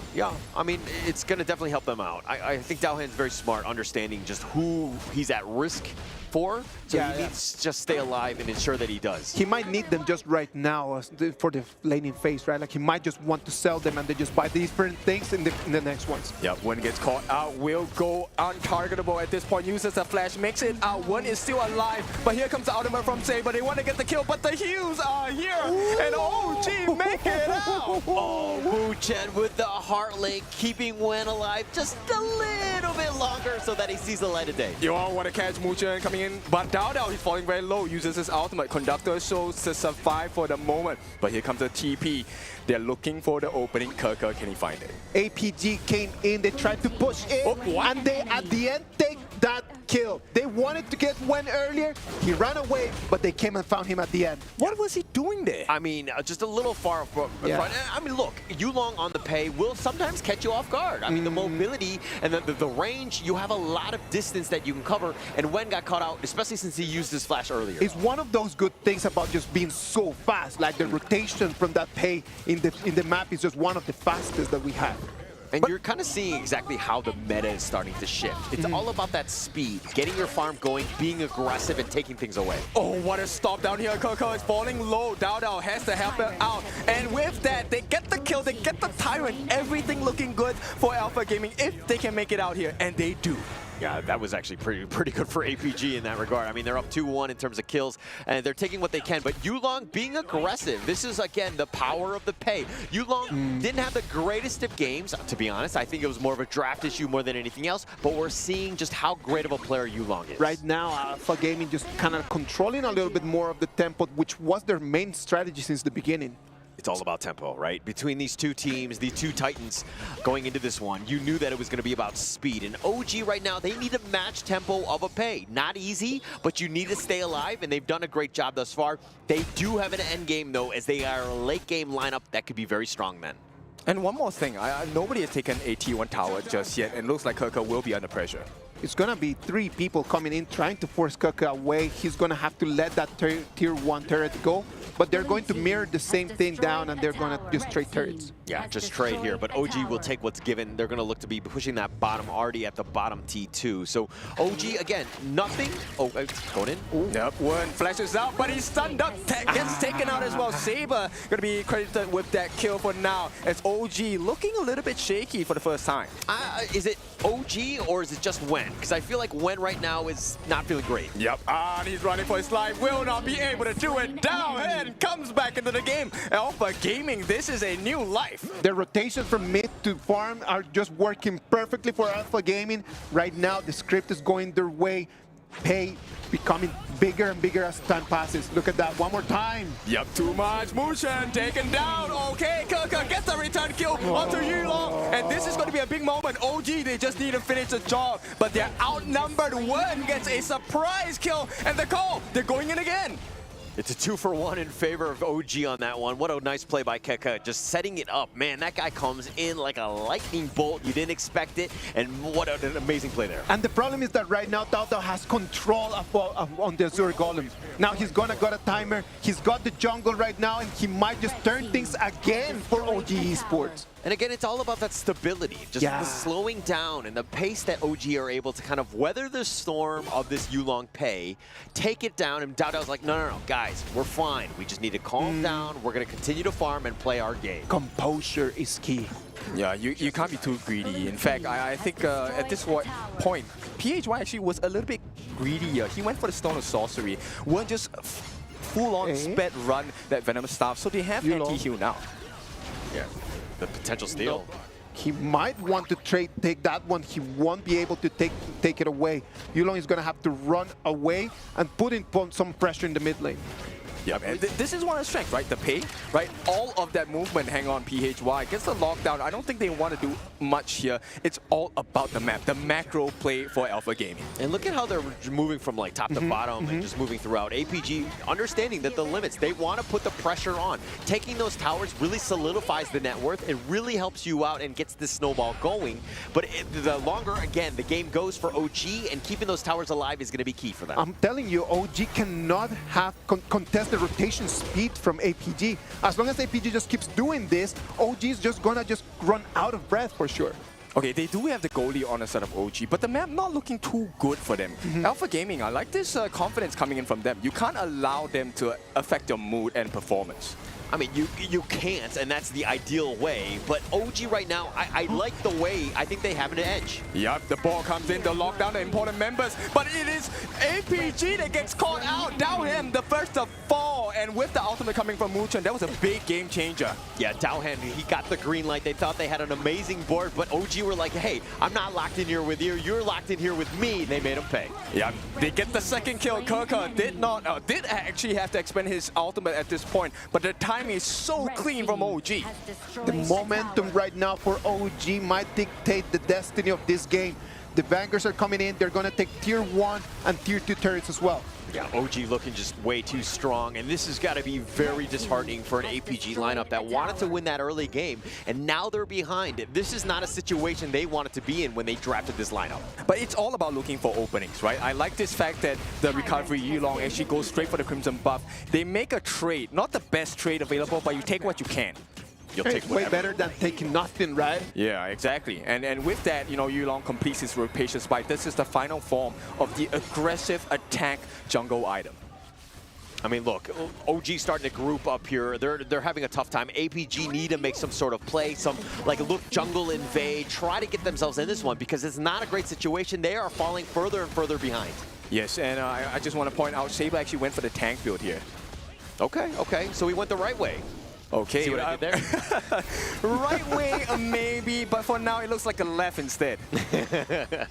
I mean, it's the smart play. They need to stay alive. I mean, yes, they are losing, which is not great for them, but somebody needs to be able to take these hits. Oh, they have eyes on Yulong. Yulong is going to be caught right over there, but he's going to have to move into the jungle, and the fight might start over here in the mid lane. Yep, the ball laid down, doesn't catch anyone, but An has been stunned up, gets healed up, and Dao looking for an opening, but a T2 on the bottom, available for the taking. I mean, it was a bit of a push here, but now they might be caught off. This is very scary for Dowhan right now. Yep, flash committed by Dowhan. They want to catch the Tiger instead. It looks like Yulong, he's running for his life. Anyone able to catch this guy? No, they will give up. Indecision right over there from OG Esports. They wanted to go, and they went to two different directions. They did not get one nor the other. I mean, they're trying to go for Yulong. Just too much speed, but they might caught him here. Yep, they're split by the decision, and APG, they're looking good at this fight. They get the kill on the An. There's not enough damage, but hang on. Dao survives this. Get the blood rage as well. Oh no, a huge turnaround. Oh gee, they make them pay. 4 different members down as APG crumble. Triple kill for Dao. He comes in, stands up, gets the Tyrant, and right now they're parading towards the high ground hauler. A Dao with the amazing bait of that blood rage right at the last minute. Nice catch as well. A godlike for Dao as they look to end this game, but PHY, he's coming back 3 seconds more. I mean, but no mid T3. Yes, you gotta deal with the outside T2s. I mean, that's the only thing slowing them down, but OG right now in full control. Yeah, definitely in full control. I think we've rarely seen a game in KWC where there was so much control like this.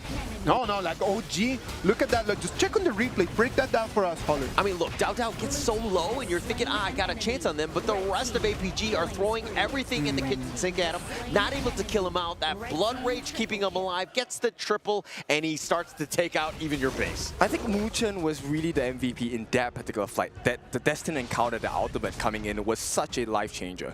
It was huge, and I mean, it really turned the fight on that one, and now OG looking for more. They won't be able to take on Yulong, but they will be able to take on the Tier 2 turret.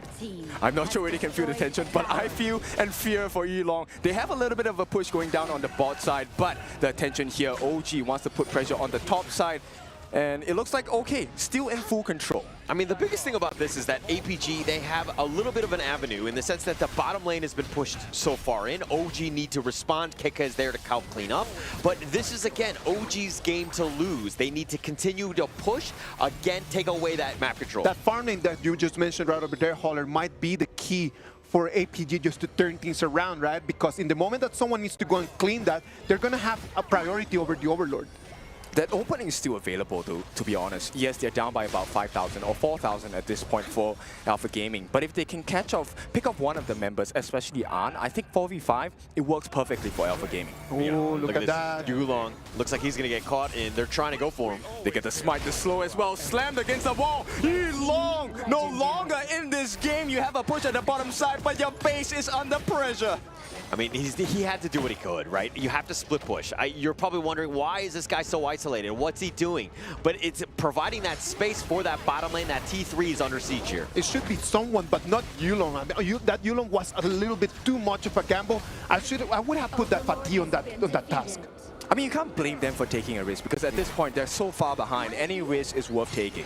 Yeah, I mean, somebody had to have gone. It was either Dao Hen or Yulong. I think Yulong was just like, okay, I'll use my mobility to potentially get out. He just got caught out. OG makes him pay yet again. Yep, Shadow Overlord. This is a big marker of success for OG. You're able to clear off one lane of minions and get that Shadow Overlord flying down that lane. I mean, look, Dao 7-0-3, 10,700 gold. I mean, he's outclassed Yulong. He's outclassed everybody, taking everything and controlling this game. You mentioned that he was one of the people that we needed to be looking at as he jumps in one more time, forcing PHY to put they commit all the flashes as well, totally immune, but it's still dead for the side of PHY. They're looking for the opening. T3, hang on, Yulong has been caught once again, and even with the protection, Kaka, he gets the team fight and get maybe the team wipe as well. OG, it is an opening for them. T3 on the top as well. I mean, they took 3 members down. OG looking to just end this game. What a flawless game thus far. They want to finish this one, and the bangers are coming in, Ken. Yep, OG, there is no stopping them. The champions, they will make it into the upper brackets of KWC. Group Kings it is for OG. Flawless game. I mean, looking at this series, watching this team play, and at this level, all the other teams need to be quivering in their boots. They need to be looking at the footage because right now, OG Esports, every single time that they come in, they win in a majestic fashion. Yes, and for all of our players looking in from across the globe, OG, take a look at his team, take a look at the decisions they make, learn from them. Yeah, I mean, that's the biggest thing. Look at these guys. Like, these are the guys that you need to be looking out for because you're going to see a lot more of them in the KWC. Yeah, for sure. I mean, there's so many different markers of success that OG has shown us today. And APG Alpha Gaming, I think, you know, you have to give them props as well. They really tried to put up a decent fight. But with OG having such a huge and monstrous lead right from the get-go here, I don't see how you're supposed to recover from this. I don't really know. I mean, you had a gameplay in mind, and they went with the pay. They tried to kind of, you know, out OG with them with this pace. But OG were like, actually, we know how to stop it. We know exactly what to do. Let Dao work. Let him get on his Ogren. He's gonna cook. And this is where itemization is so important, right? The timing of your itemization. The fact that one actually went straight for the Venomous Staff, ignoring damage, but going utility-based instead to help out the team. Like we mentioned, this is a team game. Yes. We need to fill each other's gaps and weaknesses. Yeah, and look, this is one of those things where even in the pregame, we're joking about which way does Saber want to go in terms of items. They went the way that I wanted, but they lost, so I feel like this is a losing proposition. That's true. I mean, for the first time in a rare time, I am correct and Holler is wrong, and I love this day. Oh my gosh, it's a terrible, terrible one. But I mean, you're seeing exactly what's happening. I mean, look at that board that was set up. Dao Hen just tried to go in, OG making them pay, and that was kind of like the tipping point. From that moment on, OG was like full control over the game. Yep, and it's always these small, tight corners that they have chosen to take a fight, and I think Wen really benefited from this. Yes, exactly. As you just mentioned at the beginning, right? Like just went over there in the small places, dealing so much damage, and just allowing Dao just to come and just take any kill that he wanted. He took everything. I mean, whatever Dao wanted, he gets, right? And you're just seeing just the incredible strength and power of this guy on this hero. He is next level. Remember the name, Dao. Yeah, because he is going to be a big help for you. And another trait they can take a look at OG is OG always chooses the timing of their fights whenever their skills are fully available. Yeah, and very smart. I mean, it's the whole coordination, it's the communication about like, hey, everything's up, let's go, let's go, let's go. Who needs to die? They just instantly delete them. Like, they're very smart. They're like, again, like one hive mind, understanding what the objectives are. OG Esports coming in a majestic fashion, comes, takes the 2-0, and then make it all the way until the next top 8 into the quarterfinals of the KWC 2025. They move. Let's look at the numbers. Yep, pure royalty, right? Shades of royalty, maybe deserving of a king, but of course, let's not get ahead of ourselves. Take a look at the team fight rate. Dao, Keke, and Muchen. Once again, this support coming in from Muchen. Many a times, his ultimate, that healing factor saved the day for OG. Yeah, just saved it out. I mean, Muchen, like, these guys are just really next level with that in terms of just sticking together, understanding what they needed to have done. Look, Dao, 64,000 damage, 75,000 damage, the most in the game. They were throwing everything at him, trying to take him down. They could not. And Dao was just incredibly strong. He didn't die a single time. He was 8-0-5. And if you take a look at the scoreline and the stats itself, OG shows you how to get those stats correct, right? As a tank, Dao, you're supposed to soak up all the damage from the team. Positioning-wise, Wen and An is supposed to be at the backlines. And Muchen, as a support, actually in limbo, right? In danger, but you have to be in danger to be able to be close enough to get the heals down for your team as well. Yeah, I mean, you're definitely going to have an impact as Muchen on the idea, and he did, and he just needs to stay alive and just, again, cycle those heals and the potential stuns, the setup for everybody else, and Muchen was just really, really good as well. I think Muchen is one of those players where he's really silent, but his effect is shown. You cannot ignore this man. Yeah, I mean, his impact was definitely there. And unfortunately, probably they'll look at KDA or they'll look at the other stats and they'll not exactly see the impact that he had, but we see you, Muchen. We know what you did in this game. Yeah, Rome lives matter. We are roamers as well, and we truly see you. Now, Kin is a roamer as well. So, well, yeah, no problem at all. We roamers just embrace everyone. All right, thank you very much. OG Esports moving forward. What about we check the MVP for this amazing game? It is going to be OG Esports Keke on that Dharma. Okay, interesting. I was like praising Dao, but it looks like Keke, he did have an impact as well. Okay, he was not to be like Batman and Robin. I'm not entirely sure which one is which between Dao and Keke, but Keke definitely had an impact here. It's all about the setups, right? You want to have a comfortable situation, and Keke was responsible for this. Like we said in game number 1, this guy, he's not just like one directional. He's multifaceted. He's able to set up the fights. He's able to push away the opponents as well. In fact, that initial catch onto the first kill onto Yulong came from him because they were trying to go onto Muchen. Yeah, and Keke, again, just the impact. Like, he's always been able to just be there when the team needs him, when they get jumped on, and the fact that like he's able to initiate at the perfect time, Keke is very scary in that clash lane. Yep, so it's so important as you go and come into Honor of Kings to understand the game, understand your hero, and also itemization. And all of these adds up into one singular core strength you have as a player. And maybe if you learn how Keke has learned this game, you could be behind us playing this game as well. Well, boys, OG Esports is going to move forward. What do you think has made them so strong? I mean, their ability to take on anything. I mean, they knew that the pay was going to be there. They were like, okay, we can counter this. We understand how to play the game. And they also know how to play fast themselves. This is a team that's really starting to be very versatile. And it's kind of scary because, like, what do you throw at these guys? Like, oh, nothing really sticks. Sorry, I have to say this. It truly is because of a dream. So Dream OG. Dream OG, Kin says. Well, ladies and gentlemen, we're going to move into game 4. First, we're going to go into a short break. And as we come back, it's going to be the last game of the day.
This land is calling.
Come on, let's go. Rush mid now. Come on. Jungle combat. Rotate back to low HP. Victory!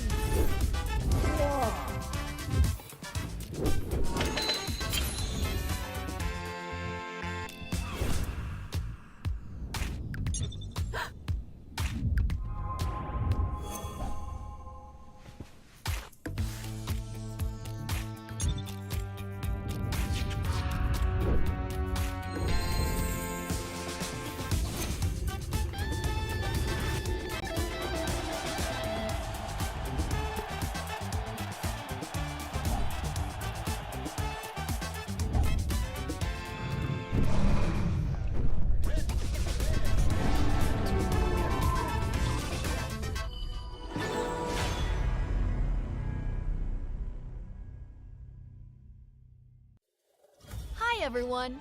The Honor of Kings Flowborn Outfit Design Contest is officially underway. We've always wanted to make HOK more fun for players. We hope the highly customizable outfit feature of Flowborn becomes a way for players to express themselves. In this contest, we welcome all players to submit their ideas through original outfit designs. Create your own exclusive hero. Outstanding entries will win cash prizes and may even be implemented in-game. The submission period is from July 4th to July 25th, so don't miss out. Before submitting, please make sure to download the official template to keep your submission format correct. After completing your design, follow the steps to submit your work.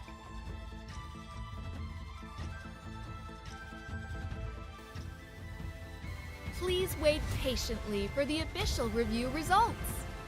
What are you waiting for? This time, be your own hero.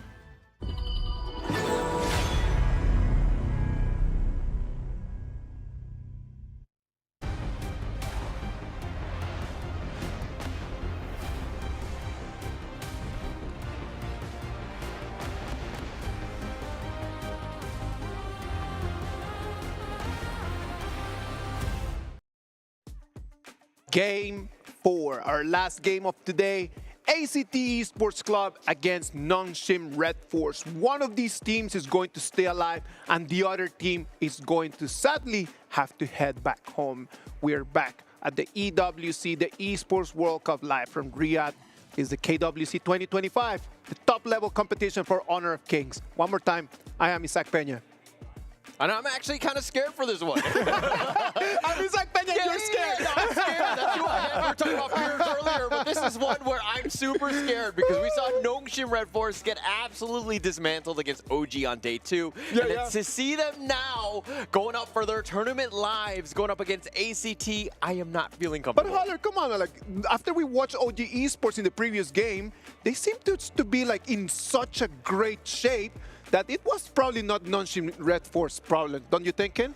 That's true, but I also have to add on. I feel that same fear and like it's hysteria, but I feel it for ACT. Today is like a day of redemption for both these teams because I think majority of their fans expected more out of them. And today is a day where you can get more out of them. Someone will stay. And that's what I'm scared about. Redemption is going to have to be. Let's move into ACT. ACT Esports, like we talked about them as the dream, the esports dream. ACT Esports Club, those 5 players right over here, they want to keep the dream going on for a little bit longer. Yeah, JC1, Flukio, Shai, Ormson, and Switch.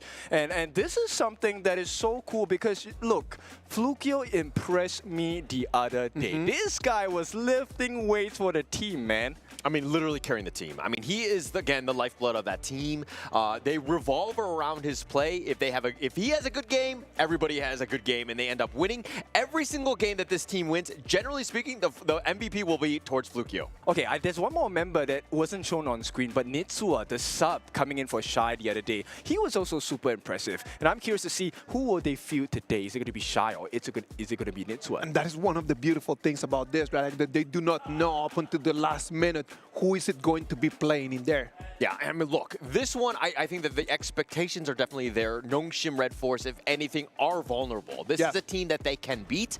ACT, though, I mean, is the 3rd place team out of PKL. They already had a squad from PKL survive yesterday in Boom Esports. And to have 2, I think that they're just being greedy at this point because Nongshim, RedForce, you only have 1 team from Korea, man. Well, they want to be greedy because they are representing the region. They come as the winners of their competition, and Nongshim RedForce are going to try their very, very best just to keep going forward. Yeah, and it's going to be Siri, Haku, Faye, Kyung9, Illusion. These are guys that, you know, look, my expectations for them going into this tournament was sky high. I still have them, but again, the PTSD of that OG series is putting me in a bad spot. They really need to bounce back. They need to buckle down and really play strong in best of 3s, which they're not that strong in. Okay, let me calm you down for a bit because we come from the KME region. We casted their games as well. And to be honest, I think Nongshim is a team that they have suffered many defeats. Look, even like Season 3, they lost against Nova at the Grand Finals. Best of 7, they went into game number 7, lost at the Ultimate Battle. But ever since that interaction, Nongshim, when they appeared in the East League, they were so powerful. Yeah, and this is something that we're talking about in the last series, all right? About the whole confidence that's being built. Once you start destroying teams, you think that you're undefeated and you're like able to take anything out. It's difficult to kind of deal with adversity at some points, right? And they felt that adversity. Losing that one might have been good. Like OG losing to Twisted Minds was good for them because they're like, actually, we need to level up. We need to get better. And right now, we're seeing Nongshim RedForce. They had that moment, that eureka moment on day 2. Nongshim RedForce, they need to start learning. They need to pay attention, take notes, and try to prove themselves as what they are, the champions that they are. But well, EWC has been a long road for all of the teams. And what about if we look a little bit about how Nongshim RedForce made it all the way here? 같은 옆 리그였던 OG를 상대하게 됐는데 한 번쯤은 붙어보고 싶은 생각이 있었는데 이번에 붙게 돼서 좀 기대되고 열심히 해서 이겨보도록 하겠습니다. 필리핀 리그에서 좋은 성적을 보여줬던 팀이라고 생각하고 긴장하면서 잘 상대해보도록 하겠습니다. 사실 저희는 결승전까지 왔을 때는 진짜 무조건 이겨야 된다라는 생각밖에 없어서 그거에 되게 집중했던 것 같고 그 결과로 잘 나타나서 되게 기분 좋았던 것 같습니다. 근데 이번 대회에서 좀 좋은 성적 내길 바라고 있고요. 한국에서 다들 응원해 주시는 분들도 많기 때문에 그 응원에 보답하기 위해서 열심히 할 생각입니다. 여러 가지 어려운 점도 많고 했지만 저희끼리 열심히 또 같이 뭉쳐서 노력하니까 좋은 결과가 나왔던 것 같습니다. 그리고 여러 가지 문제점이 나와서 그렇게 됐다고 생각을 하고 거기서 좀 더 오히려 더 보완할 점을 찾고 더 다들 열심히 해가지고 잘 이길 수 있었다고 생각합니다. 제가 프로 생활하면서도 그때 했던 우승이 첫 번째 우승이어서 되게 뜻깊고 남달랐던 것 같고요. 엄청 기뻤던 것 같습니다. 최근 대회들에서 저희를 얕봤던 많은 팀들이 저희 앞에서 되게 무너졌는데 조심하시는 게 좋을 것 같습니다. 중국 팀들 대회도 잘 챙겨보고 있어서 잘 아는, 어떻게 보면 잘 알 수도 있는 팀들인데 확실히 너무 잘한다고 생각하고 약간 도전자의 마음가짐으로 만약에 붙는다면 그렇게 임할 것 같습니다. This is our time to rise. No retreat, no surrender. Domination continue. We fight for every inch. When the path disappears, build one beneath your feet. That is Nongshim RedForce quote. They need to create ways. They've been facing problems, but they need to create ways. They are academics. They look at the game. They analyze it. They look for professors. They went and looked for better teams to teach them the ways. Do you think that they're going to be able to turn things around today? I do think so. I mean, the biggest thing that we've learned from Nongshim RedForce is they like adversity. They're able to be very resilient. They're able to bounce back. They learn a lot of lessons, and they do it on the fly very well. This is why best of three's not so great for them, because you don't have a lot of time. You lose two, you're out, right? But they have that potential to come back from holes. Like 0-2, 0-3, they're able to find ways. Nongshim RedForce, unfortunately in this format, not the greatest for them, but they have a potential. I think that that is one of the things that we need to analyze, right? Like, play to your advantage. Best of three might not be their advantage. Is ACT going to be able to capitalize on that, kid? I think they might be able to. Look, as we all know, ACT might not seem like the strongest team coming from the stats of PKL, right? Third place, third seed. But then this is a trait that both teams have. In fact, all the different teams that have made it to KWC show this trait. And that trait is to never give up. You can fail, it doesn't matter, but you just have to keep trying. And I think for today, both teams will definitely give their best. Let's wait and see what those two teams are going to bring to us. The first round of bans is already locked in. It's going to be the Lian, the Dharma, the Lung, and the Arlie that they're going to be set in jail. Yeah, I mean, like focusing it right onto Siri, making him play something a little bit uncomfortable. I hope they don't pick up the Kunso Yui like they did in that OG series. But I mean, there are definitely other heroes that they look to, like, they have a focus on. Siri is able to play a wide variety. One other strength of Nongshim RedForce is that they all have very deep hero pools. Yes. They truly do. And you know, one of the specialties of Haku, which I'm really concerned because it's open now, is the Allgren. We have seen him be a beast with the Allgren pick. Very high win rate in the East Major Leagues as well. But for now, Nongshim RedForce, they prioritize this Fatih pick. Is ACT going to allow that Allgren over there as well, right? Like, they might just keep it for themselves. I'm actually curious to see if ACT is going to play that burst composition which they like to play, right? I want to see if they're going to have the Yuan coming in from Nitsua as well. So he's going to sub Shy and play in the mid lane. Okay. And pick up the Mai. We have not seen Nitsua's Mai here in KWC yet, but so far his performance has been convincing. So in the PKL, he has had already a very convincing performance with that Mai Shiranui. Actually, Nitsua didn't actually show much up in PKL because Shy took his place. Nitsua actually didn't get a lot of love in PKL. Well, Nitsua is going to have to come in and stand up in business, man, because this is already do or die. He better comes and delivers. Oh, definitely. This delivery needs to be quick. It needs to be big as well. And this competition so far, it's just speaking volumes about the burst potential. ACT Esports Club, they have the control, one by Mayin, one by Mai, and also by Direnjie. Now, Direnjie, for those of you that are new to the game, his ultimate allows him to throw this golden token, which lowers your defenses by 25% at least, both physical and magical, amplifying ACT Esports Club's burst potential. Yeah, and I like this start of the draft from Nongshim RedForce. Understanding that, hey, this is best of three. If we're to pay it out in the sense of just having that early game and closing it out, it puts so much pressure on the enemy team to have to bounce back, especially in a best of three. Then you're thinking, oh, elimination game, super scary. A lot of pressure, right? And of course, with that being said, I like the fact that you mentioned this because Nongshim RedForce, while they did start with the pay pick, showing off that, hey, we won an early game, the Mai Shiranui pick for ACT Esports Clubs also says, you know what, we'll match you because today is an important day. It's got to be important, right? But again, sometimes some of the, like the Mai hasn't really had as much impact as you know, some teams have been able to play it. It has like a 33% win rate going into today. Yes. It hasn't been great, but you know, it has the potential to just set the tone once you're able to gank on those outside. It is one of the very interesting things, right? Like we've always said that Mashino is just such a strong pick, but the numbers are not there to back it up. Things are just being so competitive that it's not like if you get a very good hero, that for sure the victory is going to go your way. Yeah, maybe if you know, when we're starting with new in HOK, the hero picks matter because like you know about their kit. But then comes about that team composition as a whole, right? How do you enable each other to reach greater heights. And that to me is the question for both teams today. And I want to point you guys in the direction of Nongshim RedForce. Now, these two bands are huge. The Hanxing band and the Jing band. Do you know why they're so good? It's because they have instant access into anywhere they want. And they're so mobile, and they're able just to come in, deal damage, and then just live with their lives in there. I mean, you could go with like a Luna. You can go a little bit, you know, same style. Obviously, I don't know if Flukio is going to be 100% comfortable in it, but it looks like ACT are going to do everything to protect that pick from Flukio and to show that jungle pick last. I mean, there's still some options for ACT to explore, but I really love this Lianpo pick, right? So we talk about burst compositions, and one of the hardest hero to burst, we talked about this the other day, Lianpo. Who can burst this guy? No one. No one. There's got to be such a big gold difference, such a big item difference, just to be able to say Lianpo has been burst down. Like, that doesn't work. So at this point, for both teams, let's take a look at ACT Esports Club first. The game plan here for them is very simple. Let's keep pace. We may not lead the early game, but with the tankiness of Lianpo, we can turn situations around because he can actually dive into the backlines as well.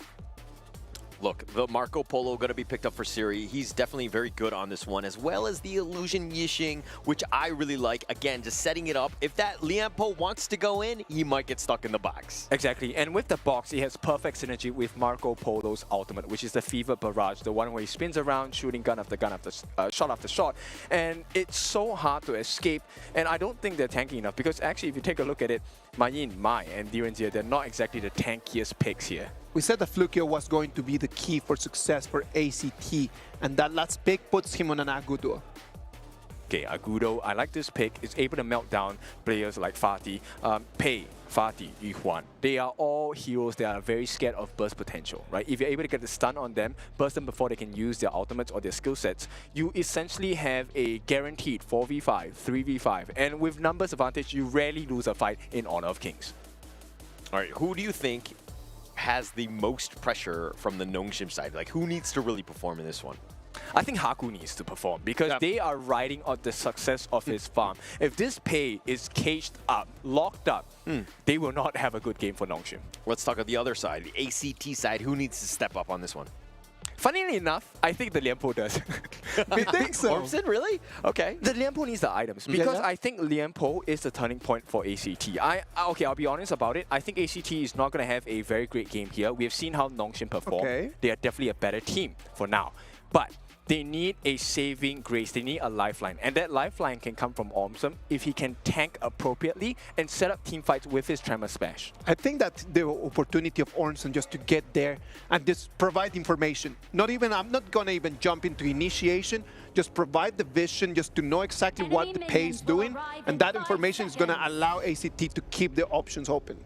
For me, it's going to be the Nitsua, or the Mai. I feel like if he doesn't have too much of an impact early, he's going to struggle. If he's able to kind of thwart out Haku's Pei and like keep him out of the jungle, I think that we'd have a great time because, again, Flukio will just endure that and indulge on that food.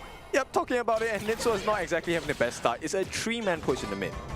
It's a lot to kind of force in, and again, they understand that if they get up a little bit low, Nitsua's not going to be as willing to rotate. Okay, so this movement by ACT actually is a good one because number one, they delayed that. Oh, the flash switch, no real chance. Kyung-nan running them down. Kyung-nan comes in, takes it, forces the flash out, and switch is going to be sent back to base. He's back with vengeance, man. Kyung-nan first blood for him, and Ormson, absolutely nothing he can do here. Yeah, I mean, look, Nongshim wanted to perform. They didn't really get to play Honor of Kings because, again, the pace was put on them. They were very defensive in that OG series. This is that first game where they're like, hey, we want to be the aggressors. We want to be in your face. They played only for 20 minutes, and then they were sent back to the hotel. That's true. You actually timed it? Oh, my gosh. That's true. Everything is on a timer. and for this game especially, both Pei, definitely on a timer here. Yeah, for sure, for sure. And I think that, look, this lineup, they have the potential to not only farm early and do it well, but they're able to kind of close it out. But once that late game hits, it's going to be a little bit scary. Check on the replay one more time. Kyung-nan just being so aggressive. Immune comes in, tries to flash away, but it was not enough. he did not make it under the turret. This is why understanding your skill set is so important, right? He knew that he didn't even have to commit the flash because his first skill allows him to be so mobile, get into range of Switch as well. Oh, but here's a Rue Engine going a little bit of damage onto Faye. He gets back. It looks like that's going to be the end of things. Okay, so a quick initiation from Nitsua here. I don't think that it's going to matter too much, but it shows you the potential of what ACT can do. And all Nitsua needs is farm and a little bit more better positioning at this point. It's just kind of like just putting an idea in their brain, right? Like, you don't want to just get out of that turret. As long as I am around, you need to be working on the bush. Yeah, don't give you the comfort, right? We want you to be as uncomfortable as possible. Yes, we might lose objectives, but we're not going to give it away for free. Yeah, and it's, again, just pressure, and the presence, right? And now there's a little bit of shadow presence in the Nongshim lineup. You know, your series going to be play a little bit safer. You're not going to be as willing to kind of go down those deep, dark alleyways late at night. And one of the things you'll notice as we go higher and deeper into KWC is that teams are now starting to try and just burn out common spells and burn out abilities from their opponents before they actually try to take a fight. They're just trying just to lure them into fighting. It's not even about just taking the fight, it's just to lure and just to try to trick them into just getting those abilities into cooldown. Yeah, just put you in a difficult position, right? You want to fight with an advantage. Down here, you don't want to have a fair fight. Don't want to have a fair fight. And look, Haku will just kind of stick around, switch. He gets the pullback on the Faye. He's going to be aggressive with the Unending Sorrow, and now Haku shows his cards, and he's going to be there, but again, nothing was too much at risk. Okay, but they made Faye burn out his ultimate, and with that, they can actually look for other plays elsewhere in the map. All right, so we're already 3 minutes and 30 seconds in the game. We can see that everything is extremely leveled.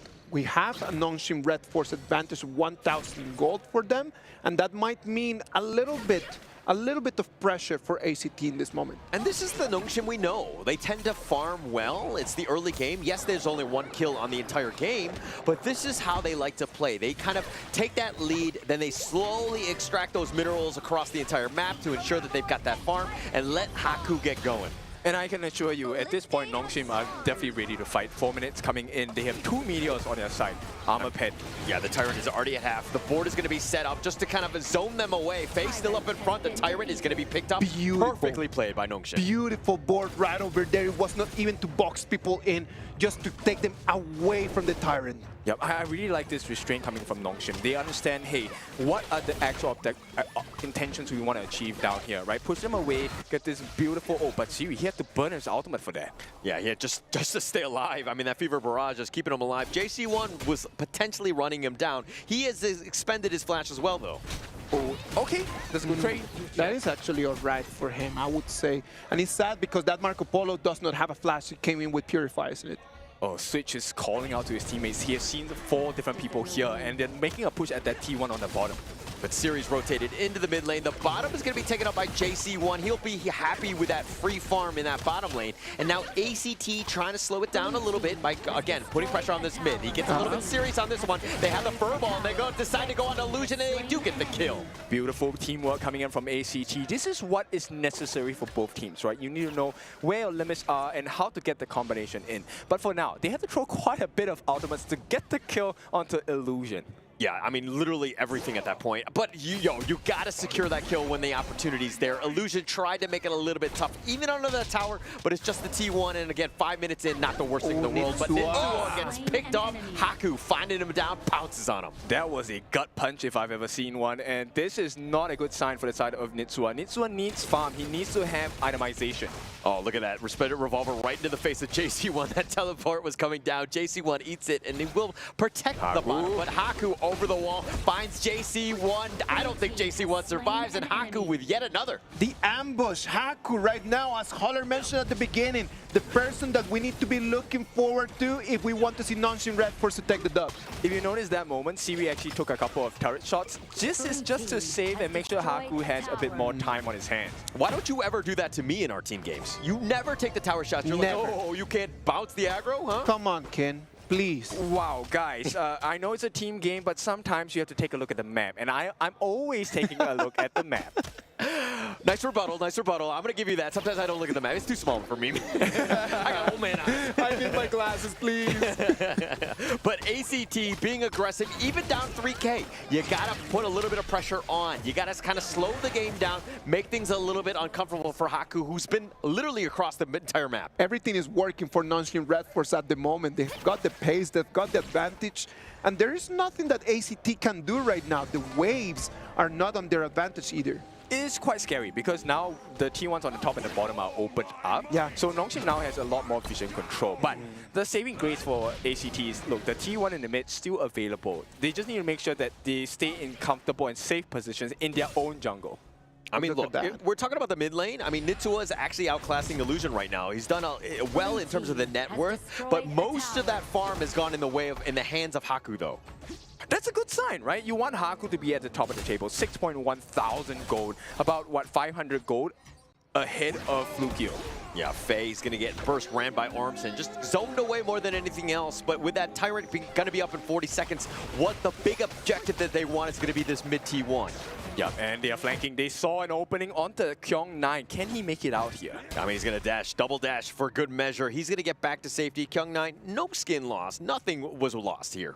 Actually, Kyung9 was one player that really impressed me during the Major East Pro League, right? He was so clean with his movements, and he knew exactly calculating when he could get into fights and get out as well.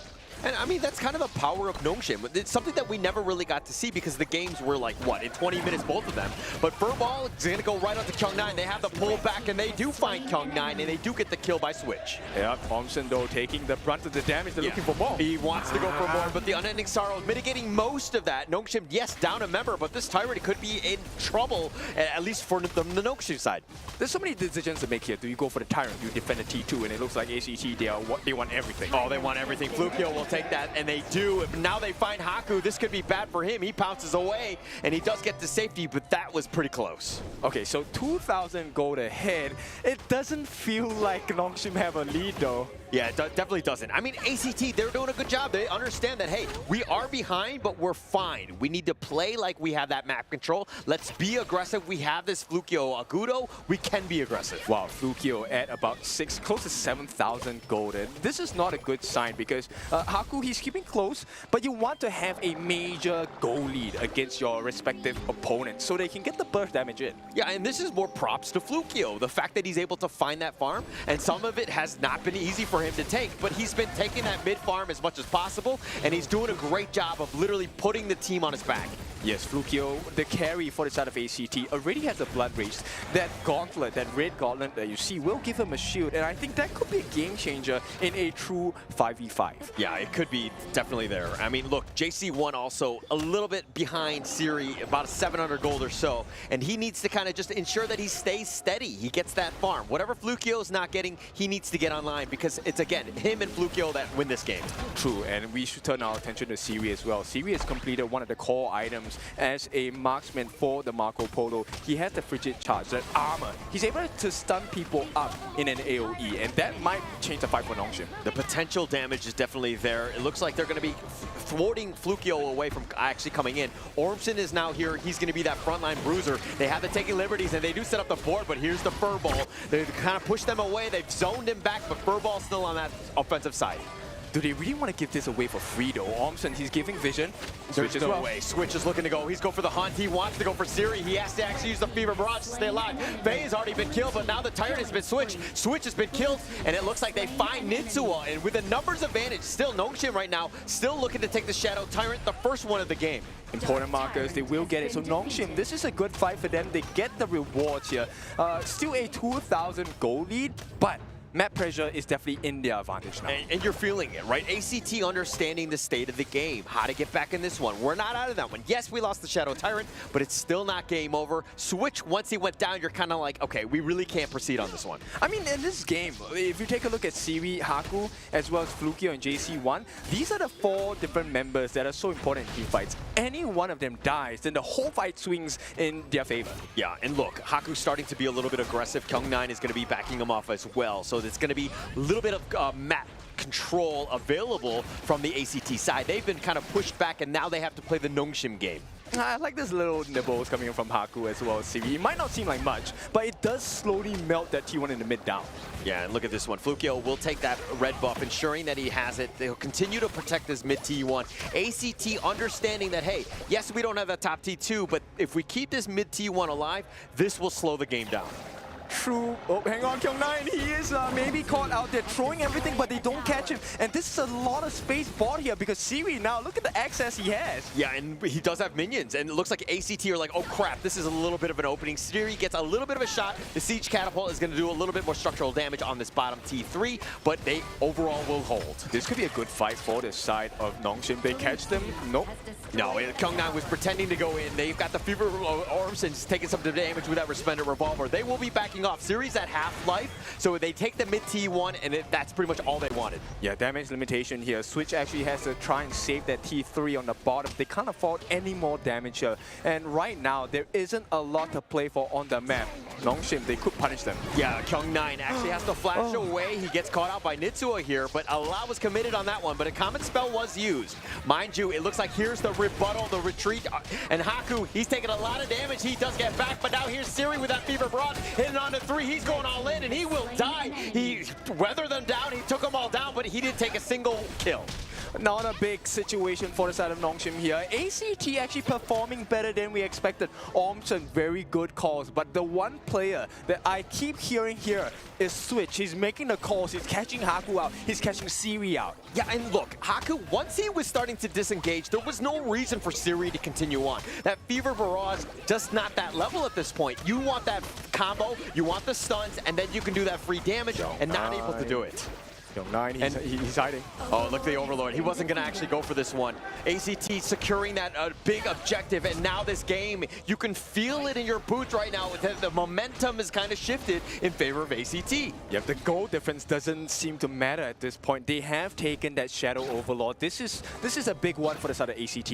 They can clear one of the lanes with the Shadow Overlord, relieve all the pressure, and if they take a good fight, maybe in a call of hope, they might be able to break down the T3. I mean, ACT right now, they were behind, right? Like 2 or 3K, but they were playing like they were, they had that lead. It was like fake it till you make it, and ACT using that mentality to really take over this game here. Yes, and it's also about that combination coming in, right? I think Switch is doing so well to be able to find out these openings and providing the catch for the side of ACT. Yeah, and look, Siri needs to stay alive. Yes, he has 10,000 gold, was second highest on his team, but Flukio with the most. The potential burst damage from this Agudo is very scary from the Nongshim side because, again, there's a lot of squishy members. Yes, and he's already close to being 6 slaughtered. Ormson now giving information to the team. Is this really a good fight for ACT, though? I mean, look, if they want to go for this one, they need to ensure that Nongshim are pushed away. They don't want to go on a 50-50 with the junglers on this one for that smite battle.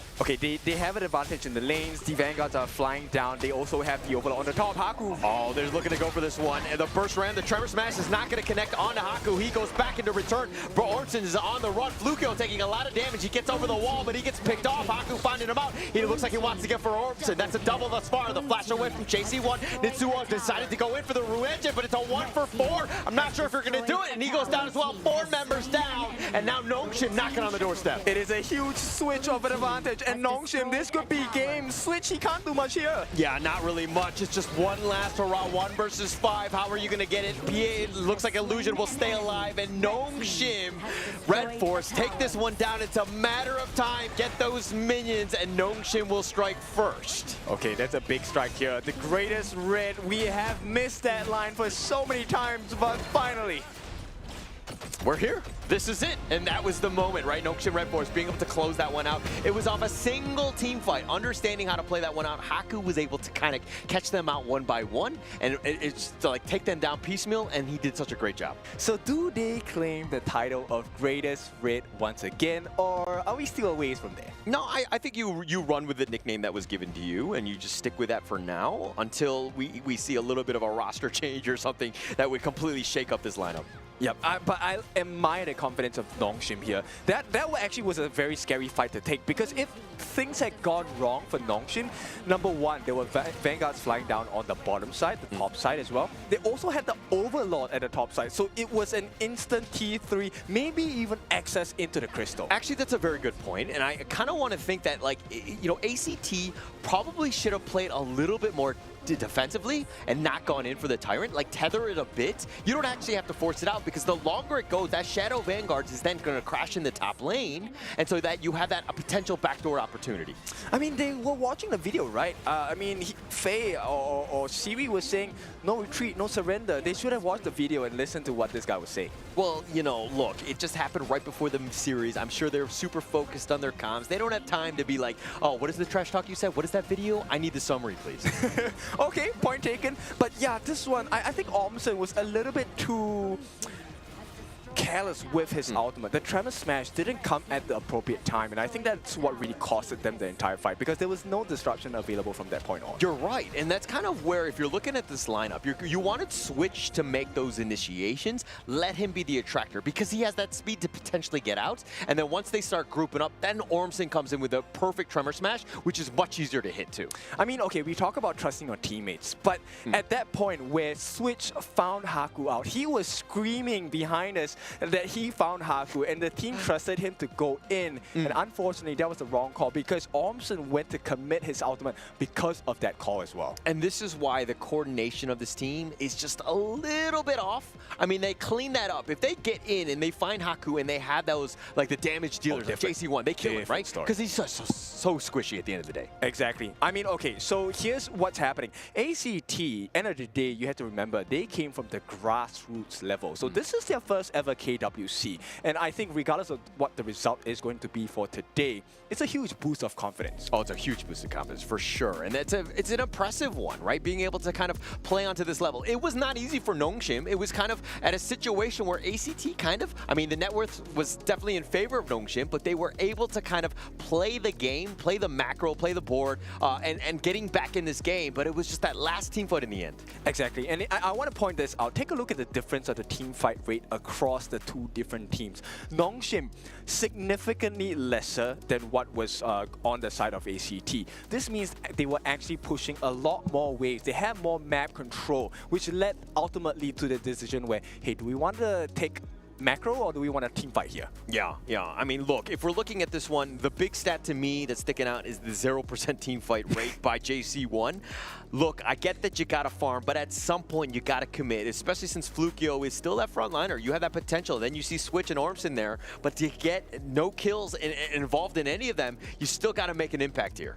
I mean, it's called farm lane, so aren't you supposed to farm? You know, I tried to do that in our game, and you were yelling at me. You're like, why are you farming? You're not killing, I was gonna say that. You remember it was exactly just like that. This farm laner just over there farming, and then King just yelling at him, why don't you come? Hang on, guys, hang on. I need to defend myself here, similar to how we played a defensive game. I did not shout at you. I was, I just have a loud voice.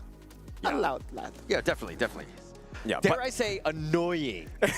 Is that too far? No. Well, there are opinions and then there are facts. And the facts of the matter is, look, I like the itemization coming in from Haku here. He went for that last item, the Siege Breaker, and I think that was a nail in the coffin. Because when you dive him and you can't kill him, his lifesteal coming back is insane, and he's going to just knock you out. Yeah, and I mean, look, this was a must-win game for Nongshim. If they lost 3 games in a row, KWC, and you're like, all of a sudden, you're like, your tournament lives are at stake, that would have been a ton of pressure. But winning that game, and now they've kind of flipped the switch in that sense. ACT now have to feel that pressure. It's going to be a different ball game. How does ACT respond here? ACT is going to have to respond in some sort of way. Like the coaches are going to have to go back and then really think about a better plan, because Haku was just gigantic in this game, and that's the reason why he took the MVP. On that pay, ACT never had an answer for that player. Yeah. Take a look at the damage taken, 19.5%. I would dare say it is a little high, but that's exactly why they won. He was willing to take certain risks in this game, and that not just rewarded his KDA here, which is beautiful, by the way. Yes, okay, sometimes it does matter. But nonetheless, that decision by him to kind of bait out the different members of ACT Esports big difference in the game. A very big difference. I mean, the fact that he took the enemy team's 20% of their damage was on him, but he didn't die a single time, that speaks volumes about his play and understanding the limits of the pay and getting out when he needed to. I'm in fear. I feel like you're going to say something about my gameplay, about our rank. No. Okay. No, that's too easy. Wow. We don't take them like that. We don't take them like. We like levels of challenge that are different. But well, ladies and gentlemen, game 1 is done. What is it going to happen as we move into our game number 2? There are already some heroes that have been banned and some heroes that have been already picked. There's not going to be some problems in there. It's going to be a very big problem for ACT.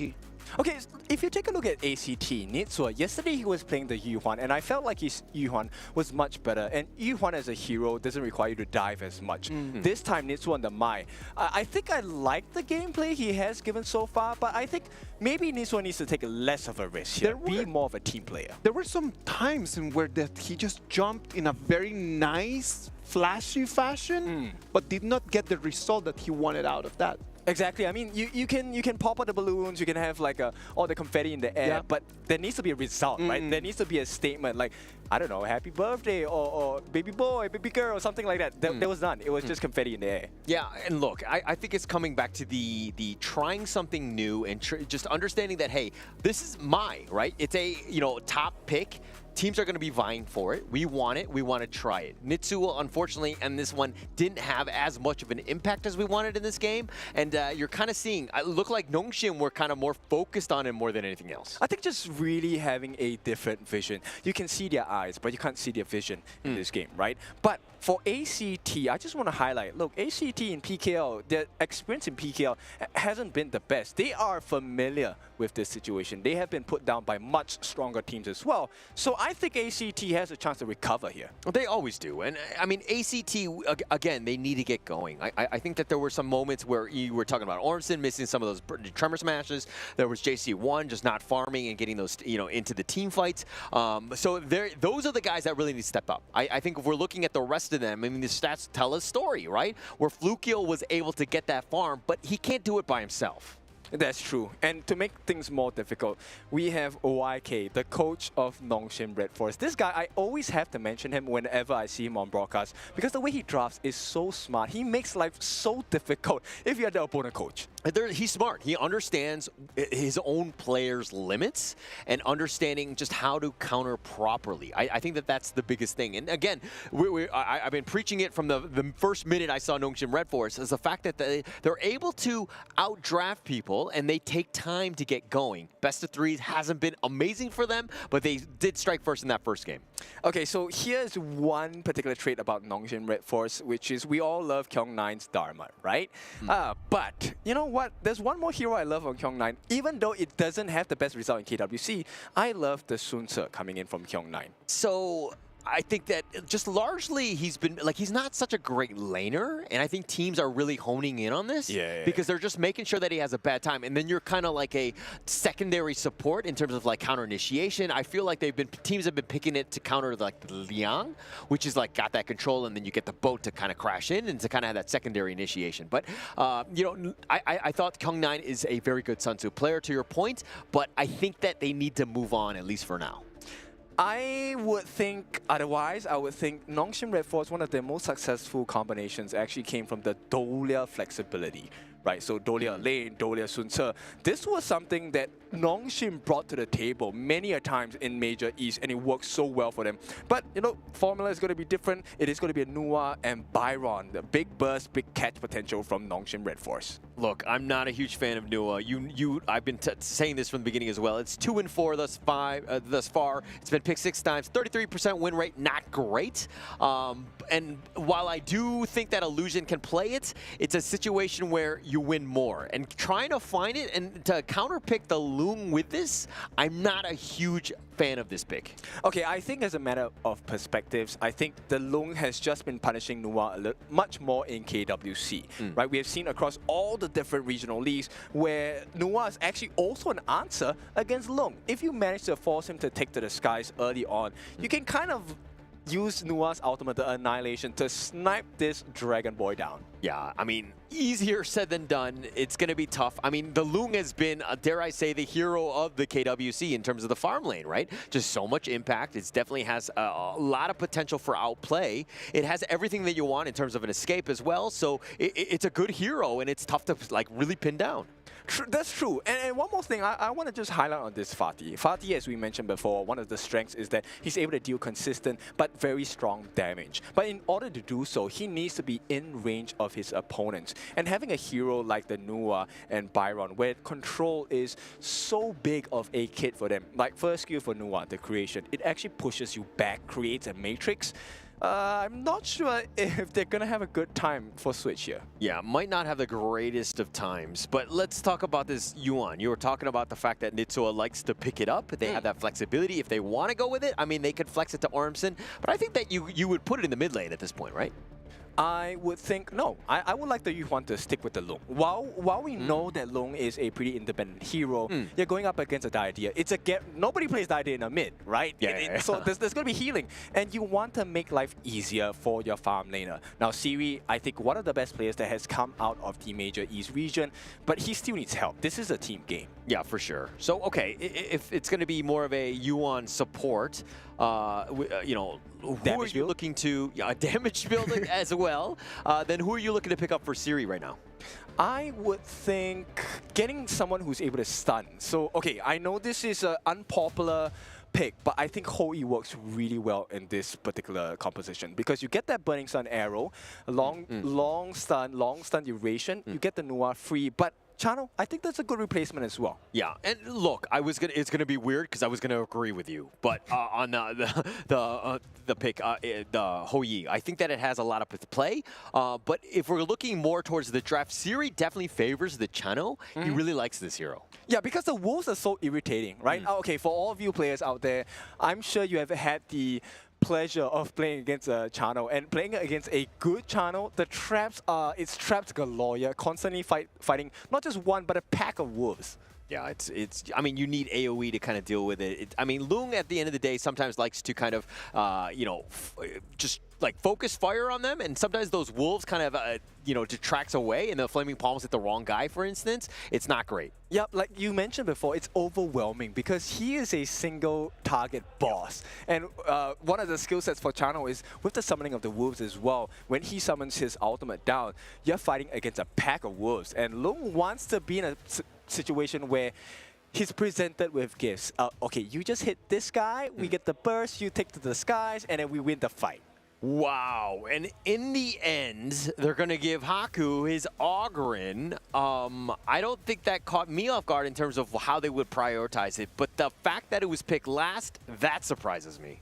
Okay, I'm not too comfortable on the side of ACT Esports. Yes, Mankey is one of those potential counters against an Ogre because he truly is a fluffy ball, but he is so fluffy that you can't actually hit him. Yeah, I don't really... I mean, this is a traditional Nongshim lineup, if I've seen one, right? Yep. Almost everybody's playing on one of their top 5 heroes, you know, easily, right? I think that if we're going on to more to the ACT side, this is a tougher lineup to kind of play, and it looks like they do flex the Yuan into the mid lane with Nitsuo. All right, so just go for magic damage then, right? And at this point, I agree with you. Okay, great. Today is a special day, man. Yeah, it's I'm weird. so happy. Weird. What is going on? We should not be on the later shift. We're starting to agree with one another. What is going on? I mean, it's HOK. It's a buddy system. We're supposed to be teammates here. And here is where the important teammate is going to come from. Ormson on this mortar is going to be a difference maker because if he can perform his Cannon Blast, the second skill, shooting those stuns in, it could create a lot of sticky situations. All right, the pieces are on the board. Let's see who makes the first move. Quinto, Fuhaler, this could be ACT's last game, or it could be Nongshim RedForce just moving forward.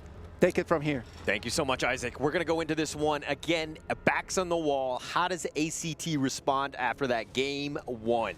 with grit, with persistence, right? I mean, this is why you pick up the mortar as well. Consistent stunts, you just keep shooting them in the face. And one of the things is just make life difficult for Illusion because he does not do well with stuns, does not do well with close range attacks. Yeah, I mean, that's going to be the biggest factor, right? In terms of just those setups. Like, Ormson needs to really be on point. I think him and Nitsuo needs to really play better in this one and really step up and really just kind of answer the call because everything is on the line on this one. Yeah, for sure. And one of the benefits of having Ormson or mortar is you're able to kind of check brushes from distance, so you don't put yourself too much at a risk. Yeah. But it looks like a little bit of action. Faye will hardlink back to safety. Illusion has rotated as well as Nitsuo. It's a 3-for-3 in the top lane, but they're just going to deal with the minions. I think Nitsuo flashed forward. That might have been a misclick. Yeah, probably so. I mean, there was no reason for him to use a flash, and now this is not the comfortable position, but they do get the space right. Yeah, they're going to take that one out, but they're going to flash in the Sword Strike. They find Nitsuo, and they get First Blood, which might be a little bit more valuable at this stage. And Haku continuing on. He's got the tether. He's not going to dive under the tower, though. Oh, my goodness. How many times have we seen Haku take a lead for the team, and then they just go on and smash the competition? I mean, that's the Nongshim MO. I think that they're, like, from what I've seen, even today, right? Just to kind of compare apples and apples in a way, OG are like that Ferrari that's going 0 to 60 in like 2 seconds. Well, okay, Haku looking to go in. Conductor of Souls find Nitsuo. Nitsuo might be in a bad spot. He's going to get seer stated, and he dies yet again. Okay, to be clear, the oh no was not for Haku. It was actually for ACT because they couldn't kill it. There was no way they could kill him, and you know, Nitsuo was not for at that point. That positioning, that area, and just, again, you're feeding the beast. This is the wrong guy you want to be giving any sort of farm to. Haku getting a little bit bigger. They play so well with the lead. Yeah, they're bringing the zoo here. I mean, they have the beast, they have the wolf, and right now, Nongshim, it's not the biggest of leads, but it's close to 1,000 gold at the 2.5 minute mark. Yeah, this is a bit of a difficult one. I mean, it's not the end of the world for ACT. They're still able to kind of get back in this game, but you gotta stop Haku because once he hits that critical mass, I don't think there's any turning back at that point. No, but he's not gonna show. That's the thing, right? For Nongshim, at this point, Haku has this very, very good trait as a jungler, which is he does not show where he is, and he will just show out of nowhere, and ACT is gonna get caught off guard again. Yeah. It's like one of those things where you're just like trained in your room. You don't even leave your room, right? You just eat in your room, you drink in your room, you're just constantly training, and then you come out and you're like this big beefy boy that just impresses everyone. It takes all the girls from everyone. Oh, okay. Sounds a bit familiar. Sorry, a little personal. Sounds a bit familiar, but at this point, it could also be a horror story for the side of ACT, where the monster just comes out from the depths of the abyss, and Haku will try again. He doesn't care. Yeah, he's so strong at this point. Kyung9 has joined as well, but Switch kind of pushing them away. Here's the Conductor of Souls finding Switch out as he gets sniped out. He does. Haku finds him, and they want to go for more. They're going to try to go on Flukio, who's also very tanky himself, but he's been pushed back by that creation block. And this is one of the, side effects of having Haku as a jungler on the all grid. Even though Illusion probably had the killing blow, because of the passive of the seer state for Haku, he gets the kill, so he gets the gold, he gets the EXP. Yeah, he's just being greedy at this point, right? I mean, he has a 500 goal lead over Flukio. He's kind of taking over at this point, and he's being aggressive to the point where he can constantly push. He's not really scared.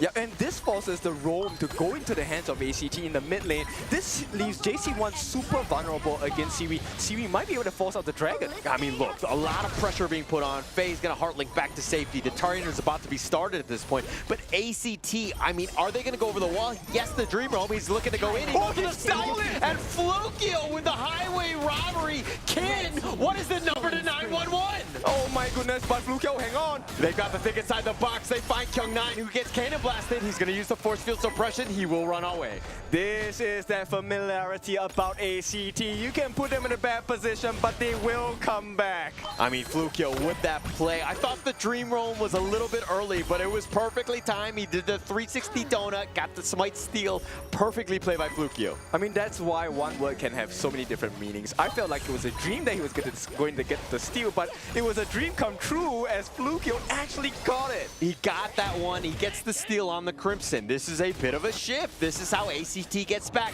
It's the small victories. Haku wasn't there to contest, and now Flukio Flukio looking to make things a little bit difficult for Haku here. Okay, but they have to like steal some camps or something, right? It's still 1,000 gold ahead for the side of Nongshim, and once again they want to re-aggress. Yeah, they want to. Haku over the wall with that path of passing. He's looking to steal the Azure Golem himself, but Haku's still up in front. Flukio looking to trade, not looking to give that up, and it looks like Haku will take that and make his way on out of this. And they can't punish, right? This is the difficult part. This is why Nongshim's draft is so strong. Yeah, there's no catch at this point. There's no way to just like slow him down. Flukio, he's constantly tethered on a Flukio. It's like they're, you know, blood brothers. Yep, so I think they need a burst, and until JC1 hits that marker, it's so hard for them to fight. Yeah, no chance, but JC1 with that Flaming Palm does connect onto Siri. He needs to just dash away. He gets picked off. Nitsua goes all in, gets that snipe in, but now Nitsua not in a great spot. He gets Storm Strike for his troubles. JC1 on the bottom side, he goes down, but Haku trades his life away. It's a 2 for 2 thus far. The shutdown going the way of Switch, and Kyung9 dashing away. He will be fine. It's a win for ACT, no doubt about it. They got Haku. It's a shutdown, right? So this is a huge swing. Yes, it's still 1,000 gold ahead for the side of Nongshim, but because of the lack of Haku's presence, now ACT has freedom around the map, and what a great decision by Switch. He tries to steal the ball, but unfortunately, stopped by Fade. Yeah, just a really well played there. I mean, just keeping themselves in this game. They're only down 1K. This is definitely possible to come back in, but DJ can break it down. Nitsua, I mean, he was doing so good, right? He actually held off 3 different members on the side of Nongshim, which allowed the rest of the members of ACT to focus onto Haku. Haku is not a hero you can kill alone. You need a team with you. Yeah, you need everybody, right? And it looks like, I mean, Switch was kind of up front, attracting so much attention on his own. So Haku was kind of isolated on the back line, and he wasn't able to kind of get that support that he needed. But Haku, still being aggressive, wants to put it down, is going to go for this Azure Golem. Yeah, Haku's like giving them a revision test, right? Hey, I have stolen once, what can you do now? Oh, like Haku looking to go for that one, but Flukio with that smite does take that one for good measure. Nongshim, though, looking to still be strong, putting that pressure on. Only 1K difference, but they find it. They've got the box, and they do have him locked down, but Faye somehow gets the safety with that Heartling, somehow surviving. Smart movement coming in from Faye. Actually flashed out to safety, and at this point, they're looking for the steal. Now they're looking to change things up. ACT looking to go aggressive, but Haku over the wall does ensure that he gets that one. He does smite it for a good measure himself. Okay, I love this performance by ACT, but they need to watch the way they're suffering against the map control of Nongshim. And look at the bottom lane. Switch had made the rotation with that teleportation. It looks like Kyung9 is going to be making his way back into this mid lane. Nitsua level 9. A little bit of a struggle here, but look at this gold chart. Flukio 3rd place, falling behind Haku and Kyung9. Okay, so this is what ACT needs to do. They need to make sure that there is an imbalance. They need to continue putting pressure, but not give away kills, because the fact that Haku is top of the gold charts is not a good sign at all. Yeah, definitely not at this point. I mean, look, you want to ensure that you have that best chance of an opportunity to get back in this game, but I do like the way ACT are playing. They're not playing scared. They're looking to be aggressive. They're looking to invade and take what they can from Nongshim. Okay, so important itemization coming out from Nitsua here in the mid lane. He actually picks up the Venomous Staff. I'm not sure whether he'll go for the Frost Scar and Brace, but this is going to stifle the growth on the side and team fight potential of Nongshim. Yeah, but look, the Tyrant going to be picked up here. ACT right under the noses of Nongshim. They were definitely within the vicinity. They knew that this was going on. Kyung9 kind of scouted it out, but not really much you could do. Okay, so Flukio looking for an opening. They actually give away the Azure Golem to Haku.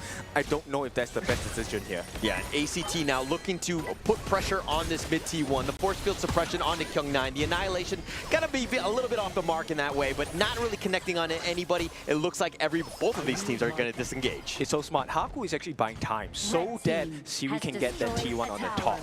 Yeah, very smart play. I mean, that was a free one for Siri. You got to get this guy going as well. He's winning the farm lane matchup, which is speaks volumes about Siri's play. JC1 doing great as well, but only about 500 gold away now. Kyung9, is he hiding? I think he is. JC1 might be at risk here. Yeah, might be at risk. We'll see how that one goes. Kyung9's still there, but he does have Ormson to back him up. Flukio and Haku, these guys have been bashing each other since the beginning of this game, and it looks like they're, again, gonna just like back off at this point. Yeah, pillow fight for sure, right, at this point. And for now, I think, look, I am impressed. ACT actually holding on to that 1,000 gold difference. They are really hanging on in this game. Yeah, I mean, doing a great job, right? at some point, you were talking about the fact that Nongshim, when they get that lead, they're very good with that. But they've been doing a good job of just finding farm where Haku isn't, contesting as much as possible. Exactly, and T2 now under pressure on the bottom side. So, you know, Kyung9 is forced to rotate to that. Now, Flukio, does he really want to contest this objective in that blue buff? No. Yeah, I don't think so, but they are grouping up around. They know that the Shadow Tyrant, ever so important, especially that first one. That damage buff is huge. We have to keep our eyes on Thompson. So far, he has been the difference maker. Yeah, Faye gets Heartlinks, he gets back in. The Tyrant is actually going to just go back into his lair. Look at the flank. Switch is going to be there. He's waiting in the brush. Who's going to be spotting him out? Haku now. It looks like Kyung9 finds Switch. Haku over that wall. Not playing scared, but that mid T1 taken out. ACT using their positional advantage to take a tower. So smart, and Nongshim, maybe they want to look for something else. Yeah, they got to get revenge. They got to force something, but the mid T2, both of them, the Annihilation, they find into it, so that's at least some catch.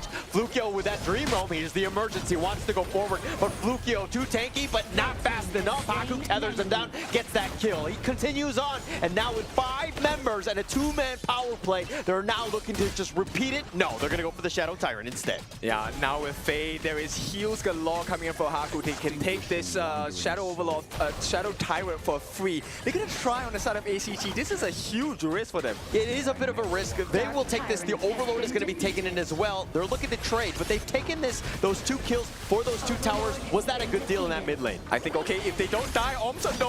Ormson, he gets annihilated. He gets stuck inside the box. Nongshim are chasing them down. JC1 trying to run for his life. Faye over the wall, trying to get the pick up, and he does. And he gets on his dragon, and he gets on out of there. What a turnaround. A great snipe for JC1. I mean, it's a silver lining and a consolation prize, but still, it's definitely Nongshim in full control here. Yeah, full control. Faye was just a little too far. Haku was not able to really back him up. I mean, Faye got caught out. JC1 makes him pay, and he said, hey, you're going on me? Let's go, brother. Exactly. I mean, this is the attitude you need to have, right? Don't be afraid to take fights, but also be smart about it. And one thing that might change here, Illusion gets a Splendor. That's the item that lets you go golden and be totally immune. And I feel like Illusion might bait certain stuff out from ACT. Yeah, but I think it's one of those things where he will probably be playing a little bit riskier. He'll definitely be up front so that he can take advantage of that. But that said, it looks like ACT right now starting to kind of feel it. They're starting to be aggressive. They're looking to take over the map. This is the benefit of taking that Shadow Overlord. You're able to clear 1 wave of minions, which is the bottom lane of choice for ACT right now. And this allows you to put pressure onto Nongshim.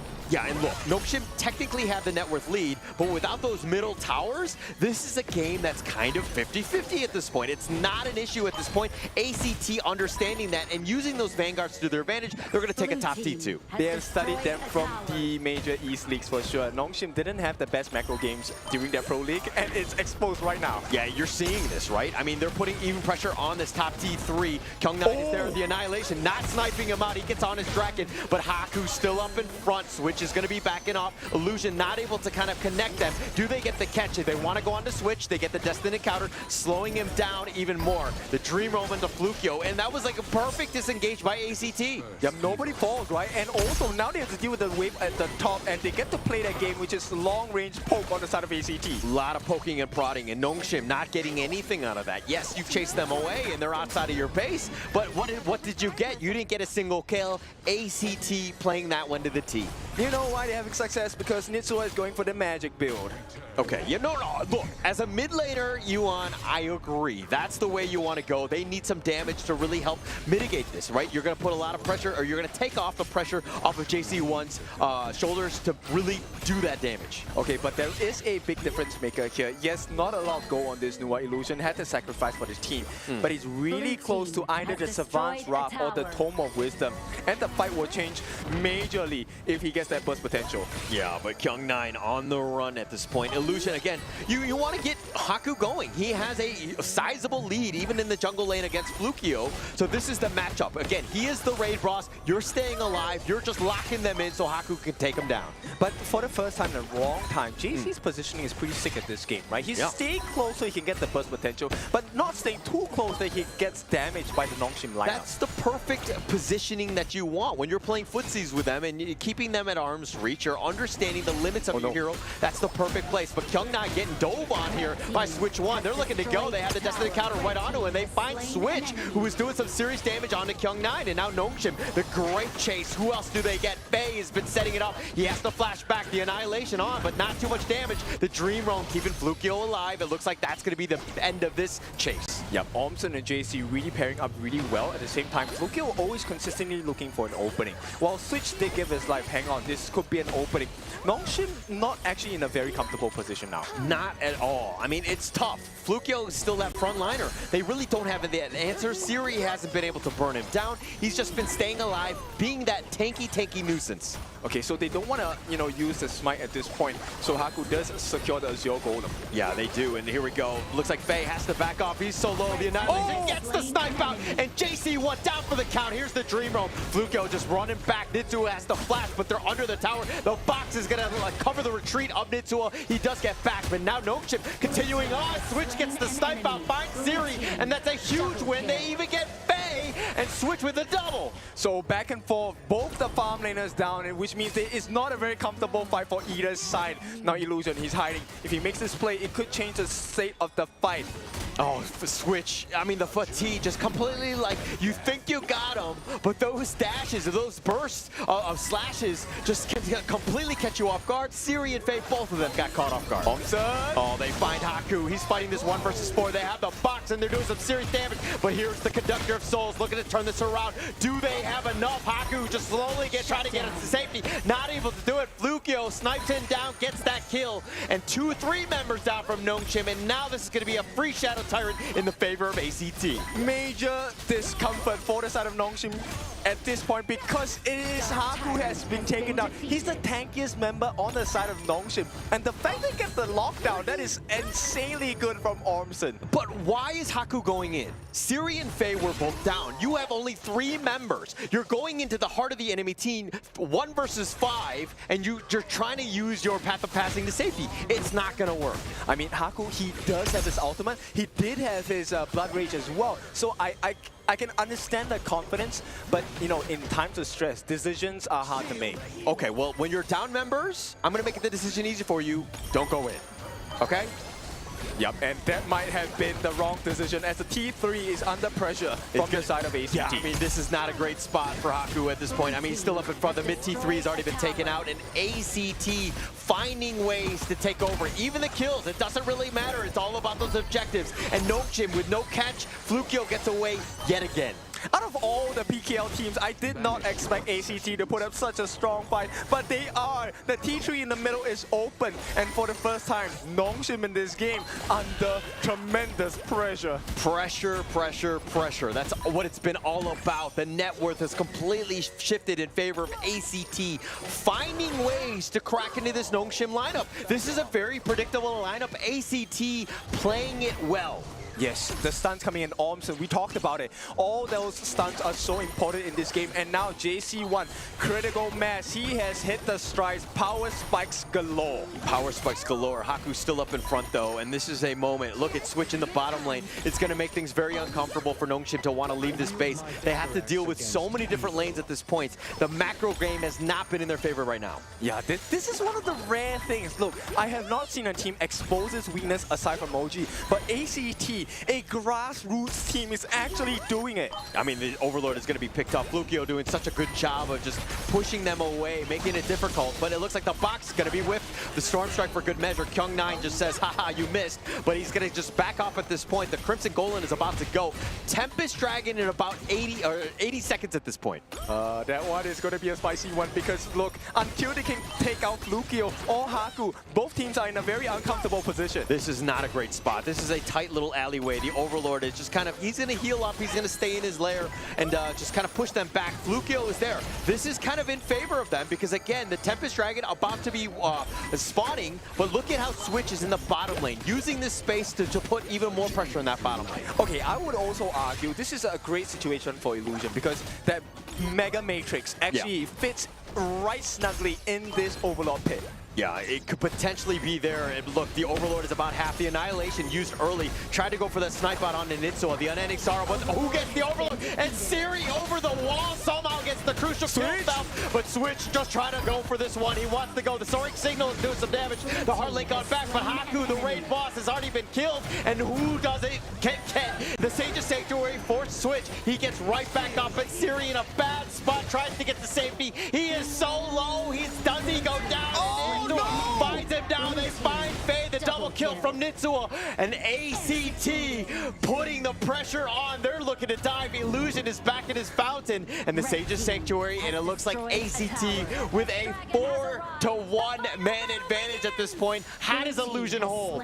I have no idea, but he, for now, thankfully, because of the Shadow Overlord, they have to defend the base at this point. If they do not, this is a bad decision. They will lose 2 T3s in quick succession. One down at the bottom already. You look, if Siri doesn't get that steal, this game is over. They would have had those Shadows Vanguards, but now look at this. The Shadow Vanguard, why is no one recalling?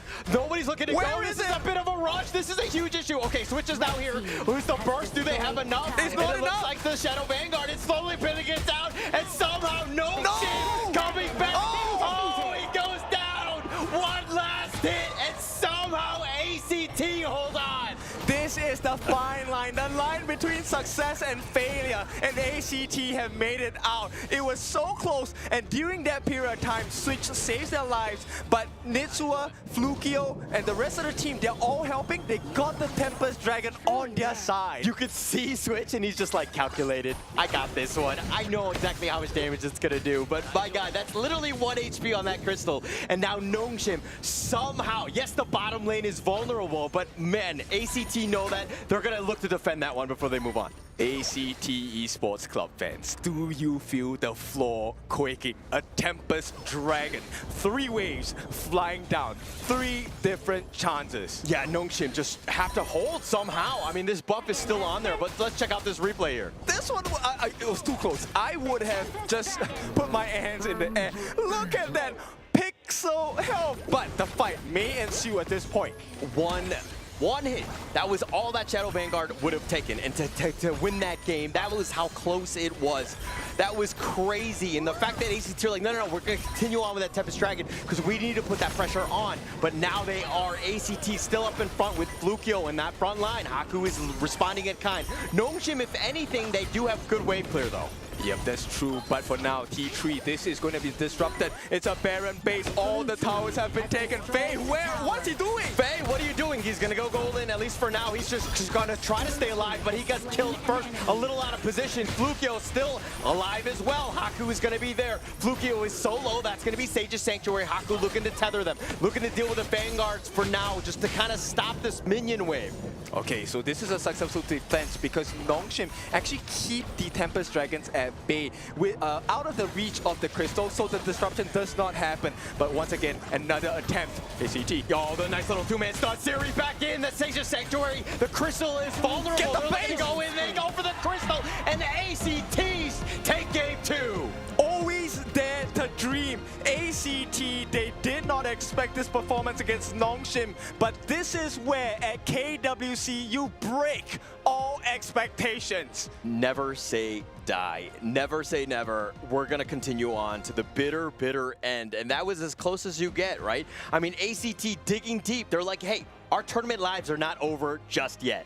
I'm sure both sides feel very tired, but I'm very sure as well that they would rather this fatigue than have the battle for their lives in the lower brackets. Yes. I mean, look, this is it. I mean, the loser goes home on this one. There's nothing else at this point. I mean, you thought that Nongshim were going to be fine with that early game lead and to kind of keep themselves a good advantage, but ACT just finding ways to get back in. And again, I got to give props where props are due to Flukio because my man was up front taking everything, not scared, providing all all the vision. He was so difficult for Nongshim to deal with. Let me double down on that. Ormson, my hero, his mortar was on point. The boxes was so great. And of course, we have to mention the hero of ACT that saved the entire game.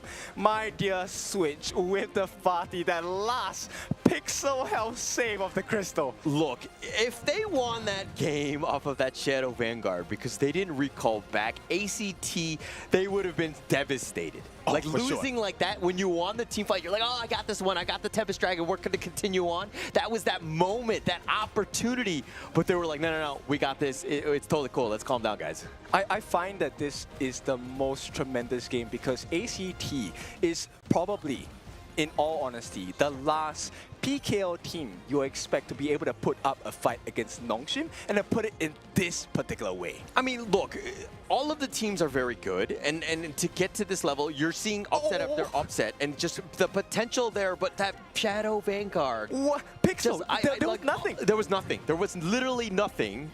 Bare bones, and Faye going in on this one is kind of suspect, right? Questionable, right? Let Haku still be that frontliner, and then you potentially go, and they got paid with their lives on that one. But ACT digging deep, finding ways to come back in this one. PKL dare to believe.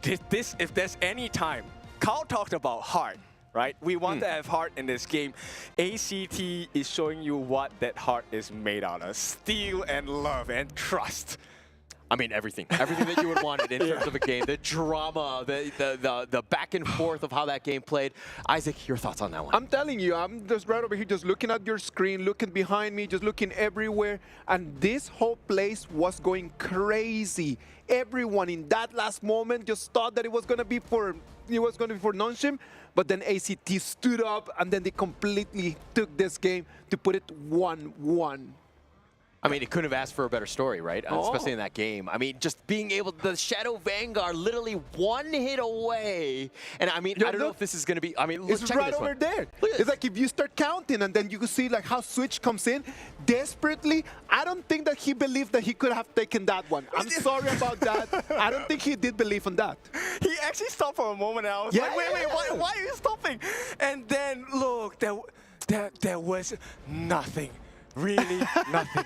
I think he was pausing to make it as dramatic as possible because he did such a good job. But yeah, that could have been disaster had he not killed it in time. That truly was a spectacular moment, and these are moments you get in honor of kings. Crazy game.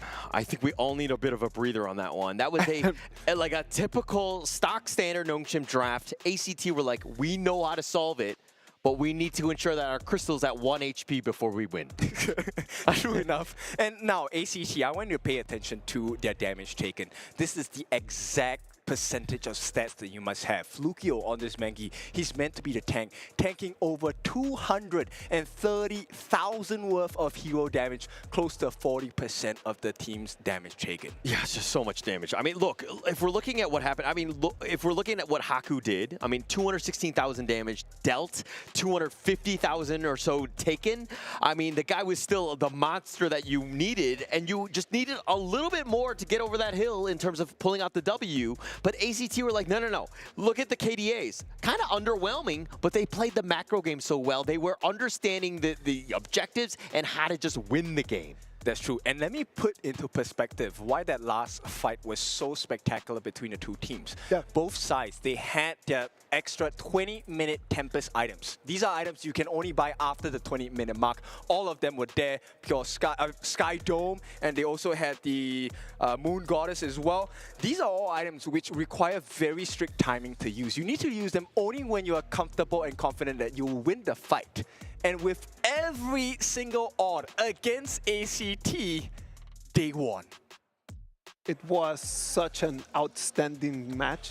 It just kept us at the edge of our seats all the time. Every single minute that we had right over there, it was just us thinking, what is going to happen next? And next is going to be our MVP for this game. The one and only person that kept the hope over there going, the person that kept the crystal alive. The MVP for this game is going to be Switch. I'm actually wondering if Nongshim won, if the MVP would have been the Shadow Vanguard, because they would have got the victory. But let's talk a little bit about Switch. A little bit of a photo of a Vanguard right over there. He would have definitely had that one. I mean, his damage was on point. He was actually outplaying at times. He got Siri and Faye on that double kill, just really using the fatigue to the maximum. And Switch has this trait. I'm not sure whether you guys can hear it back at home, but Switch has a trait where he screams at the team the moment he sees an opening. Yeah. Game 1, yes, it did cost him a bit, but this game, Switch turned it up. It was such a good performance, right? Like, not only that last spotlight moment, right? Not that last highlight that we know is going to be all over the internet in a couple minutes, because that was something that I have never seen before. It's probably online already. Yeah, I mean, especially at that point, right? I mean, the fact that like you thought it was a mistake because ACT was like in the 10th strike, and I'm like, what are they doing? What are they doing? And you see that Switch was coming back, but I was like, is this enough time? And everything was just like perfectly fell into place for ACT to somehow survive and to take that game. I mean, if there's any series that lets you know that this is a tournament live series, this has to be it. It had every single marker. That non-pixel health on that crystal, that turnaround by Switch, the catches, the full 6 slotted items with 20-minute Tempest items usage timing. It's everything you can ask for in an Honor of Kings best of 3 series. Yeah, and the worst part about this is that at the end of the day, one of these teams needs to go home. Right, which is very sad. I kind of want to be like, hey guys, it's 1-1. That was amazing. Let's just have a tie. Let's just both move on. Say kumbaya. Let's move on. But unfortunately, that's not the reality of the KWC. One of these teams is going home. And we need to move forward with our game number 3. And sadly, there's a lot of heroes that won't be able to be right over there already, as we can see the global ban and pick board that tells us how is this going to be set up for game 3. Exactly. Now a couple more options are open, right? And I'm curious whether the early pick will be available for either one of these teams. I think that you got to prioritize it as much as possible, right? Prioritize it. I mean, look at this draft. I kind of feel like the Illusion Nua, not the greatest. Yes, you did a lot of damage. There was a couple of Annihilation snipes outs and things like that. It makes sense going up against the Loom, but just overall, it wasn't really for me. I felt like the Siri Chano just didn't really have the damage to really have the catch possible. Because again, Flukio was, how many times did he get away? That's true, that's true. I think this is where maybe a switch up into a Mai would have done great. And also Mai is one of Illusion's signature picks throughout the entire Pro League in Major East and even coming into here. Now, the question is, how has the confidence of Nongshim been shaken? Has it even been shaken in the first place? It has to be shaken for sure. Oh, right? I was going to answer for that because I was like, yes, it's definitely shaken. Of course, come on. Easy. They thought that they had an easy game too, right? Like after game 1, they were performing so well, they were superior. They come into game 2, they thought that they had it, and just seeing how the crystal was not going to fall, in their brains, there's got to be like, yeah, no, we're not winning this game. After that crystal, they just tell that they are not winning. Okay, so here's one more thing that might make a difference. ACT Esports clubs, in the first 2 games of the series, they played the Agudo and then they played the Menki. Now, I feel like ACT Esports, it's time to turn the tempo up, go for that pay pick. Yeah, look, changing it up and putting the pressure on Nongshim, I love a team when they just won the last game going into a final one. I always feel like there's a ton of momentum, and it really helps them out. They're going to feel very confident, and they should be aggressive in this one. Okay, but here's the ace trump card from Nongshim RedForce, the Dharma, a Kyung 9 special. Yeah, he's going to be a beast on this one. I think they're enacting revenge at this one. But look, it's an elimination game. You got to put your best foot forward. You got to understand that, hey, there's no day but now. This is the moment you need to shine. You need to step up. Yeah, does Haku go for the Agudo here? They don't have access into the Organ anymore. He has already used that in game number 2. That's not an option for him to explore. ACT Esports Club, though, they do open up a very flexible pick. Dolia as the roam. This opens up so many avenues. And look at this avenue. This is one I love to see. The Mai and Illusion special. Yeah, Illusion special here, although he didn't have a great game against OG when he got it, but I think that, you know, Illusion is looking for the revenge tour on this one to kind of really show up on this one and to kind of show that he is one of the best My players out there, but they're picked up the Dune as well. Haku plays this one very strongly, but I'm not a huge fan of the Dune in the jungle lane just as of yet. Yeah, because it's not exactly early. If you took a look at the stats just now, the Byron pick coming in from the side of ACT Esports, a strength early game, and with the help of the Dolia and Marco Polo combination, they should be able to hold the lane in the farm lane so they can make some big waves in the clash. Yeah, definitely. But look at this Marco Polo pick here. I mean, are your thoughts on this one? Is this something that you're comfortable with it, or is it the fact that like Arlie's been banned and this is like the next best hero for you? Look, you have Dharma, and Dharma wants to catch out team compositions. They want to take out the 5 members. Marco, he operates alone. His specialty is also pushing down turrets. Yeah. I mean, just getting that damage, and we'll see JC1 kind of strive on it. But with the Dolia plus potentially 2 Fever Barrages, it could make for an interesting one team fight and kind of getting in. But if we're looking at the other side from Nongshim RedForce, yes, Mai is going to be high flying, Dune is going to be up in your face, but they need some sort of answer to that. ACT right now, if they get jumped on, they might struggle.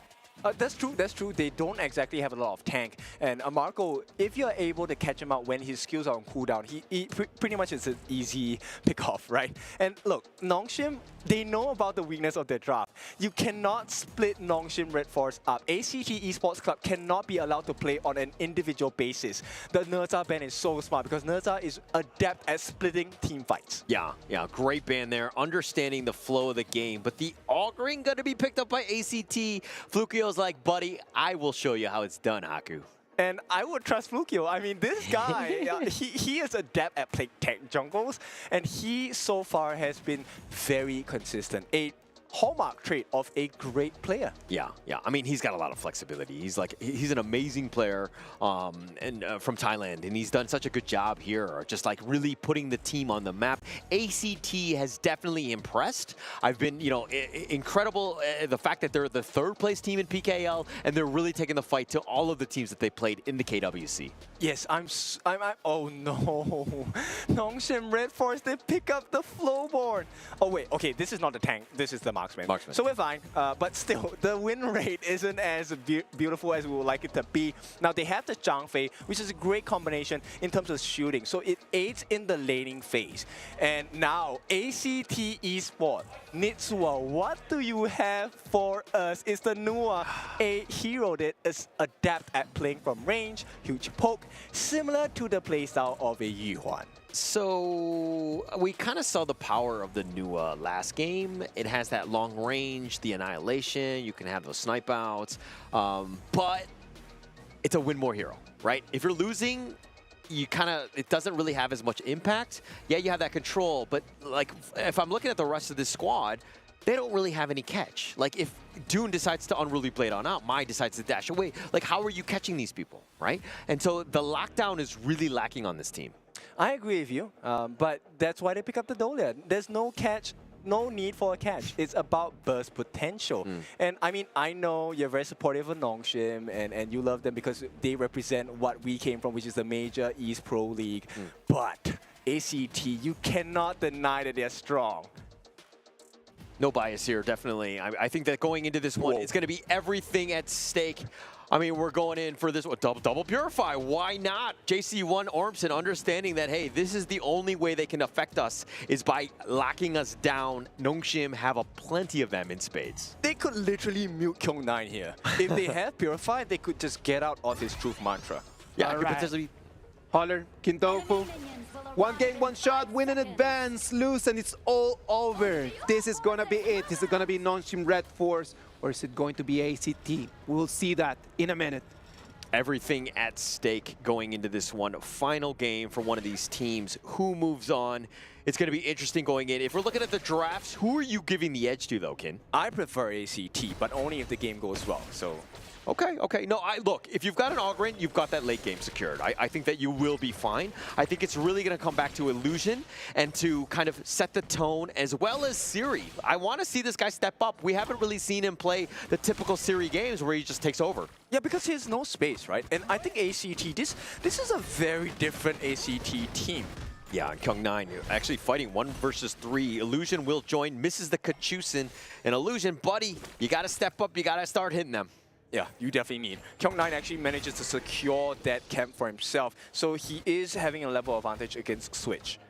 Look, let's talk about this bottom lane. I mean, Flowborn Marksman, definitely a newer hero, so some people might not be as familiar, but going up against the lane matchup of Marco Polo, your thoughts on this one, Kid? Very hard, because Marco Polo is actually such a mobile hero. He will be able to avoid the skill set on the side of Siri here. And at the same time, the decisions made by ACT so far have been much better. Ormson choosing to support Nitsua in that early game allows him to get that earlier extra lead in terms of wave clear. And we saw that in game 1, right? Where, you know, Nitsua didn't have the greatest of games. He was definitely focused quite a bit. But Haku in a bad spot, they have the Coalescence. And with that Illusion play, that stun onto Flukio, slowing it down, Haku still kicking and screaming. Okay, Illusion doing a very good job of saving Haku's life there. That would have been scary, but Siri... Emergence, the flash away, that was a commitment, and he didn't actually commit the emergence as well, so just all a bit of a bait in that sense. But now ACT putting the pressure on. I mean, yes, this net worth is a bit of a tie, and it's a bit of a watch at this stage. Still too early to tell.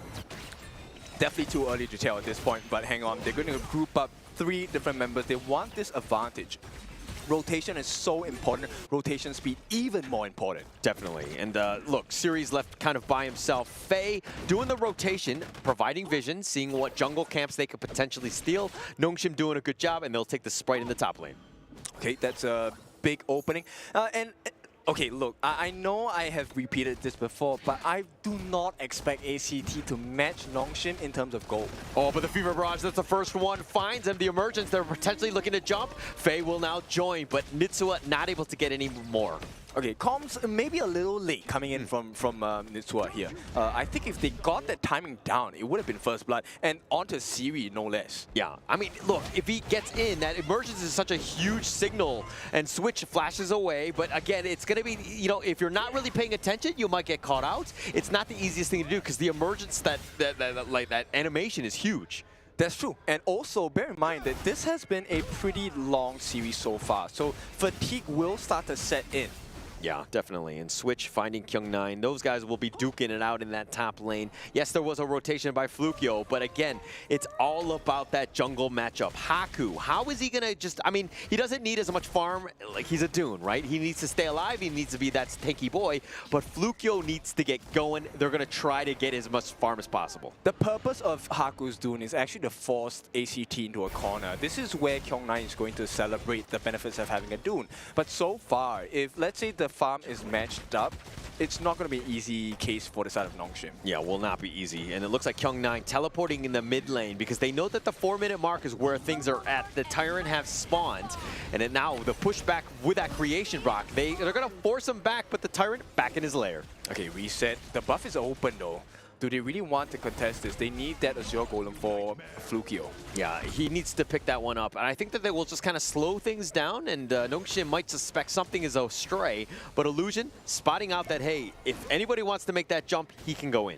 This is a signature pro play, so look, your buffs are very important. So sometimes it's not the #1 prior to go for that Tyrant. You know, the trade, if they get your buffs away, it's a horrible situation for you, even if you get the Tyrant buff. Yeah, yeah. So you got to prioritize that because, look, they're not going to go for the Tyrant as well. And if worst case scenario, you can just kind of get off the buff and just kind of help in and support when you need to. So it's not the end of the world. But ACT right now, down about 600 gold.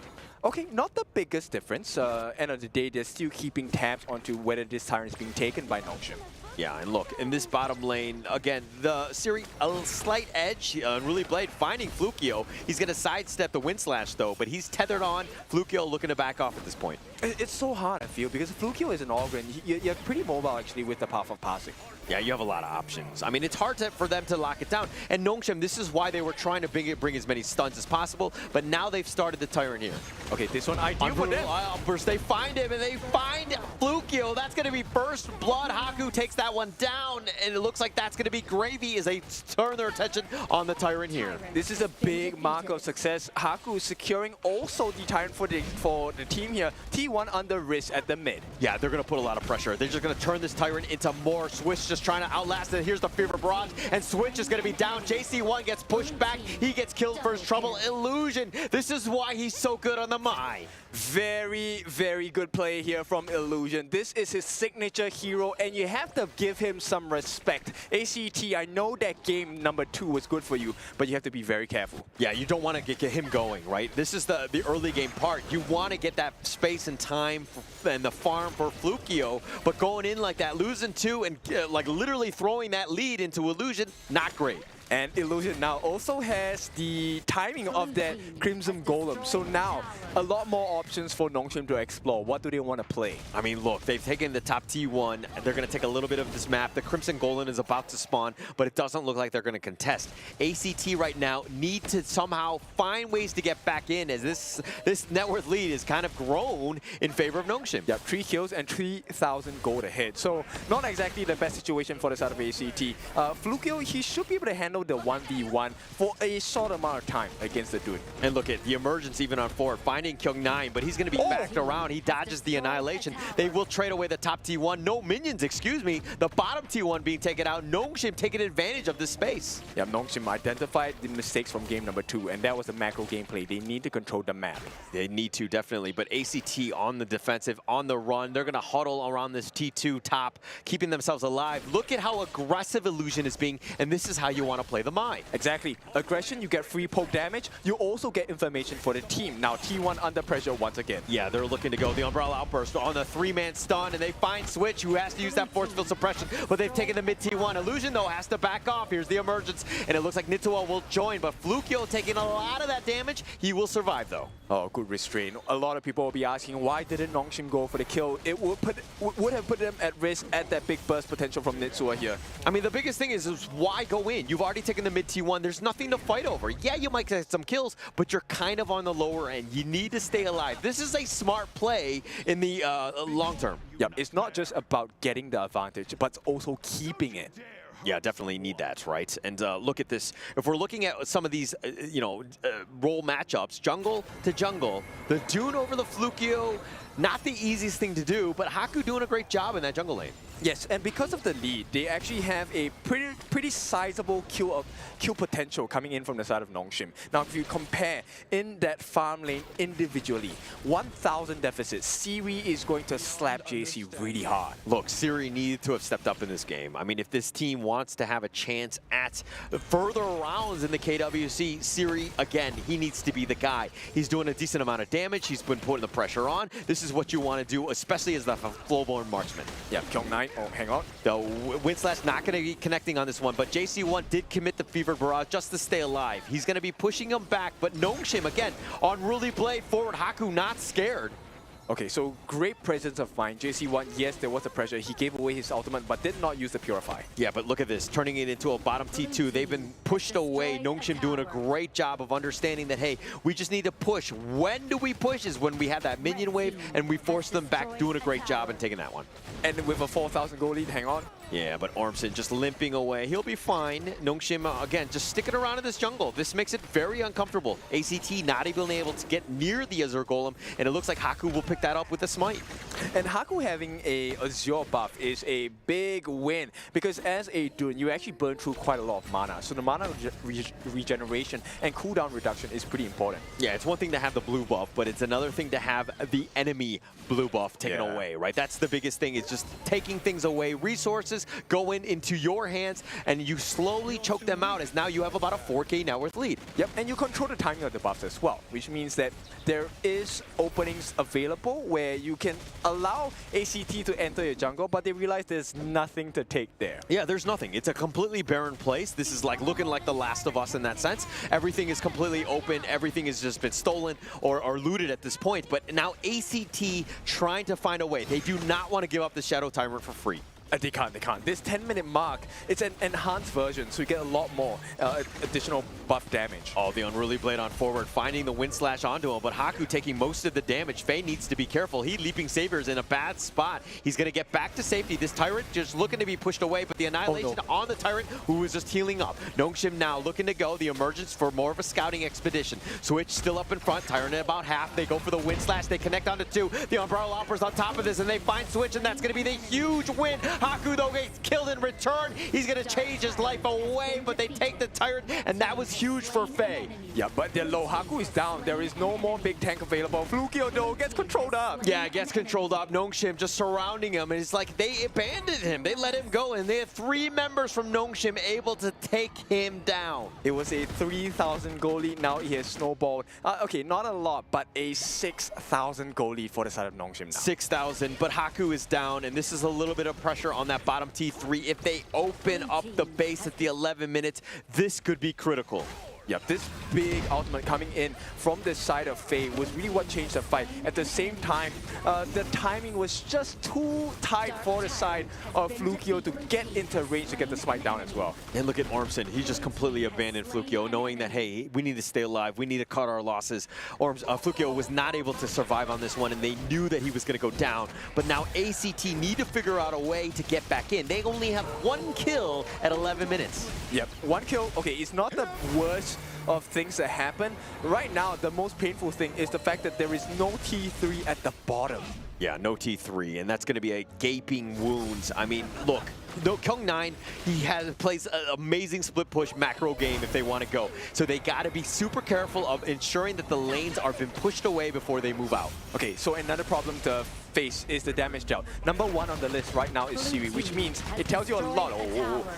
Like, he has not been touched this game. They need to find an entry point into Siri's hearts. Yeah, not been touched, but his positioning has been great. He's been able to do the damage and really having an impact on this one, and just kind of ensuring that his presence has been felt, which was not really felt in Game 2. That's right. Game number 2, that was a painful one for Nongshim, and I think we talked about it a lot. Hang on, Flukio taking a bunch of damage here. Yeah, like, again, just playing aggressively. That's kind of what you want as the Ogren, but unfortunately the rest of ACT were really not there to help support him. Overlord looking to get burned down here. Annihilation a little early. Yeah, a little early. This is why information is so important, right? And because of the way that Nongshim have drafted, Haku being this big shield in the front, they are not going to be comfortable looking and checking brushes like, Kyung9 with the truth! Oh, he catches out 2, but now Flukio still up in front, looking to go for the revenge. Gets the execute onto Kyung9, takes down Haku as well. Here's the Stampede. Where's the damage? Illusion trying to find him, but he's going to get got on. Switch is just strikes him down, but he trades his life away. It's a 3 for 3. Okay, Nitsua should be able to hold this defense. He needs to get that mana as well as health. But at the same time, Siri is a big problem. He has a lot of damage, and he is willing to give it. I mean, look, Siri is just carrying this game. They have no answers for him, and Faye is doing such a good job of babysitting, ensuring that he stays alive. They take the last T3. They want the crystal. Still up in front. They have the Arrowborn. They're going to do a lot of damage onto Ormson, who's going to be pushed away. Here's the Annihilation onto him, but Ormson just chasing, just trying to slow it down. Serial on the low side. Here's Nitsua with that emergence. He decides to not go for this and not commit, but the Vanguard doing a little bit more damage on that crystal, as we saw in Game 2. I was so fearful. I was not sure why Nitsua was trying to go for the emergence there, to TP there, and it actually was because JC1 has respawned. Yeah. I mean, look, it would have been smart if they were able to go for that one. Siri and Faye with a nice disengage, nice retreat. That was the perfectly timed one. Stay alive for another day. Okay, so it might look like a perfect situation for the side of Nongshim, as we all can see. But there is a huge risk with every fight that they take.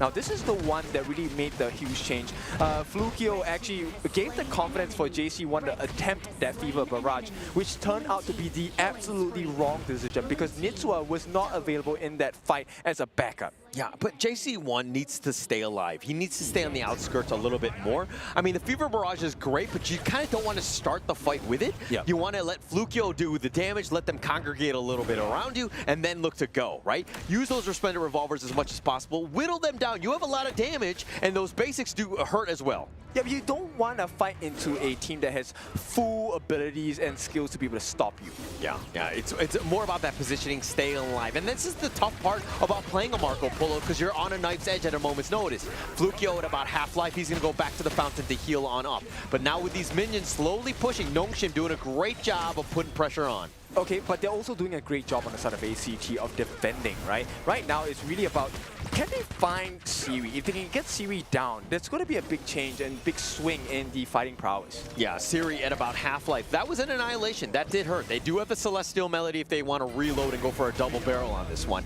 But the burst is going to be key. Switch still up in front. The Unbridled Outburst connecting onto 2 just with the pushback. This crystal is open if they want to go, but the Conductor of Souls on to Flukio, and it looks like he's going to be backing off. They want to go for Illusion, and instead he gets sniped out. Flukio finds him, and they will go back into the fountain. It's a 1-for-1 thus far. Okay, they hold on. They gave the life of Switch here, 40 seconds to go. More importantly, Flukio is alive, JC1 is alive. He does have access to his Frigid Charge. Right now, Siri has been threatened, but he has stayed safe throughout this entire skirmish. I mean, this is the biggest thing, Siri staying alive. If you're not able to lock him down, you're not able to do that damage. He has 14,700 net worth, 4-0-4. There's a reason why they're winning, but man, if ACT are able to draw a beat on Siri, they could potentially turn this game. Yep, ACT, they're hanging on. This is much longer than what Nongshim would definitely want. You are about 3.5 minutes away from the Tempest, and if it goes there, it truly turns into a 50-50 again. Yeah, and you don't want that, especially at this stage, right? The longer this goes, the better it is for ACT. I mean, they have the wave clear, and you kind of saw just how the siege that was happening by Nongshim at RedForce was not able to continue because, again, they were just, the minions were easily wiped out. Yeah, Flukio did not check the brush there. Could have been a mistake here. Oh, the Aeroborn right on the Flukio. He's going to do some work. The Overlord at about half. Flukio not scared, understanding that he has options. He has that sustain if they want to go. Okay, at the same time, naturally the waves will be crashing against ACT's base, so they need to be very careful about the decision they make here. Yeah, but they see. They know where it is in terms of the lane equilibrium in that bottom lane. Switch is going to make that rotation. A potential steal by Nitsua there, a little early on that annihilation. Yeah, Nitsua, I think the idea is there, but the execution is always just off by a little bit, and maybe the series might be lost by a little bit.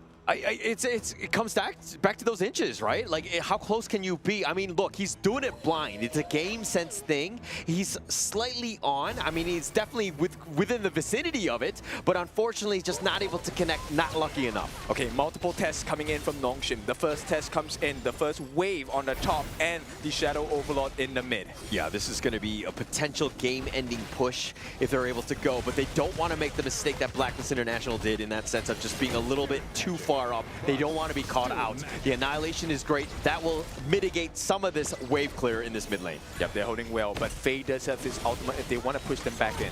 Yeah, they've got the Wind Slash onto Flukio, not the right target that you're looking for. This is going to be tough. They're very tanky boys on the side of ACT. It's going to be tough to crack into this armor. Okay, they survived the first wave. Here comes the second. Oh, they find Flukio. They do a decent amount there. Siri doing some serious work. Here's the Unbridled Outburst with that pushback, and the Fever Barrage is going to connect, but JC1, he does get killed. Sage's Sanctuary phase down as well. Switch is looking to go. Siri's the Sage's Sanctuary, but they find JC1. 3 members down. That Annihilation will connect. Siri is finally down. The first of the game. Ormson looking to go. Switch with a double, and now Nongshim with only 2 members. It looks like they're going to retreat. And they survive. That's the most important thing. They survive. ACT, I don't know how they did it. They managed to find Siri. Siri's down for 30. There is no more aggression coming in. I mean, that's the biggest thing. You take down Siri, you got yourselves a chance. Here's the breakdown.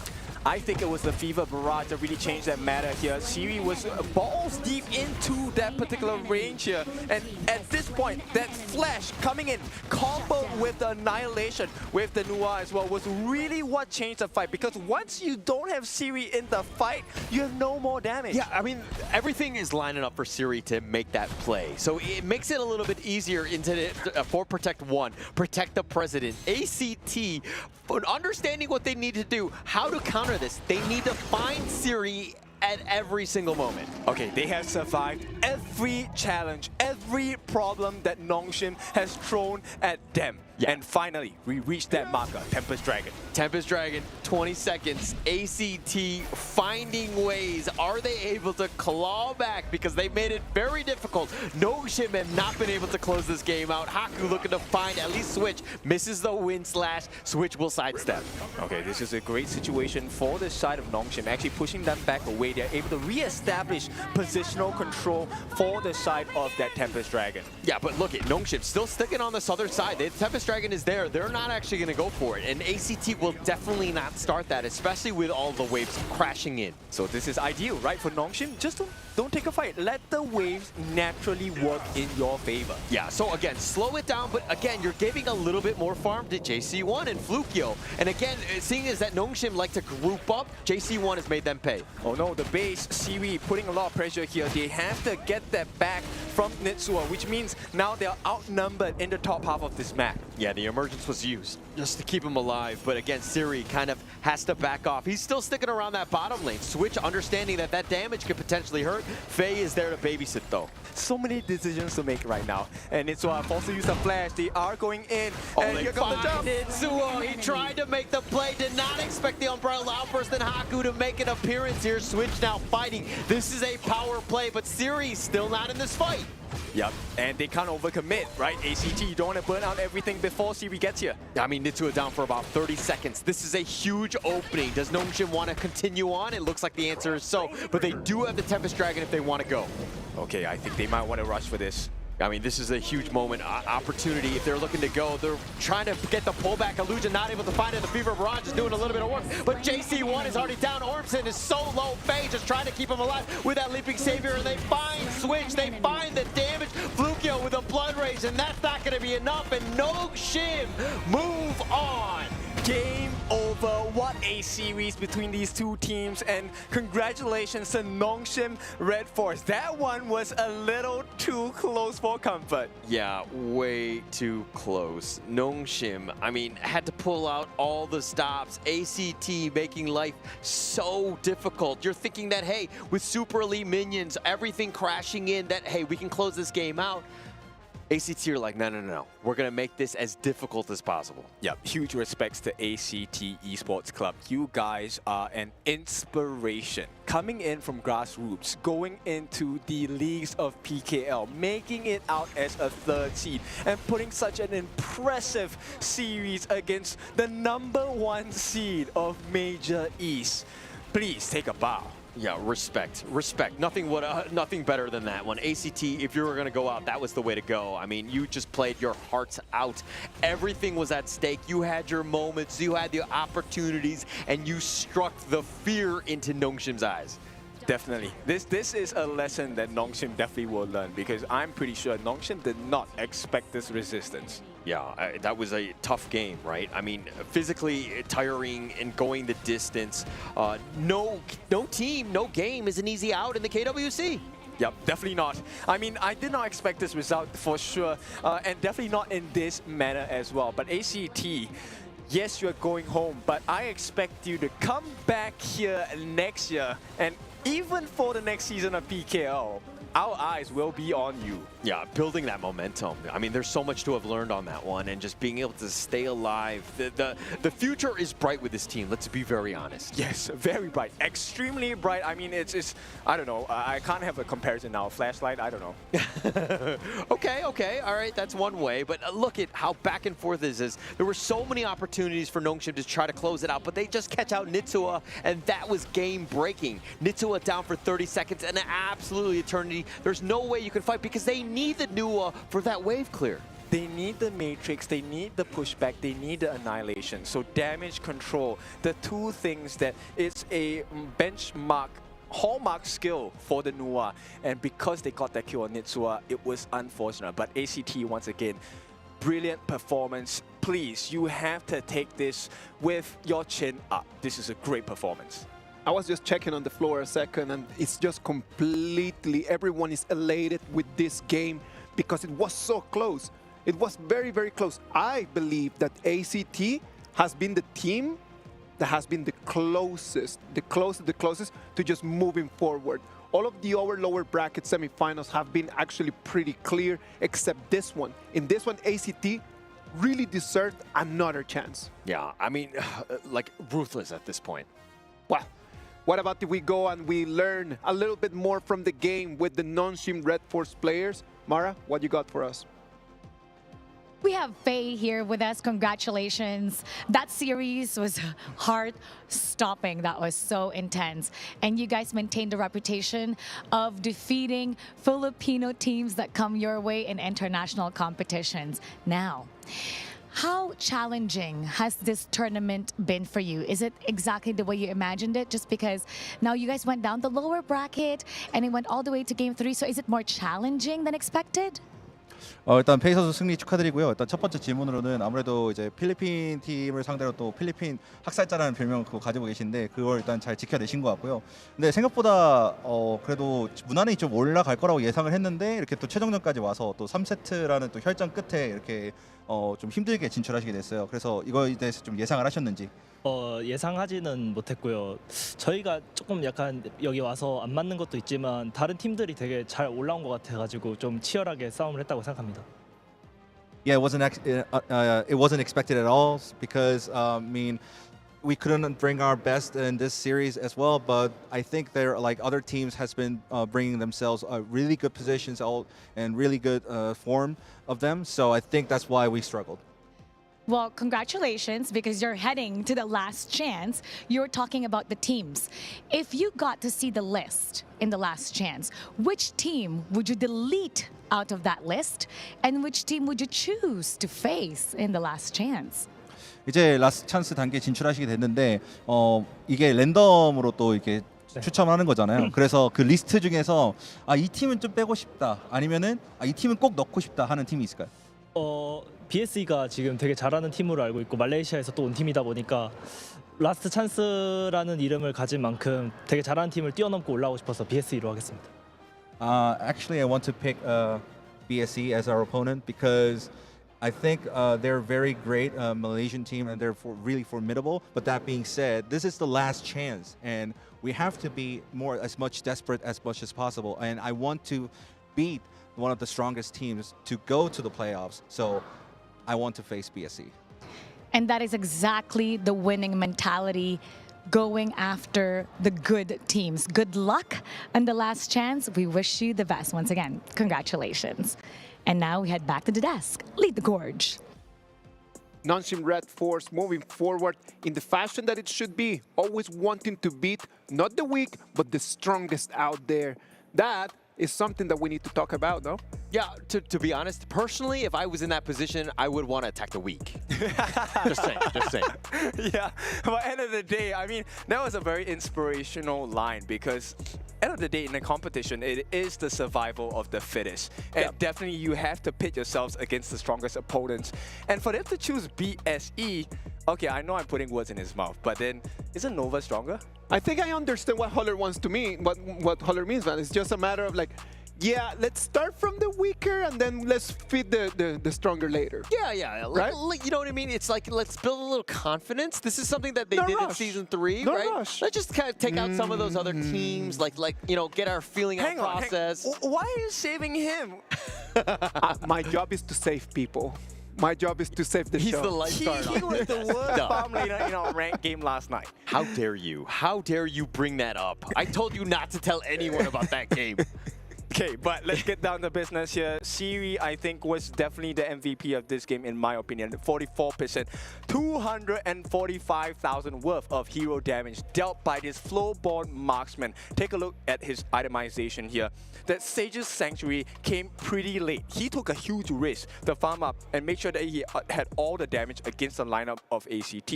But the major difference maker was his positioning. Positioning, just staying alive. That was the biggest thing, right? I mean, the fact that you almost did half of the team damage in a 21-minute game, I think speaks volumes about your play. That's absolutely insane. And we were like, hey, Siri needs to step up. He did.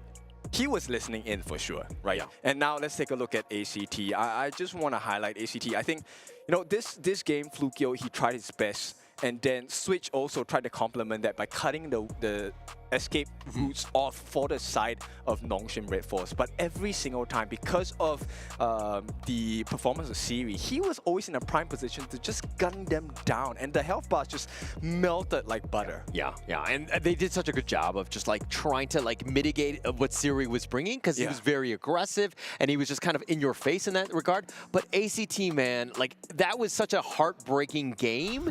I mean, just seeing that go in. But the MVP, clearly Siri, we've been, singing his praises, but 4-1-8, he only died a single time, but the 44% damage, that's actually insane. I think that that's good for the Flowborn family, right? Because the marksmen are really standing up, as for the tank has been a little bit harder. Yeah, definitely much tougher. It's still a 0% win rate for the tank version. But here, Siri showing you exactly how you should play Flowborn Marksman. Like, positioning is prime. 4-1-8. Okay, he did die once, but you can't make all the mistakes, so learn from the mistakes of others as well. Actually, I'm so inspired by Siri. I will be playing the Flowborn Marksman later today, and I will ensure that I am just like Siri in dying only once. Wow. That's all you know I can what? guarantee. I'm going to be busy later after dinner. Yeah, I'm not going to play the late for I this think guy. I have like a barber shop. Yeah, we have things to do. Friends, guys. I mean, let me know when you guys are free, whenever, later today. Yep, we will, in time, eventually, I don't know, whenever.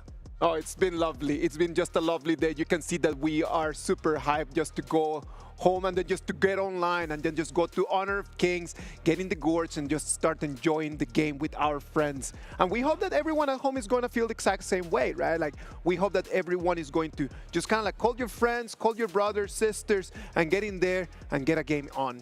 Yeah, beautiful gameplay today. I mean, I think every series we've had every day has been a banger. Yeah, everything. I mean, it's the format, it's the teams, the skill level, the parity, everything that we're talking about. If we wanted to see some amazing Honor of Kings Esports, this is it.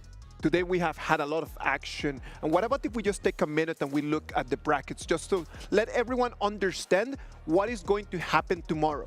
So let's just have like a little bit of a recap of what has happened in these last 4 days. Group A, Pulse Gaming straight into the top 8. And the other side, Genji Esports is going to battle it out against Boom Esports. That one is a big series to watch, man. Genji and Boom both have not really hit the expectations that have been laid out for them. So this is truly, once again, a proving ground. But let's take a look at the other groups as well. Group B on the other side, Alpha 7 Esports from Chalk BR making it all the way until top 8. The quarterfinals are waiting for Alpha 7 Esports, and then just fighting for one more chance to make it there. Team Vitality against Dominator Esports. I think this is the bracket that had the most amount of upsets going into this one, right? I mean, if we're talking about seeding from the previous, like the Chalk BR and of course the IKL, this has been the craziest one. Alpha 7 coming out on top, huge win for them. Yeah, and of course Group C, Nova Esports, as already seen earlier today, they make it into the upper brackets top 8.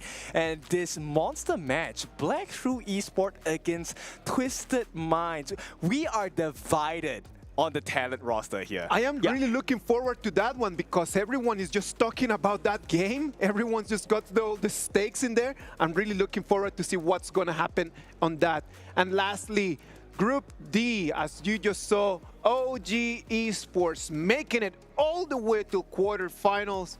And then Alpha Gaming and Nongshim RedForce are going to decide that last spot until the last chance. Yeah, I hate the fact that the graphics put Nongshim RedForce on the bottom on that one. It should be on top of Alpha Gaming, at least in the brackets, my friends. But that's going to be a banger too. Yes. I don't know. I don't know. I'm trying my very best in here to do my job, but it seems like I'm not getting a win.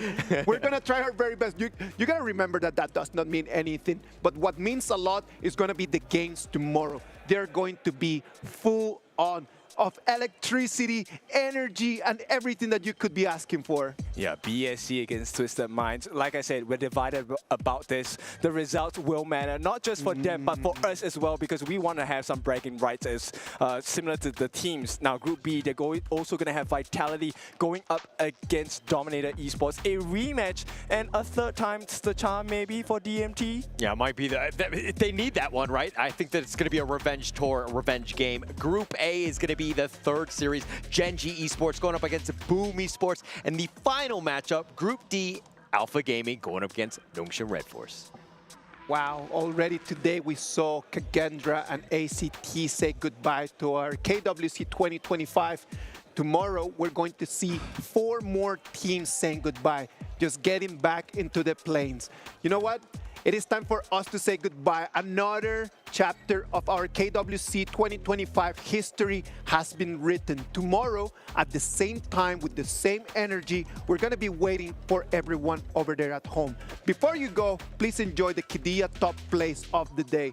From us, thank you very much. Have a good night. Have a good rest.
Come on, let's go.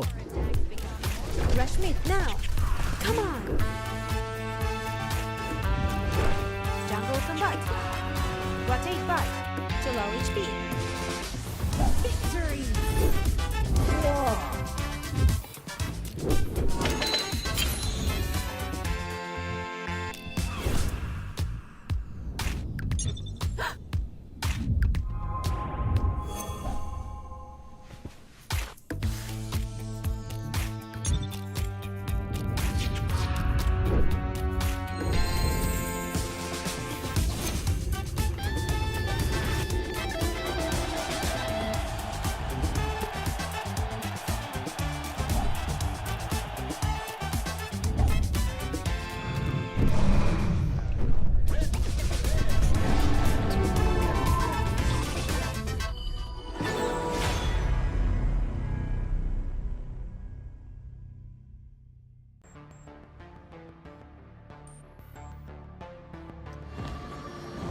Activating warp jump.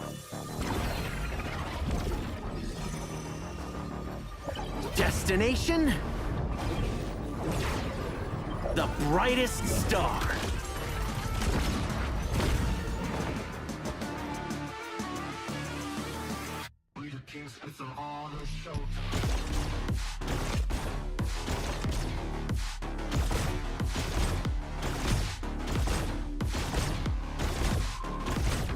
Pulse gun charged! Scope calibrated! It's a quantum party! Ignite the stars! Into the nebula! Cosmic shifts! Supernova pulse! Woo! Right in the core!